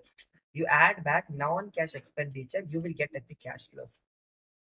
Okay, sir. Accepted. அப்படின்னா there is one way profit இருந்தா non-cash expenditure. Which non-cash expenditure என்னென்ன வரும் depreciation. Most depreciation தான் வரும். இல்லைன்னா provision நீ ஏதோ பண்ற provision for bad debt something you're doing that is also non-cash expenditure. அதை மட்டும் நீ add back பண்ணிடு so that you will get the cash flows. Sir அப்படின்னா நீங்க என்ன சொல்றீங்கன்னா இந்த கேஷ் ஃப்ளோ வந்து இயர் ஆன் இயர் நான் ப்ராஃபிட் கண்டுபிடிக்கணும் ஸோ இயர் ஆன் இயர் நான் ப்ராஃபிட் எப்படி சார் கண்டுபிடிப்பேன் சேல்ஸ் பண்ணுவேன் மைனஸ் வேரியபிள் காஸ்ட் பண்ணுவேன் கான்ட்ரிபியூஷன் வரும் மைனஸ் ஃபிக்ஸட் காஸ்ட் பண்ணுவேன் எனக்கு இபிஐடி வரும் மைனஸ் இன்ட்ரெஸ்ட் பண்ணுவேன் மைனஸ் டெப்ரிசியேஷன் பண்ணுவேன் ஓகேவா மைனஸ் டெப்ரிசியேஷன் பண்ணதுக்கு அப்புறம் நான் மைனஸ் டாக்ஸஸ் பண்ணுவேன் then add back depreciation I will get the cash plus for all the 5 years அந்த cash plus for all the 5 years நான் இங்க போடுவேன் and then I will calculate the net present value. So here one more step is involved.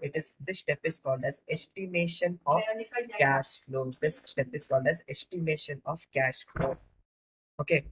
So this estimation of cash flows is one more topic. Basis this lot of questions have been asked. So investment decision chapter, how many types of questions are asked? First is that they will give you cash flows and then they will ask you to take decisions. Okay, based on techniques. Okay, Some techniques they will give you. Take decision based on payback period, take decision based on NPV, take decision based on IRR, take decision based on discounted payback period. அந்த மாதிரி question கேட்பாங்க. 50% weightage is there. So ஒரு 10 exam 5 exam இந்த மாதிரி question கேட்காங்க. Second is that they will give you word problem மாதிரி கொடுப்பாங்க. அதுல இருந்து you have to estimate the cash flows, calculate the NPV, and then take the decision. Okay, and then you have to take the decision. This is the second type of problem. 50% weightage is given to that problem. Okay, but this problem நான் எப்படி handle பண்றது ரொம்ப சூப்பரா தெரியும். ஓகேவா, எல்லா techniques எப்படி calculate பண்ணணும் ரொம்ப சூப்பரா தெரியும். The next what we are discussing is the estimation of cash flows. ஓகேவா, அங்க the application of mind is required. Okay, application of mind is required, and a lot of things are there, lot of adjustments are there. So இது நான் என்ன பண்றேன்னா, this estimation of cash flows நாளைக்கு நீ fresh mind ஓட வர கரெக்டா. Tomorrow we are having class, so tomorrow 2 to 5 we are having class. Tomorrow நீ fresh mind ஓட வரும்போது இந்த estimation of cash flows சொல்லிட்டு இன்வெஸ்ட்மெண்ட் டெசிஷன் க்ளோஸ் பண்ணிடுவேன். ஓகே, இன்வெஸ்ட்மெண்ட் டெசிஷன் க்ளோஸ் பண்ணிடுவேன். ஸோ இப்போ வரைக்கும் நீ எப்படி பாருன்னா, ஒரு 70% of investment decision is completed. ஒரு 30% of investment decision, that is how to estimate the cash flows and basis that estimation of cash flows, how will I calculate NPV, அதை மட்டும் நாளைக்கு நீ ஃப்ரெஷ் மைண்டோட வரும்போது நான் சொல்றேன். ஓகேவா, பிகாஸ் தட் இஸ் வெரி இம்பார்ட்டன்ட்னால I don't want to take a risk of taking down. Okay sir. So அப்படின்னா இன்வெஸ்ட்மெண்ட் டெசிஷன் நீங்க இப்போ க்ளோஸ் பண்றீங்களா? ஆமா. ஸோ இன்வெஸ்ட்மெண்ட் டெசிஷன் இப்போதைக்கு க்ளோஸ் பண்றேன். 70% of investment decision is completed. Exam perspective weightage 50% is completed. So next ஒரு 30% time and 50% weightage வந்து நம்ம நாளைக்கு பார்க்க போதும் our investment decisions. Okay sir. இப்போ நெக்ஸ்ட் நான் ஆல்ரெடி சொன்னேன், அந்த காஸ்ட் ஆஃப் கேபிட்டல் நம்ம டிஸ்கஸ் பண்றோம். காஸ்ட் ஆஃப் கேபிட்டல்னா ஐடென்டிஃபிகேஷன் ஆஃப் டிஸ்கவுண்டிங் ரேட் நடக்கும். அந்த டிஸ்கவுண்டிங் ரேட் நீ எப்படி கண்டுபிடிக்கிற? That is what is cost of capital. Okay sir, நல்ல கவனி. ஓகேவா, இப்ப நல்ல கவனி. ஒரு பேலன்ஸ் ஷீட் லைபிலிட்டி சைடு இருக்கும், அசெட் சைடு இருக்கும். ஓகேவா, liability side is called as sources of fund, asset side is called as application of funds. There can be different sources of fund: equity share capital, retained earnings, preference share capital, and debentures and loans. Okay, different types of sources will be there. Now அதுக்கு பேசிஸா நீ 100 crore rupees finance பண்ணிருப்ப. அந்த 100 crore rupees நீ invest பண்ணிருப்ப. அந்த invest பண்ணலாமா வேணாமா, அதுதான் investment decision. நீ already படிச்சிருக்க. ஓகேவா, இப்ப நீ என்ன எடுக்கிறன்னா, இந்த 100 crore rupees நீ ஃபைனான்ஸ் பண்ணிருக்க கரெக்டா. அதுக்கு என்ன cost? Nothing comes for free. கரெக்டா, everything has a cost.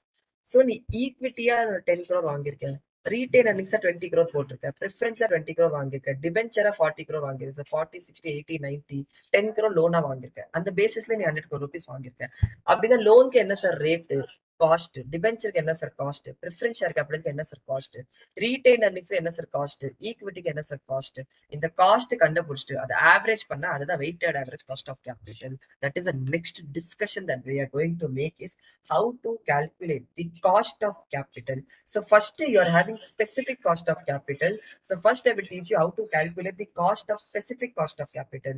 So specific capital, so equity க்கு தனியா காஸ்ட் கண்டுபிடிக்கிற, retained earningsக்கு தனியா காஸ்ட் கண்டுபிடிக்கிற, preference share capitalக்கு தனியா காஸ்ட் கண்டுபிடிக்கிற, டிபென்ச்சர்ஸ்க்கு தனி காஸ்ட், லோன்ஸ்க்கு தனி காஸ்ட் கண்டுபிடிக்கிற, அப்புறம் ஓவரால் கம்பெனிக்கு ஒரு சிங்கிள் காஸ்ட் கண்டுபிடிக்கிற. That is nothing but the weighted average cost of capital. And that weighted average cost of capital is used as a discounting rate in the capital budgeting problems. Okay, sir. So this was the introduction of cost of capital chapter. Okay. So now let us go. Okay, well, let us go into cost of debentures. Okay, cost of debentures. இது நம்ம KD-ன்னு சொல்லுவோம். ஓகேவா, cost of debentures நம்ம KD, it is denoted as KD. Sir, cost of debentures என்னது sir? Debentures ரெண்டு வகையா இருக்கும். irredeemable debentures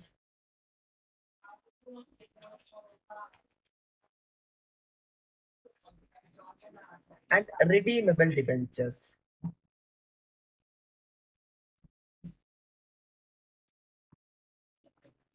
ரெண்டுத்துக்கும் என்ன சார் வித்தியாசம்? irredeemable debentures-னா நீ ஒரு கம்பெனி பெர்ஸ்பெக்டிவ்ல இருந்து பாரு. You're issuing debentures and you're getting the amount. ஓகேவா, so ஜீரோ தேல இன்ஃப்ளோ வருது, you're getting the amount. ஆனா எவ்ரி இயர் பர்பெச்சுவலா நீ அவங்களுக்கு பேமெண்ட் கொடுத்துக்கிட்டே இருக்கு. ஓகேவா, எவ்ரி இயர் பர்பெச்சுவலா நீ அவங்களுக்கு பேமெண்ட் கொடுத்துக்கிட்டே இருக்கு. So that is what is called as irredeemable debentures. Redeemable debentures-னா ஒரு டேர்ம் ஸ்பெசிஃபை பண்ணிருக்காங்க. For example, you are issuing debentures for 10 years. So na 10 years க்கு அப்புறம் நீ அந்த கேபிட்டல் திருப்பி கொடுத்துரு. அத பிரீமியம் தர, டிஸ்கவுண்ட் தர, அத நீ so here you have an issue value here, and then you also have a redemption value, and you also have a term for the debentures. So இங்க term and redemption value இருக்காது. ஏன்னா you are not even redeeming. ஓகேவா?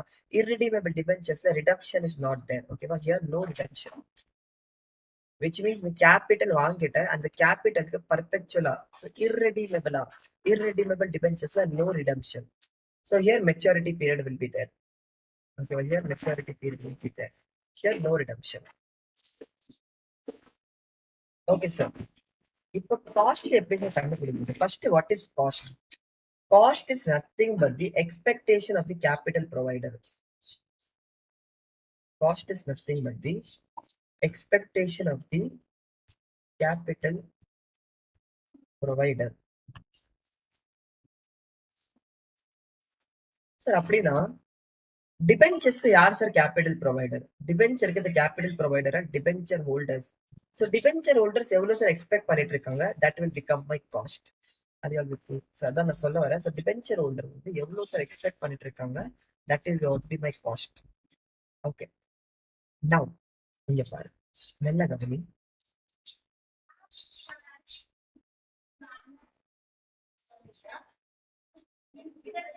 You are issuing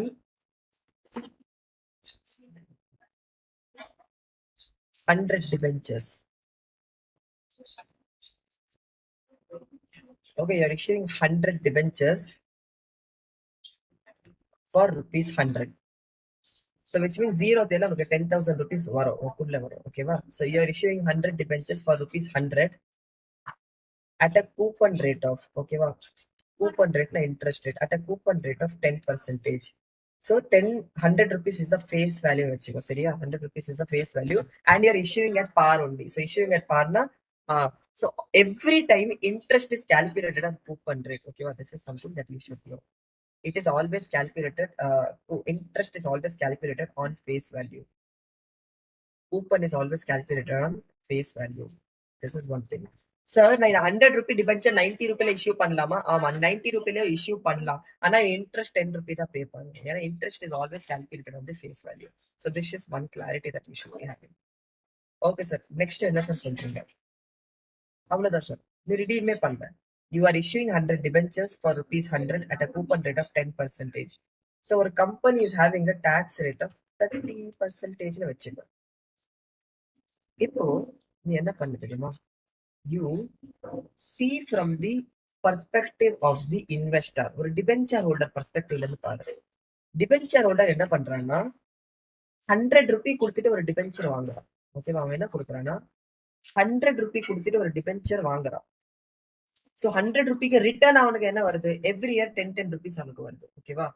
So every year he is getting interest of 10 rupees. For what investment? He is investing 100 rupees he is investing. Now my question is, when he is getting 10 rupees interest, is he keeping the entire 10 rupees in his pocket, or government will take some taxes? Government will take some taxes. So he is not receiving 10 rupees. He is actually receiving 7 rupees. So I have to remove taxes from here. புரியுதா? So அதனாலதான் my formula is I into 1 minus T divided by what is the net proceeds. Net proceeds is what is the net amount that I'm paying. That is from the investor point of view. Company point of view, what is the proceeds that I'm receiving. Okay, ரெண்டு point of view நீ பாரு. So நீ என்ன நினைக்கிறேன்னா interest into 1 minus T, because you are not receiving 10 rupees, you are receiving 7 rupees for 100 rupees of investment. For 100 rupees of investment. So 7 divided by 100, your KD is equal to 7%. Are you all clear? Okay. Sir, அப்படின்னா formula என்னது sir? Formula is I into 1 minus T divided by net proceeds. Sir இது investor point of view சொல்றேன். Company point of view சொல்லுங்க sir. கம்பெனிக்கு 0th இயர்ல எனக்கு net proceeds வருது. So 100 rupees குள்ள வருது. நான் எவ்வளவு பேமெண்ட் பண்ணணும்? நான் 10 rupee பேமெண்ட் பண்ணணும். நான் 10 rupee பேமெண்ட் பண்றேன்னா because of interest payment I am having a tax savings.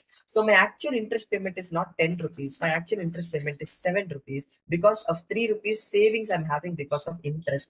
So adhanala my formula is I into 1 minus T divided by net proceeds. This is the KD formula for irredeemable debentures. Okay, sir. Formula clarity vanda. Okay, sir. So I is equal to interest amount. Okay, not interest rate. So I is equal to interest amount. T is equal to tax rate. Okay, va? NP is equal to issue price nu solla or net proceeds nu solla. Okay, va? Net proceeds. Sir, 100 rupee debenture, sir. ஆனா நான் 90 ரூபாயில issue பண்ணிருக்கேன் sir. அப்படிதான் net proceeds will become 90 rupees. Okay, sir. Now, what is the formula for redeemable debentures? The formula for redeemable debentures is same I into 1 minus T.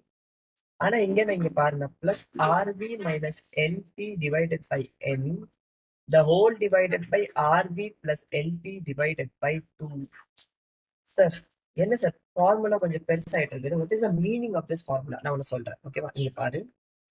First, ஒரு இன்வெஸ்டாருக்கு the question is that I am issuing debentures at 100 rupees. Okay, I am issuing debentures at 100 rupees at 10% rate. ஆனா redeem பண்ணும்போது நான் உங்களுக்கு 120 rupees திருப்பி தரேன். ஓகேவா, so redemption is happening at premium for 10 years. Okay, for 10 years. So which means right now I'm getting 100 rupees. I have to pay 10% interest. So 10 rupees interest I will be paying. For the next 10 years, I will be paying interest for 10 years. And after 10 years, I will be redeeming the debentures by paying 120 rupees. So this is what is the cash flow pattern. Are you understanding? So redeemable debentures, so this is what is the cash flow pattern. So in this case, my formula is I into 1 minus T plus RV minus NP divided by N, the whole divided by RV plus NP divided by 2. என்ன sir சொல்ல வர? இந்த ஃபார்முலானா என்ன sir அர்த்தம்? What is the meaning of this formula? நல்லா பாரு. ஒரு இன்வெஸ்டருக்கு I am receiving interest. I am receiving interest. So interest is my income. Correct? Second என்ன income எனக்கு கிடைக்குது? நான் 100 rupee pay பண்ணிருக்கேன் 0th yearல. ஆனா 10th yearல I am receiving 120 rupees. So 20 rupees எனக்கு capital gain வருது. புரியுதா? This is also one type of gain. Correct? One gain what I'm getting is the interest. See, one gain I'm getting is the interest. Second, எனக்கு capital gain எனக்கு வருது sir. ஓகேவா? See, this should be annual amount and this should be investment amount. சரியா? அப்பதான் நமக்கு return calculate பண்ண முடியும். So which means annually I'm receiving this interest. ஆனா capital gain I'm receiving only at the end of the maturity period. So நீ என்ன பண்ற? This 20 rupee வந்து divided by 10 போட்டுற. So every year ஒரு 2 rupee வந்து allocate பண்ணிடுற. ஓகேவா? allocate பண்ணிடுற. So this is apportioned capital gain நான் சொல்லலாம். ஓகேவா? apportioned capital gains. So இந்த வருஷம் 2 rupee capital gain, அடுத்த வருஷம் 2 rupee capital gain. அப்படி பண்ண போனா 10 yearsல I'm receiving the capital gain of 20 rupees, but that 20 rupees is actually received only at the end of the 10th year. Are you getting that? ஏன்னா நான் every year எனக்கு so it is an indirect interest. கரெக்டா? அவன் என்ன சொல்றான்? Interest every year கொடுக்காம லாஸ்டா ஒரு பிரீமியமா கொடுத்துருவான். So first is the interest actually that I'm receiving. Second is the apportioned capital gain, nothing but redemption value divided by issue price. Okay, so 120 minus 100 divided by n divided by 10 பண்ணும்போது I'm getting apportioned capital gain. Now sir, here my investment is 100 rupees தானே sir? அப்ப ஏன் sir RV plus LP divided by 2 போடும்? See, this is the return for 100 rupees. ஓகேவா? ஆனா அதுல you're also அந்த 120 rupees போகுது. So நீ average investment பண்ணும். ஏன்னா 10 years, over the period of 10 years, what is the amount of investment? நீ 100 investmentக்கு உனக்கு you're getting, first you're getting interest of 10 rupees. Second, you're getting capital gain of 2 rupees. Okay, wow. So 10 rupees ka 100 rupees is the capital. And 2 rupees you're receiving because of 120 rupees, right? So you have to take average investment here. Okay, you have to take average investment here. Here you will take the total investment. Here you have to take the average investment. ஏன்னா here 100 plus 100 divided by 2 பண்ண average பண்ணாலும் உனக்கு 100 தான் வரும். So here நீ என்ன பண்ணுவ? 100 plus 120 divided by 2, 110 rupees average investment எனக்கு 12 rupees கிடைக்குது. So this is what is called the approximate formula. ஏன்னா approximate வந்துட்டு நீ calculate பண்ற. So which means interest 10 rupees plus apportioned capital gain 2 rupees divided by 120 plus 100 divided by 2 is 110 rupees. So I'm getting KD is equal to 12 divided by 110. Okay, va? 12 divided by 110. எனக்கு எவ்வளவு வருது? 10.9% வருது. ஆனா நீங்க டாக்ஸை reduce பண்ணும். கரெக்டா? So 10 இல்ல, it is 7. So 7 plus 2, 9 divided by, okay, 9 divided by 110. I am getting 8.18%. I am getting 8.18%. 8.18%. எப்படி சார் 8.1 calculate பண்ணீங்க? I into 1 minus T plus RV minus NP divided by N the whole divided by RV plus LP divided by 2. அப்படின்னா interest was 10 rupees, 1 minus 30 percentage plus RV. My redemption value was 120. My net proceeds was 100. My maturity period was 10 years divided by 120 plus 100 divided by 2. அப்படின்னா 10 into 1 minus 30 percentage is 7. 120 minus 100 is 20. 20 minus 10 is divided by 10 is 2. Divided by 120 plus 110 is 220. Divided by 2 is 110. So 9 divided by 110, I will get 8.18 percentage. அதான் நான் calculate பண்ணிருக்கேன். 8.18 percentage. Okay, நான் ரொம்ப speedo போற மாதிரி இருக்குமா, அதுக்கு ரிவிஷன் இருக்கிற மாதிரி, but I'm still explaining the logic. So அப்படின்னா redeemable debentures and irredeemable debentures-க்கு நான் தனியா கால்குலேட் பண்றேன். ஓகேவா, நான் தனியா கால்குலேட் பண்றேன். So this is what is the approximate formula. Okay, but this is what is the approximate formula. So approximate your cost of debentures is equal to this 8.18 percentage. Are you all with me? Okay, sir. So cost of debt. Okay, va. அப்படின்னா ஒரு சின்ன revision, குட்டி revision. ஓகேவா, redeemable, I mean irredeemable and redeemable. Irredeemable की cost of debt formula is I into 1 minus T divided by net proceeds.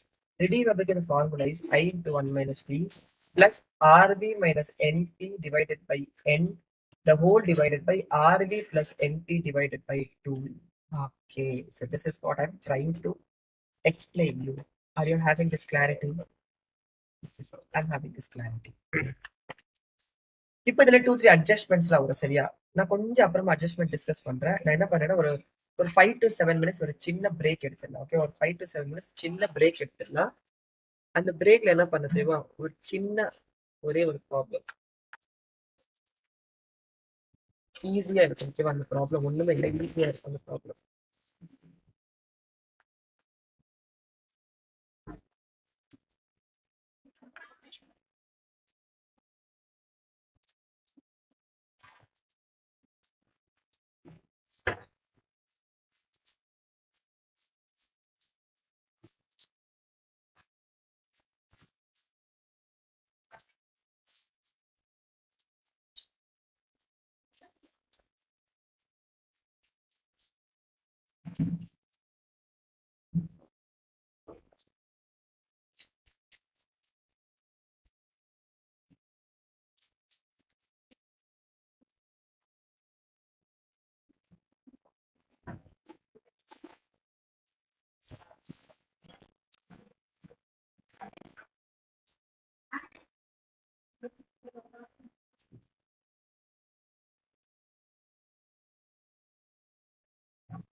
Illustration number 2 போடு, சரியா? Illustration number 2 போடு. ஒண்ணுமே இல்லை, ஓகேவா? சூப்பரா இருக்கும். ஒண்ணுமே இல்லை. All this are 2 minutes problem. ஈஸியா போடலாம். Issue 10,000 debentures, 10% of 100 each. So இஷ்யூவே ப்ரீமியம்ல பண்ணிருக்காங்க. சரி, so net process ப்ரீமியம்ல வரும். And it is to be matured. Maturity பத்தி ஒண்ணுமே சொல்லலன்னா you have to assume that maturity is happening in par. So debenture will be redeemed at maturity if it's at par. And calculate the cost of debentures if the tax rate is 35%. ஓகேவா? கேடி calculate பண்ணிட்டு சொல்லு. ஓகேவா, கேடி calculate பண்ணிட்டு எனக்கு சொல்லு. ஒரு 5 minutes அப்புறம் we are going to meet. Okay, ஒரு 5 minutes ஒரு சின்ன ஒரே ஒரு பிரேக் ஐ எம் டேக்கிங். ஒரு 5 minutes, அது வரையும் நீ ஜஸ்ட் காஸ்ட் ஆஃப் டிபென்ச்சர்ஸ் மட்டும் கால்குலேட் பண்ணிட்டு கமெண்ட் செக்ஷன்ல போடு. I will be seeing the answer. Okay, so just be little bit active. Cost of debentures calculate பண்ணிடு.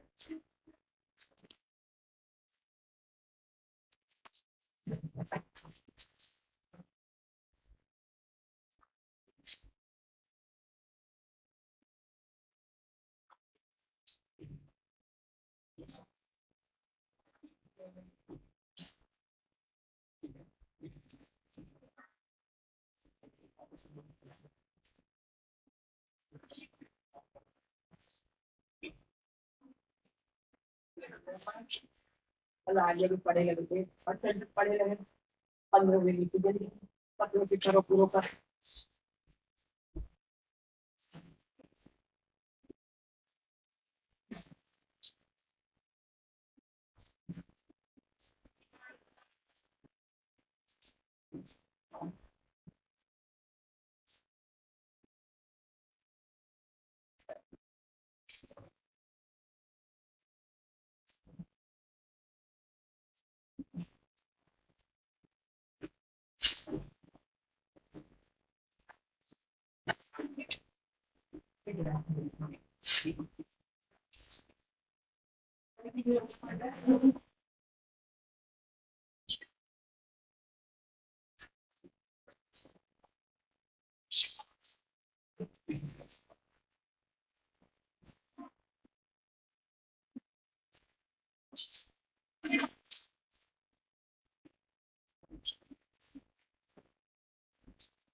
Un poquito.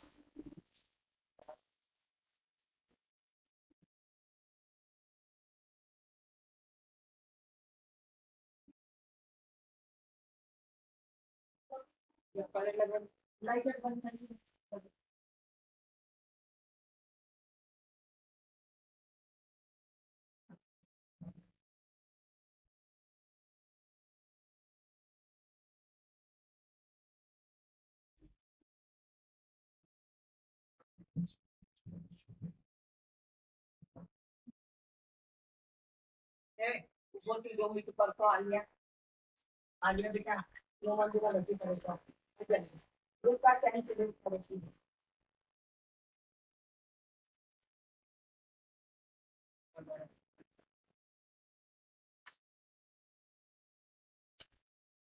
बेटा करेगा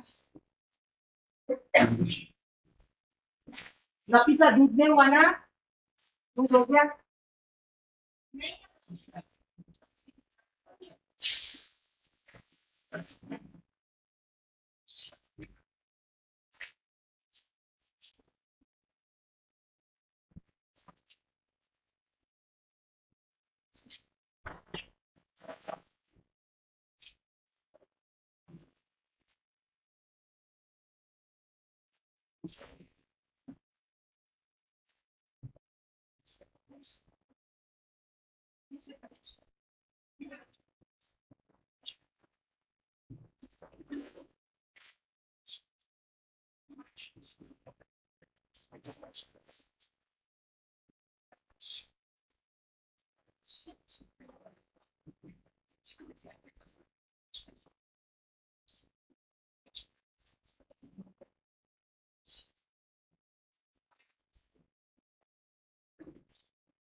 சரி சார். அப்படின்னா நான் கண்டினியூ பண்ணல சார். நான் எப்படி சார் கண்டினியூ பண்ணல? Next let me see answer வருதா இல்லையா. Let me see.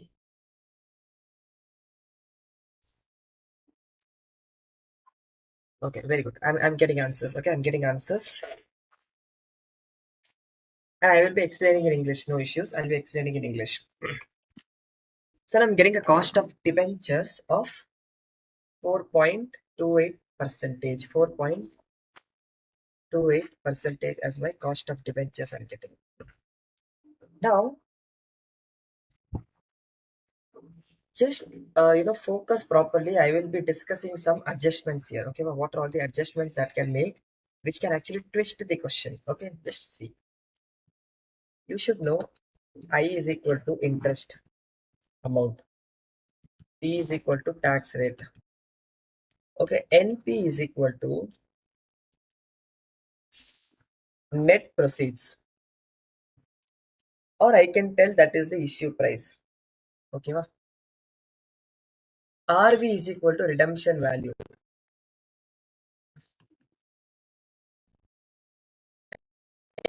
Is equal to maturity period. Okay. Now, now, whenever you are issuing any amount, okay, va? For example, the debenture, I'm issuing debentures. There are chances that I may have to pay some brokerage because I have to issue prospectus. Then that prospectus will be selected by the venture holders, and then they will pay back the amount. Okay, so I have to pay some amount for the underwriters also. I have to pay some amount as a brokerage also. So the amount, the cost, okay, the cost required to float the capital, okay, or to float the capital into my company, it is called as flotation cost. Is equal to flotation cost. Sir, if we are having flotation cost, now what should be the impact? Flotation cost should be adjusted with net proceeds. Okay, wow. So flotation cost percentage, if the flotation cost is in percentage, what I have to do? It is actually is a percentage of issue price. Okay, wow. It is as a percentage of issue price. Suppose I am issuing 100 rupee worth of debentures at 120 rupees. So, which means how much capital I'm floating into my business? 120 rupees float capital I'm floating in my business. And if I'm having 1% flotation cost now, 120 I have to minus 1%. So 120 into 120 into 1 minus 1%. So 120 into 0.99 okay. So 120 into into 0.99. If I do that, I'm getting 118.8 rupees. So this is adjustment number 1. Okay, that is possible in cost of capital problem. Is the net proceeds. Sir, second, if no information regarding redemption value is given, okay, but if no information regarding redemption value is given, assume that it is redeemed at par. Okay, assume that it is redeemed at par. And you all will be confused, sir. Nothing is given regarding redemption value, sir. Assume it is redeemed at par. Next, okay, next, most important, debentures. You are finding the cost of debenture. You are finding the cost of debenture for today. Okay, you are finding the cost of debenture for today. But the debenture would have issued 5 years ago also. See, debenture would have issued 5 years ago. Debenture would have issued 10 years ago. Now you are finding KD today. So 10 years ago there was an issue price. Okay, wow. And you should always know that debentures, unlike shares, like shares, debentures are also traded in market. Okay, well, debenture is also traded in market. So debenture is also having that market price. So you issued debentures at 100 rupees 5 years ago. The life is 10 years. You issued 5 years ago. But right now the cost of the debenture is 90 rupees. Okay, say the company reputation has gone down and the price of the debenture, which is nothing but the market price of the debentures. The market price of the debenture is 90 rupees. So which means you issued the debenture at 100 rupees, which is 5 years ago. Okay, but the issue price is 100 rupees, but that is 5 years ago. Now you want to find out the cost of debenture today, and today the market price of the debenture is 90 rupees. So what you have to see, you have to see the opportunity cost. which means had I issued debenture today, I wouldn't have been issuing at 100 rupees. I would have been issuing at 90 rupees because my market price of the debenture is 90 rupees. So my issue price is not 100 rupees. I should take my issue price as 90 rupees. Okay, wow. So which means net proceeds, if it is an existing debenture, okay, well, it's an existing debenture, you have to take the market price of the debenture. But if it is a new debenture that you're issuing now, then issue price only you have to take. Are you all with me? Okay, if it is a new debenture, then you have to take issue price. Then you have to take issue price. So that is the reason in the study material you would have seen net process is nothing but issue price or market price of the debentures or market price of the debentures. So if there is any flotation cost, the flotation cost will be adjusted here with the market price. Here flotation cost will be adjusted with the issue price. Okay, sir. So these are the only adjustment that is possible under cost of debentures. Okay. Now just see here. Okay, just see the question number. Illustration number 1. Let's just see illustration number 1.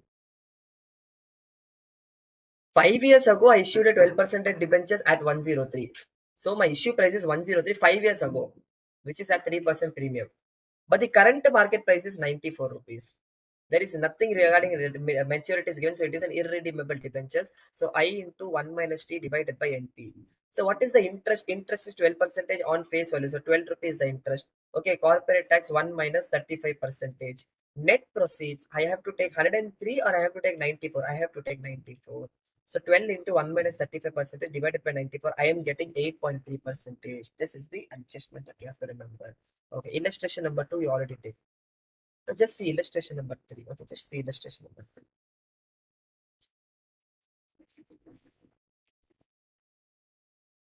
Yeah.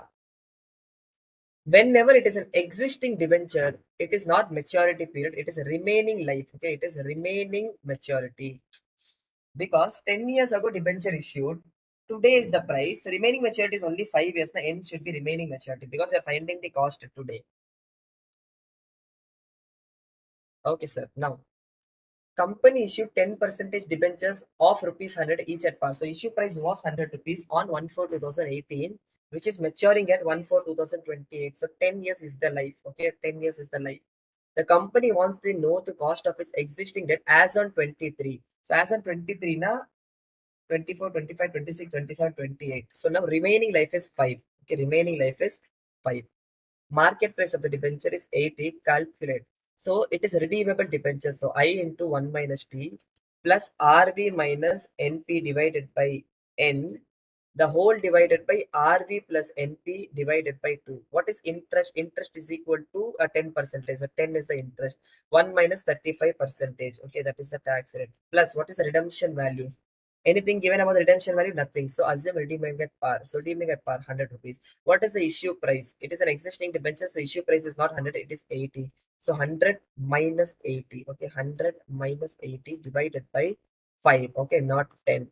The whole divided by 100 plus 80 divided by 2. So 10 into 1 minus 35%. Okay, that will be 65. Okay, well, that will be 6.5 plus 100 minus 80, 20. 20 divided by 5 is 10. So 6.5, 100 minus 80 divided by 5, 20 divided by 4 is 4. Divided by 100 plus 80 divided by 2. So 180 divided by 2, 90 rupees. So if you calculate this, you are going to get 11.67. See, 100 into 1.35. 100 minus 80 divided by 5, 100 plus 80 divided by 2. If you calculate this, you are going to get 11.67 rupees. So this is what is the cost of debentures. So we are seeing all the adjustments for cost of debentures. I already okay, sir. So now I have clarity regarding cost of debentures. Okay. So now irredeemable and redeemable. Just see year cash flow. What is happening? Year 0, you're paying some amount. Okay, year 0, suppose 100 rupees the issue price. 1 to infinity, 10 rupees you are receiving. Okay, but 10 rupees you are receiving. But adala tax is also here. So it is nothing but I into 1 minus t, correct? I into 1 minus t. This 100 is nothing but the issue price. Okay, so I can call this as a net proceeds.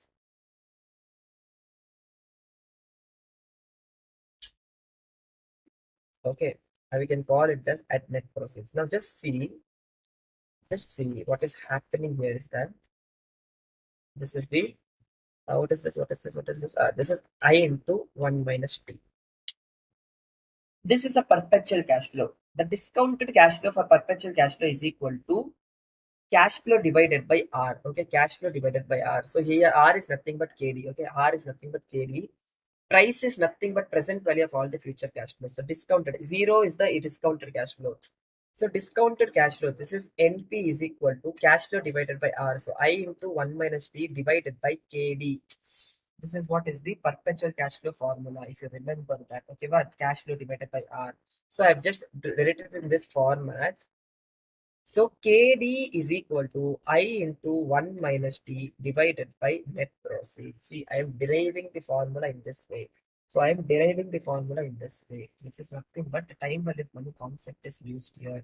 We are getting clarity at the formulas level. Okay, so I into 1 minus T divided by net proceeds. You're getting the formula for cost of debt. Say, okay, sir. Redeemable approximation formula தானே சொல்லி கொடுத்துருக்கீங்க. That is the approximation formula. ஓகேவா? ஆனா இதே வந்து you can also calculate the real formula, the conceptual formula. This is also called as YTM method. ஓகேவா? So year cash flow. So 0th year உன் கையில net proceeds இருக்கு. ஓகேவா? 1 to 10 years I into 1 minus T pay பண்ணு. ஓகேவா? இதே திருப்பி 10th year வந்து you're paying the redemption value. You're paying the redemption value. So what you have to do, you have to calculate the IRR. You have to calculate the IRR. So the IRR is the cost of debt. எப்படி sir zero இயர்ல net proceeds 1 to 10 years 1 minus t net proceeds, the price is nothing but the present value of all the future cash flows. So 1 to 10 you are having I into 1 minus t, redemption value is RV. So அப்படினா if you do the IRR, if you calculate the IRR for this, you are going to get the cost of debt. So redemption, okay, so redeemable debentures, two methods to calculate. One is approximation method, one is IRR method. But why approximation method is used? Approximation method is used to calculate the guess rate. So approximation method, you have calculated the guess rate. So guess rate is 8.18. So the actual rate is somewhere between 8 to 9. So what you have to do, you calculate first NPV for 8%. Then you calculate the NPV for 9%. One will be positive, one will be negative. Interpolated, you will get the cost of debt. Okay, but that is what is called as YTM method. Okay, sir. So I'm getting clarity now. Cost of debt, I'm having irredeemable and then I'm having redeemable. So irredeemable, the cost of debt formula is equal to I into 1 minus T divided by net proceeds. Redeemable, I am having two formulas. One is approximation formula, one is YTM formula. So approximation formula KD is equal to I into 1 minus T plus RV minus NP divided by N, the whole divided by RV plus NP divided by 2. YTM is nothing but IRR. So calculate the IRR for all the cash flows, you are going to get the YTM cash flows. Okay, so clarity what is also cost of debentures every calculate பண்றது, you are having clarity. Okay, sir. Now, இது ஐஆர்ஆருக்காக நான் ஒரு problem உங்களுக்கு அப்புறமா போட்டு காத்துறேன். ஓகேவா? Because you already know how to calculate IRR. So first you calculate the approximation மெத்தட்ல கால்குலேட் தி ரேட். அந்த ரேட் வச்சுட்டு you take two guess rates. அந்த டூ கெஸ் ரேட்ஸ்ல one will be positive, one will be negative. And அதுக்கு ரெண்டுத்துக்கும் நீ interpolation பண்ணிட்டு you find out cost of debt. Okay, you find out cost of debt. Okay, now come to cost of preference shares. Cost of preference shares, it is also called as KP. Cost of preference shares, it is also called as KP. Preference shares also, you are having irredeemable preference shares, you are having redeemable preference shares. The only difference between cost of debentures and cost of preference shares is that for debentures, you are getting something called as tax benefit. Dividend on preference dividend, you are not getting. For dividend on preference shares, you are not getting any tax benefit. So KP is equal to preference dividend divided by NP. You don't have to do 1 minus T because for dividend, you are not getting tax savings. Okay, so interest is a charge on profit. Dividend is an appropriation to profit. So adhanala dividend you are not having this 1 minus T. You are not having this 1 minus T. So redeemable, again the same thing. Okay, again the same thing, approximation method and then the YTM method. Approximation method, again the same thing. KP is equal to preference dividend plus RV minus NP divided by N divided by RV plus NP divided by 2. YTM method is nothing but the IRR method. So now we are closing cost of debentures also and cost of preference shares also. So cost of debentures is over, cost of preference shares is over. So next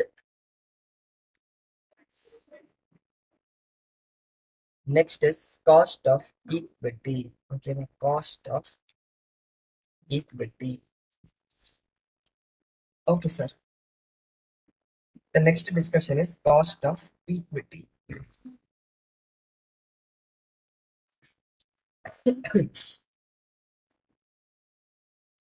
Before that, what you do? Just 1 minute.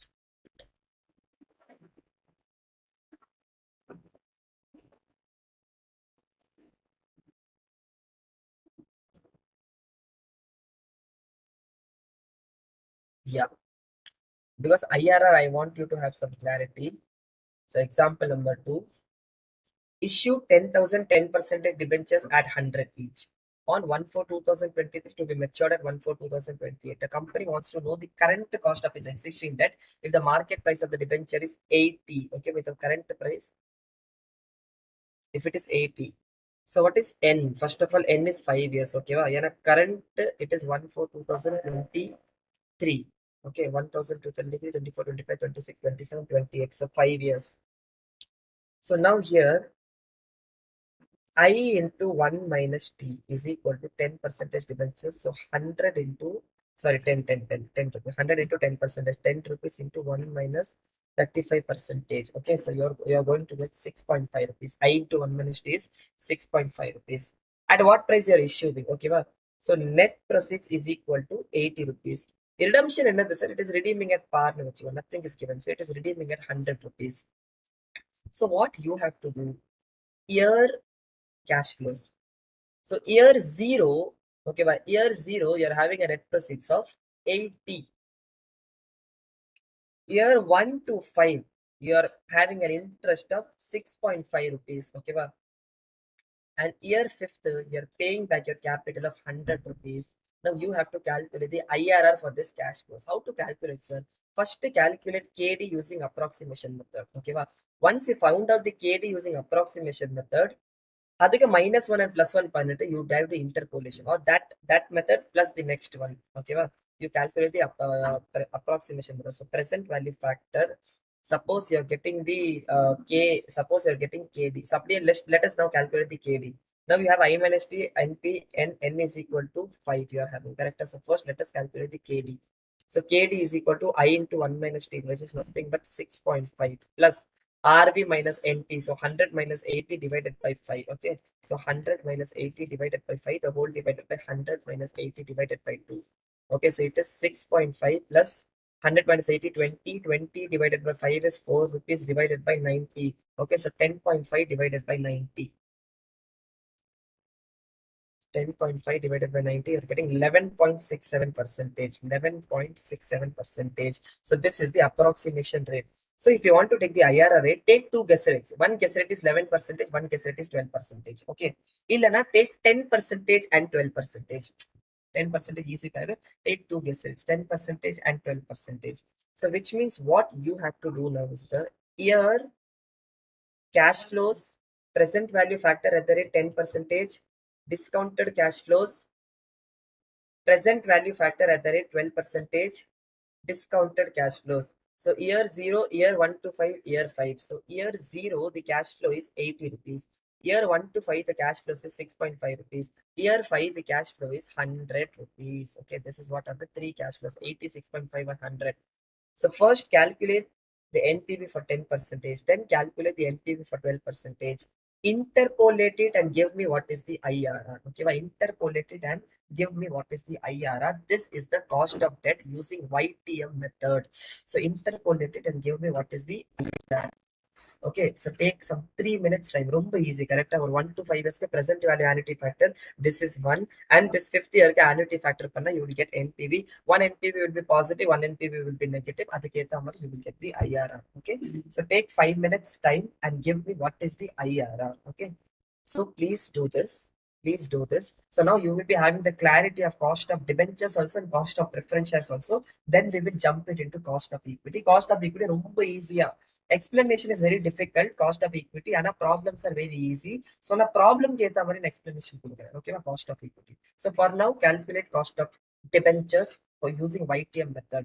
Just fill this table. You will get the YTM IRR.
Okay.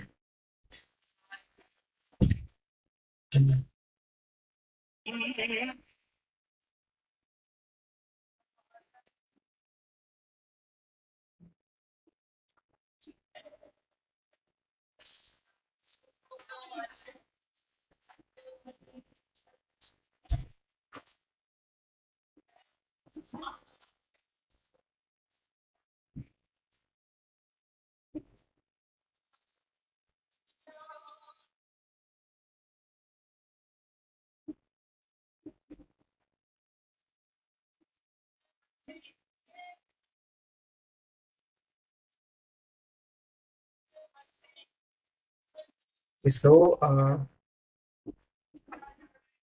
cost of debentures. Okay, so I'm getting an answer 10.5. 97 rupees. Sorry, 10.97 percentage. Okay.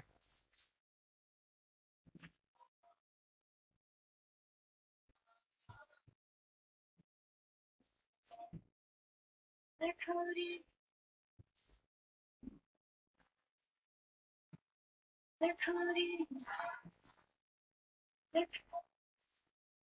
10.97. Check பண்ணலாம் இவங்க என்ன answer கொடுத்துருக்காங்க. அது க்ளோஸராக இருக்கும். 10.97 இவங்களுக்கு 12.27 வருது. ஏன்னா அவங்க 10% அண்ட் 15% டிஸ்கவுண்டிங் ரேட் எடுத்திருக்காங்க. மேபி அதனாலயா? ஏன்னா higher the difference lower will be the accuracy. Just 1 minute.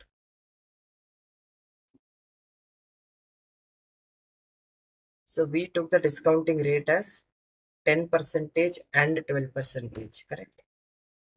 10 and 12. No, the answer is wrong. I'll tell you how. Because I think you would have got both the positive NPVs. Correct? Yeah, IRR itself is 12.2. So you should have taken 10 and 13 or 10 and 14 எடுத்துனா ஏன்னா ரெண்டு பாசிட்டிவா இருக்கும்போது இன்னொரு கெஸ்ஸரே 13 வச்சுட்டு நீ பண்ணிருக்கணும். If two NPVs are positive, you cannot interpolate it. If you're interpolating, you're getting a wrong answer. So 10.97 is not the correct answer. 10 definitely NPV will be positive. 12 also I am very sure it will be positive. அப்படிதான் நீ ஒரு 13 பண்ணிருக்கணும், அங்க NPV negative வந்திருக்கும். Then you should have done 12 and 13 and then you would have got the correct answer. Okay, so this is a mistake that and I'm very happy that we are doing mistakes. Why I tell is that because if we do mistakes in the revision sessions itself, we are able to learn and we will not repeat the same mistake in the examination hall. Okay, so that is what is called as trial and error method. So that's why I said NP while calculation IRR, one NPV should be positive and one NPV should be negative. Okay, understood? Or understood? Yes, because I'm very sure that this mistake has happened.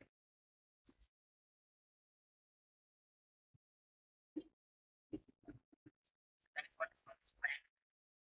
That's why I said one NPV should be positive. Because I'm very sure this mistake has happened.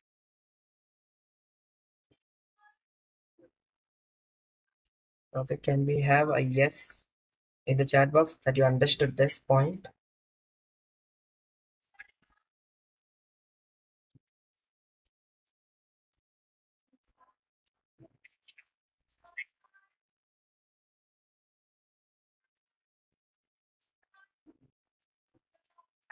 Yes. Chat box that you understood this point. Okay. So 10 and 12% is not the rate. In 12, if this is getting positive, if this is positive, again you have to take a 13% rate. That will be negative, and then you have to do interpolation between 12 and 13 to get the answer at IRR. Okay. Now moving on to the next thing, cost of equity. Cost of equity. Now, as I already said, cost is nothing but expectation of the capital provider. So cost of equity is nothing but expectation of equity shareholders. Now, equity shareholders, there will be few equity shareholders who will be expecting dividend. There will be few equity shareholders who will be happy if the company is earning. So EPS இருந்தா நல்லது. There will be some few equity shareholders who will be doing dividend வரணும் எனக்கு. There will be few equity shareholders who will be wanting growth also. Correct? So அதனால we are having different assumptions for cost of calculating equity. So one is constant earnings approach. Okay, constant earnings approach. Second is constant dividend approach.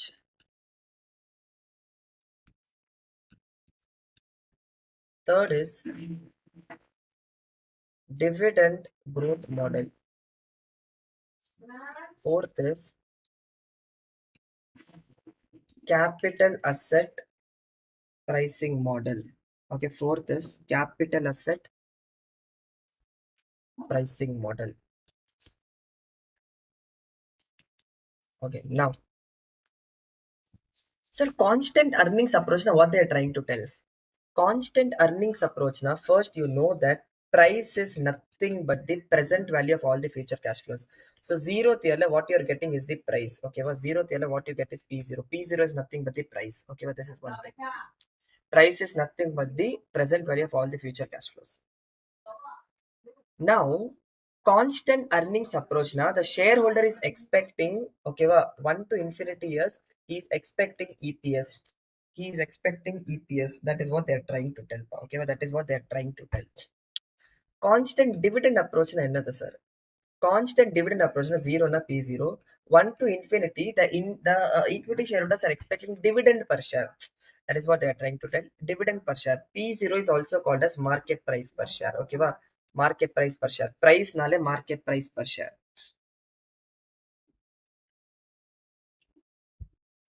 Dividend growth model na ennathu sir? Okay, va? So year and cash flow. Dividend growth model na 0 is nothing but P0 or MPS. So 1 to infinity years, the shareholder is expecting dividend. Okay, but dividend year on year it should grow. Okay, it should year on year it should grow. So growth should be there year on year. That is what they're expecting. Okay, the perpetual growth that is what they're expecting here. Okay, sir. So this expectation is very clear, sir. So Abrina, from with here I want to find out KD. Okay, I want to find out KD.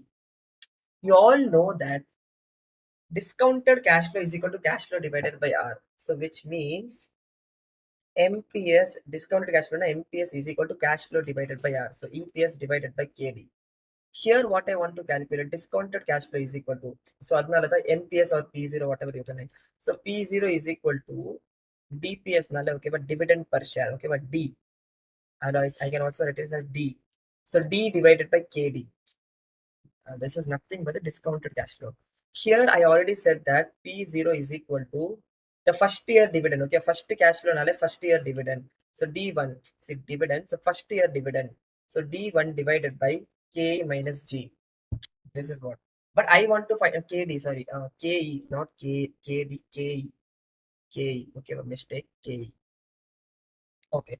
Now I have to find out K. Now, if I want to find out the first formula for K is equal to EPS divided by MPS. This is the first formula. Very good. Now K is equal to the second formula is P0 divided by D.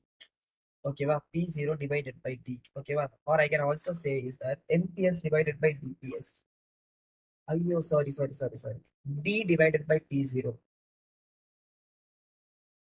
Dividend per share. Okay, D divided by P0. This is the second formula. Third formula, I want to find out K. So K minus G inge vandro. Okay, so K minus G inge vandro. D1 divided by P0. And G na அப்படியே இங்க கொண்டு வரணும் கரெக்டா. So K is equal to D1 divided by P0 plus G. This is what is the derivation of this formula. So now you know the three formulas for K. K is equal to EPS divided by MPS. K is equal to D divided by PO. K is equal to D1 divided by PO plus G. So now you know the three formulas for KE. All the three formulas are three different expectation of shareholders. So first is one assumption that I am getting every year same dividend. Second is the assumption that I'm getting every year same earnings. Third year I'm having an assumption that my dividend is growing year on year. So my cost of equity formula is changing. Okay. So this is one way of understanding. Second way of understanding is earnings divided by what is the investment. The investment is MPS, correct? So MPS is my investment, EPS is my earnings. So EPS divided by MPS. Price is my investment, dividend is my earnings. So D divided by P is 0. Okay, well, whatever way you understand, usually the time value of money concept is used ultimately. So this is what is the three formulas that you learn for cost of equity. Okay, three formulas you learn: constant earnings approach, constant dividend approach, dividend growth model. So here in examination, dividend growth model is used mostly. Okay, mostly dividend growth model is used. So when you should use dividend growth model? If G is given in the question, use dividend growth. Okay, if G is given in the question, use dividend growth model. ஏன்னா வேற எங்கேயோ G வரும். G வருதுன்னா they're expecting dividend growth. Okay, now the next formula is capital asset pricing model. What is this formula, sir? Capital asset pricing model, K is equal to risk-free rate plus beta into RM minus RF. This is the formula for capital asset pricing model. Now, sir, what does this formula mean? K is equal to risk-free rate plus beta into RM minus RF. Here, KE is equal to cost of equity. Okay, K is equal to cost of equity. RF is equal to risk-free rate. RM is equal to return on market portfolio. Okay, but return on market. Return on market portfolio.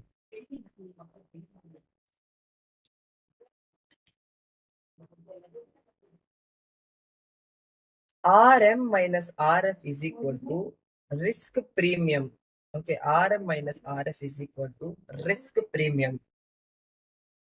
So this is what is the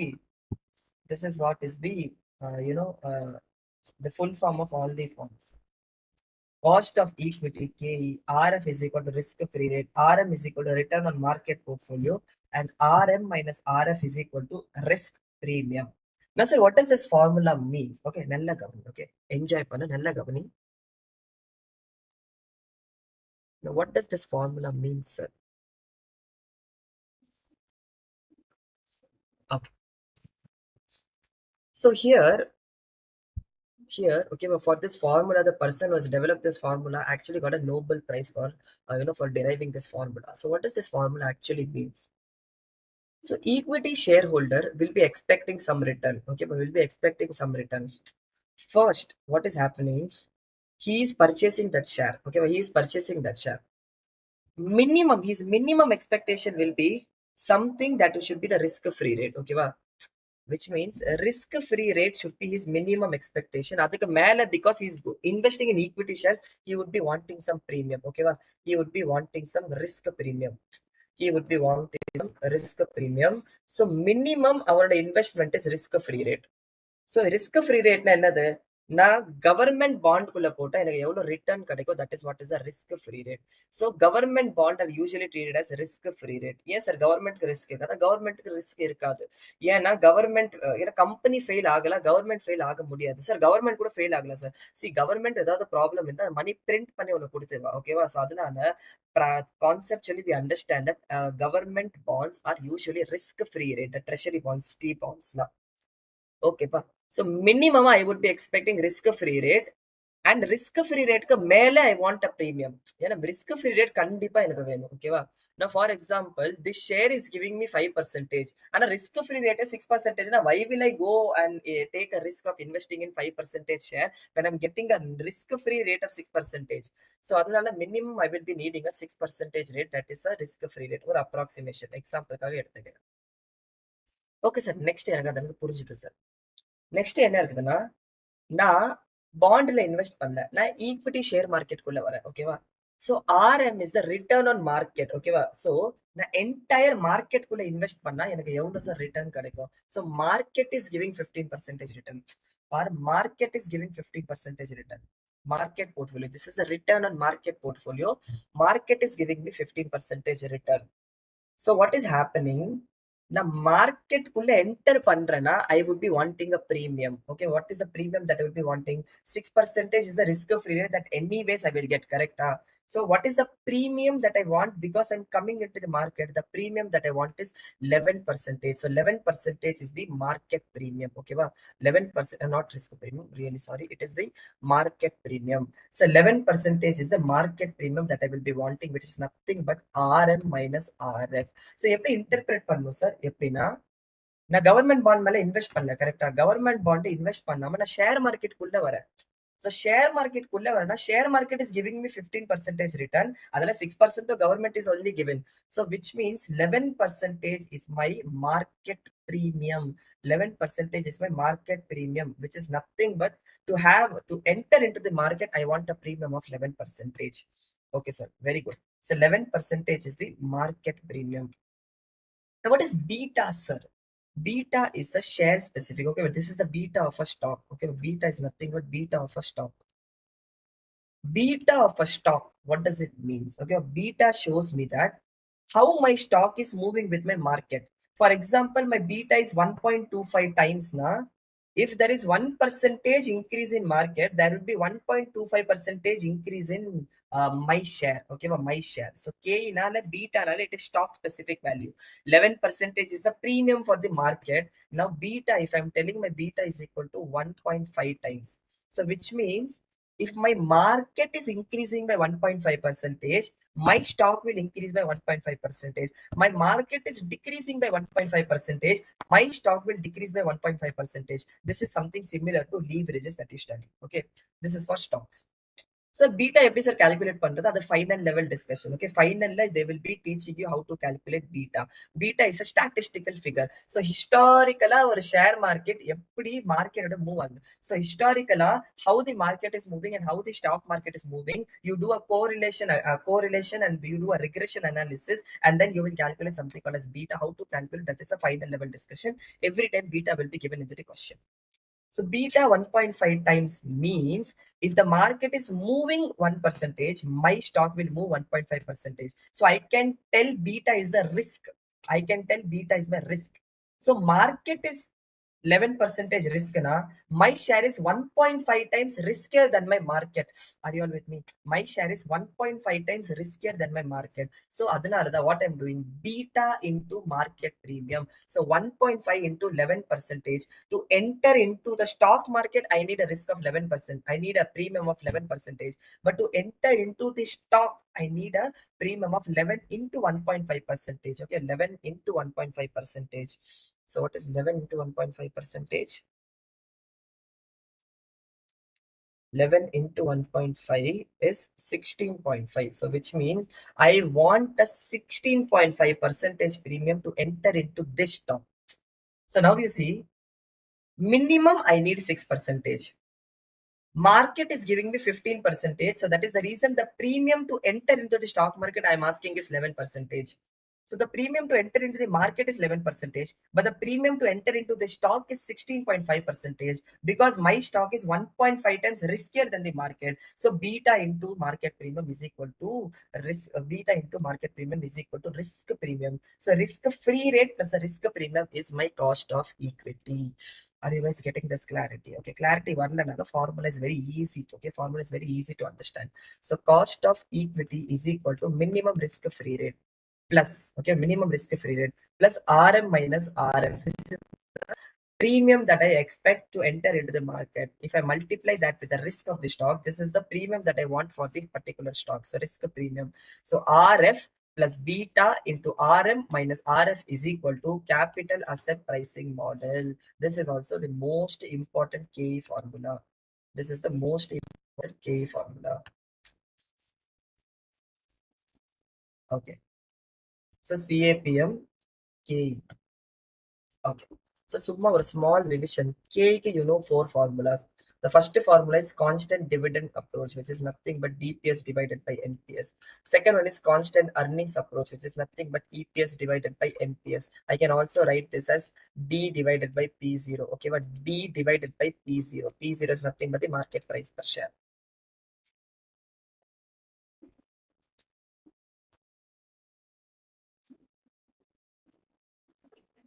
Okay, D divided by P0.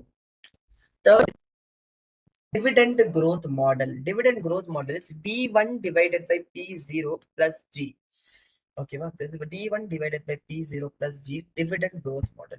Fourth one, capital asset pricing model. The formula is risk-free rate plus beta into RM minus RF. RM minus RF. This is the cost of equity.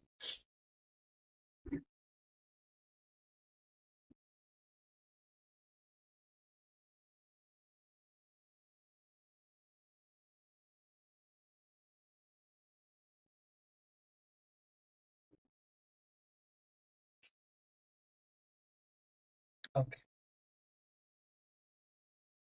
All are 2 minutes problems. All are 2 minute 1 minute problems. ஒரே ஒரு small குட்டி point மட்டும் பார்த்துக்கோ. This is one குட்டி point here. Okay, third one, dividend growth model மட்டும் சில குட்டி points ல இருக்குது, நல்லா பாரு. D1 divided by P0 plus G. D1 is called as expected dividend. Okay, D1 is called as expected dividend, or it is also called as dividend for year 1. Dividend for year 1. Sir, if expected dividend is not given in the question, current dividend is given in the question. If the question is given as dividend paid, If the question is giving dividend, so D1 is equal to expected dividend or dividend for year 1. And a question it is giving dividend paid, or question it is giving the last year dividend. Okay, last year dividend. If question is given like this, they are not telling D1, they are telling D0. Okay, they are not telling D1, they are telling D0. அப்ப D0 D1 arrive பண்ணும். எப்படி sir arrive பண்ணும்? D0 னா current dividend, or it is also called as current dividend. Okay, current dividend. So current dividend or dividend paid or last year dividend, அந்த மாதிரி அவங்க கொடுத்திருப்பாங்க. நீ என்ன பண்ணிருக்கணும்னா D1 கொண்டு வரணும். How to get from D0 to D1? So D0 into 1 plus growth rate. That is what is D1. Okay, so D1 is equal to D0 into 1 plus growth rate. This is something that you have to understand. Because the formula says D1 divided by B0 plus G. So D1, if D1 is not given directly, D0 would be given, and D0 into 1 plus G is equal to D1. This is one more point. Okay, sir. Now this is okay. What if growth rate is not given in the question? Growth rate can be calculated into B into R. B is called as the retention ratio. Sir, what is retention ratio? Suppose 10 rupees is my EPS na, adala 5 rupees or adala 4 rupees I'm paying as dividend and 6 rupees I'm retaining na, this 6 divided by 10, this 60% is what is called as retention ratio, and this 4 is what is this 40% is what is called as dividend ratio. Okay, this D is what is called as dividend ratio. So retention ratio is also called as 1 minus dividend payout ratio. This R is nothing but return on equity. Return on equity.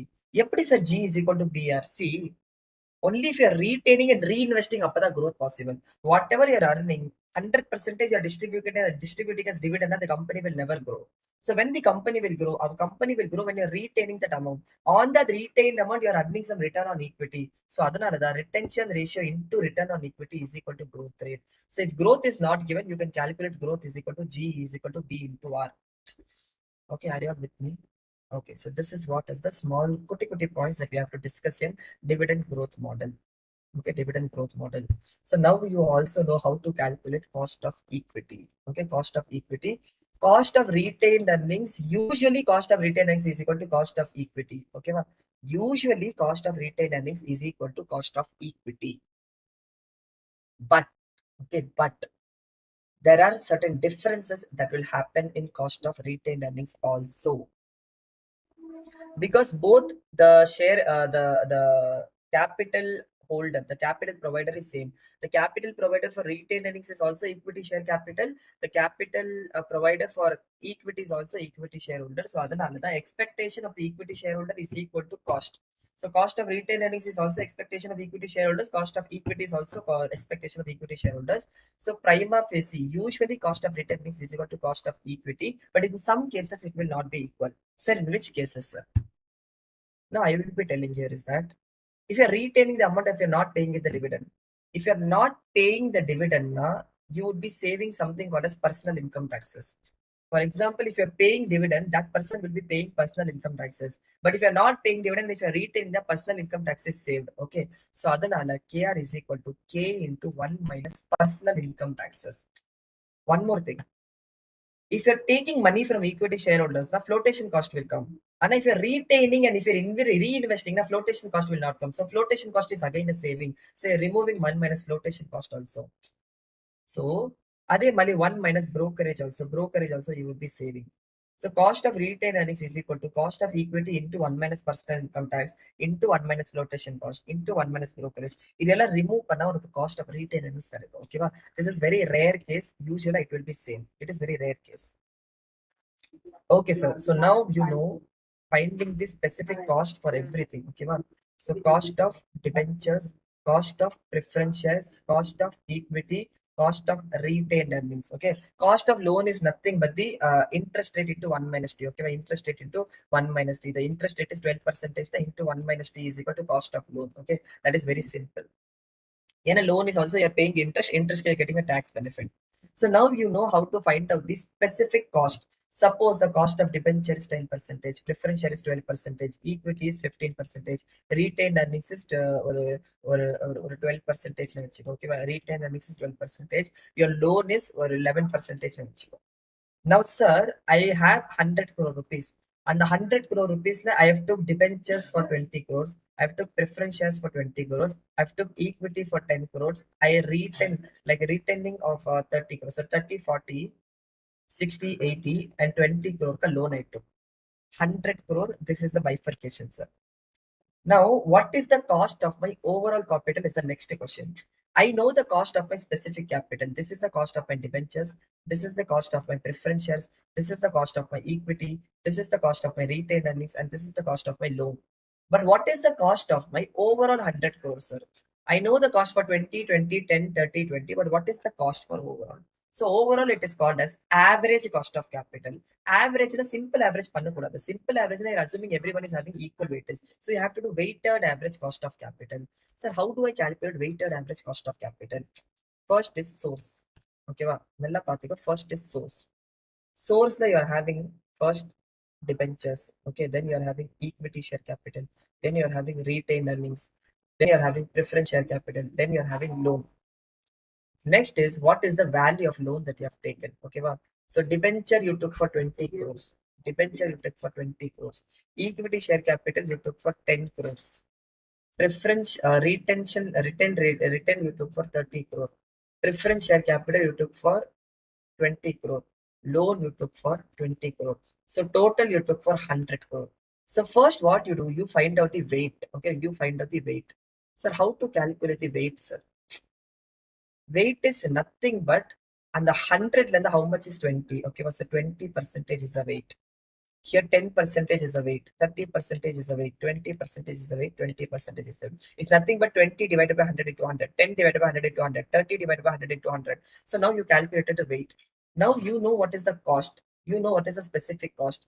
The cost of debentures is equal to 10%. Equity share capital is equal to 15. Okay, but 15. This is nothing but 12%. Preference share capital, it is how much? 12%. Loan, it is 11%. Now you know the weight, you know the cost. Now calculate the weighted cost. Calculate the weighted cost, which is this 10% cost is for 20% amount. So 10 into 20% panna, you will get 2%. Are you all with me? 10 into 20%. Adhe mari 15 into 10% panna, you will get 1.5%. 12 into 30% panna. Okay, 12 into 30%. 12 into 30% பண்ணா உனக்கு 3.6% வந்துரும். So which means the cost related to retained earnings out of my overall share capital is out of my capital is 3.6. Now 12 into 20%, 2.4%. 11 into 20% is 2.2%. Okay, it is 2.2%. So weighted cost in panna total panna, you are going to get something called as weighted average cost of capital. So 2 plus 1.5 is 3.5 plus 3.6 is equal to 3.5 plus 3.6, 7.1. 7.1 plus 2.2 is equal to 9.3 plus 11.7 percentage. So you are getting the cost of 11.7 percentage. So the cost of capital is not 20, 10, 30, 20, 20. No, sorry, not 10, 15, 12, 12, 11. It is 11.7 percentage. This is what is called as the weighted average cost of capital. Okay, so weighted average cost of capital. This weighted average cost of capital can be calculated using two ways. In value போட்டிருக்கல, this can be book value weights. Book value weights are the weight which is given in the balance sheet, or it can be the market value weights. Okay, book value weights or market value weights. So whatever is in the book value which is given in the balance sheet, அதுக்கு எத்தனை you are finding the weighted average cost of capital, that is called as weighted average cost of capital using book value weights. Or you're seeing the current value of the debentures and you're writing the current debentures, you are finding weighted average cost of capital for the market value weights. So example, which weight you have to calculate, it will be directly given in the question. Whether you want to find out the weighted average cost of capital for book value weights, or you find out the weighted average cost of capital for market value weights. Okay, so now in cost of capital, you know how to calculate specific cost of capitals. Okay, specific cost of capitals. You also know how to find out the weighted average cost of capital. Weighted average cost of capital. It is nothing but KO. KO can be calculated using market value weights, and it can also be calculated using book value weights. And this is the format. Okay, this is the format in which you should to answer.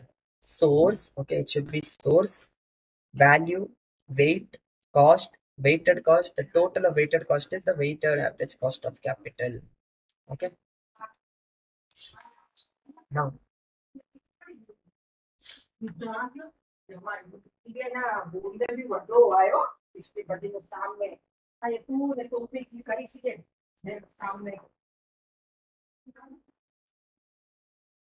okay,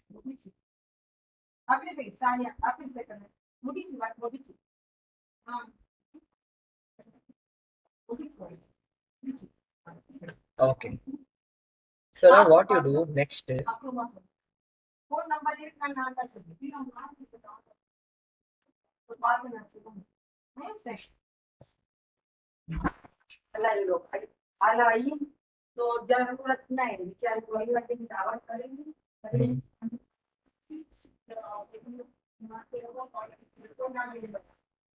Yeah, for tomorrow I'm telling you, okay, you just do this third sum as homework, okay, third sum. ஏன்னா இங்க ஓகேவா இங்க practice is what is required. Okay, cost of capital is a completely computational chapter. Here, no application of mind is required. Completely computational chapter. You know the formula, you know the approach, you can solve the problem. So computational chapters, like practice is required. So do third sum as homework, and also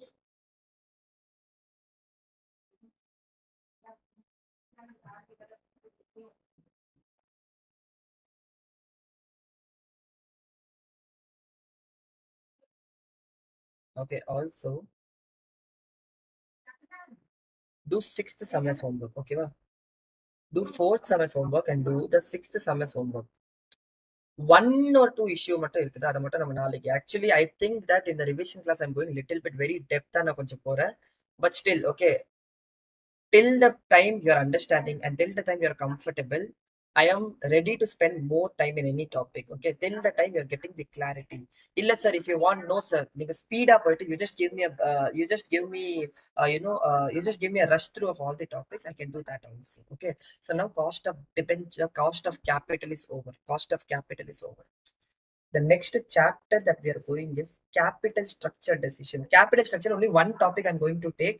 Other tomorrow I'm going to take. Okay, but time முடிஞ்சிச்சு. So tomorrow I'm going to take. So ஒரே ஒரு simple, the simple thing only I'm going to type now, which will take me 5 minutes only. Okay, so capital structure decisions. Capital structure decisions. Now what should be my capital structure? Like, what is my ideal capital structure? I've already said that a capital structure can be comprising of equity share capital, retained earnings, preference share capital, debentures. So in what combination I should take the amount? Like, should I take 10% equity and 90% debt, or should I take 90% debt or 10% equity, or should I take 20% equity, 30% debt, and 50% preference share and all, and the retained earnings others? Like, what should be my capital structure is the next question. The answer to that question is that the capital structure where my EPS is maximum, that is the best capital structure. Or the capital structure where my market price per share is maximum, that is the best capital structure. Okay, so how you have to solve problem like this is that you will be having options. Okay, option 1, option 2, and option 3. So which means here that will be debt 10% and equity 90%. Here you will be having equity 50%, debt 40%, preference share capital 10%. Here you will be having equity 50%, debt 50%. And the very more different capital structure options will be given. Okay, and EBIT level will be given. So now you have to calculate interest. So here interest will be existing interest and new interest. Okay, you just have to minus interest, then earnings before taxes. Okay, then minus taxes, earnings after taxes. Okay, then you have to do minus preference dividend, then earnings available to equity shareholders, then divided by number of equity shares. Number of equity shares also, you will be having existing number of equity shares and new whatever you are issuing. Then you will be having EPS, and wherever the EPS is maximum, okay, wherever the EPS is maximum, that is the ideal or the best capital structure. Okay, so for that, ஒரு 2 problem study material இருக்குது. Okay, study material you are having lot of problems in this. ஒரு 2 3 problem வந்து நீ நாளைக்கு கிளாஸ்க்கு வரதுக்கு முன்னாடி solve பண்ணிட்டு வா. ஓகேவா? See, we want to cover maximum. If you want to cover financial management with me, நான் சொல்றது கேளு, so that you also get that confidence. So be with me, be with my pace. So we will be completing financial management in a much faster manner, because my work is to give you push. My work is to I should give you that push. I am making that much effort, so you do it on your own, and then you get comfortable with the subject. So capital structure decision, we are having some 2 3 problems which are similar structure problems. So you calculate, you do that problem before coming to tomorrow's class. Okay, so this will be the capital structure. And if you want to know more about capital structure decisions, now this is what is called as EBIT, EPS and NPS analysis. Okay, my EBIT, EPS and NPS analysis. You can go to my YouTube channel. Okay, the name of the YouTube channel is Thofik Tufel. You go to my YouTube channel. In that YouTube channel, I have posted a video for EBIT, EPS and NPS analysis.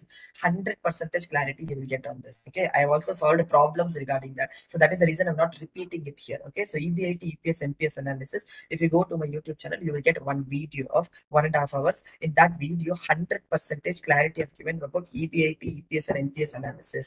Okay, so next we will be starting with indifference. Okay, all the indifference point, financial break-even point, and now we are going to start, and finding the value of the firm, net income approach, net operating income approach, all the topics we are going to go tomorrow.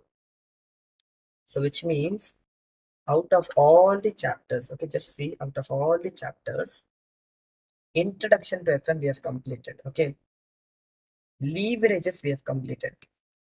Investment decisions, okay, were 30% I kept it as pending. Okay, 30% I kept it as pending. That I'm going to take tomorrow with a fresh mind. Okay, cost of capital also 100% completed. Okay, cost of capital also completed. So if you see, we completed chapter over one chapter. I don't treat this as a chapter because this is a theory chapter. End of the day, you only have to make effort. So first one chapter, two chapter, or 2.5 chapters we have completed. Okay, and capital structure I've started. I've just started capital structure. So our tomorrow's target will be to complete investment decisions, to complete capital structure decision, and also to complete ratio analysis. Okay, that will be the target for tomorrow. And day after tomorrow, our target will be to complete the remaining dividend and working capital management. However, the time goes, we will see. Okay, well, if time constraint is there, we will be leaving somewhere, and then I will be asking you to continue. But my effort will be to cover the maximum coverage which is possible, okay, with a given time which is there, with a given time frame. Okay, so with this I'm going to end this session today. So today's session is ended. So tomorrow we will be continuing. Do make sure that you are doing the homework problems and you're also practicing problems with me. Okay, so I'm going to end the session. So thank you very much for such a patient listening. Okay, and thank you very much for answering also. Those who are seeing in the recording also, you please make sure that you are practicing more and more problem, because that is what is the most important thing in financial management. So only at two places application of mind is required. All others are completely computational chapters where practice alone will be enough. So financial management is a very easy peasy chapter, and we will be 100% completing it together. And my aim is that you should get 100% clarity and also 100% comfort into the subject. Okay, so see you all tomorrow in the next session. Thank you very much. Okay, so I'm signing off for now.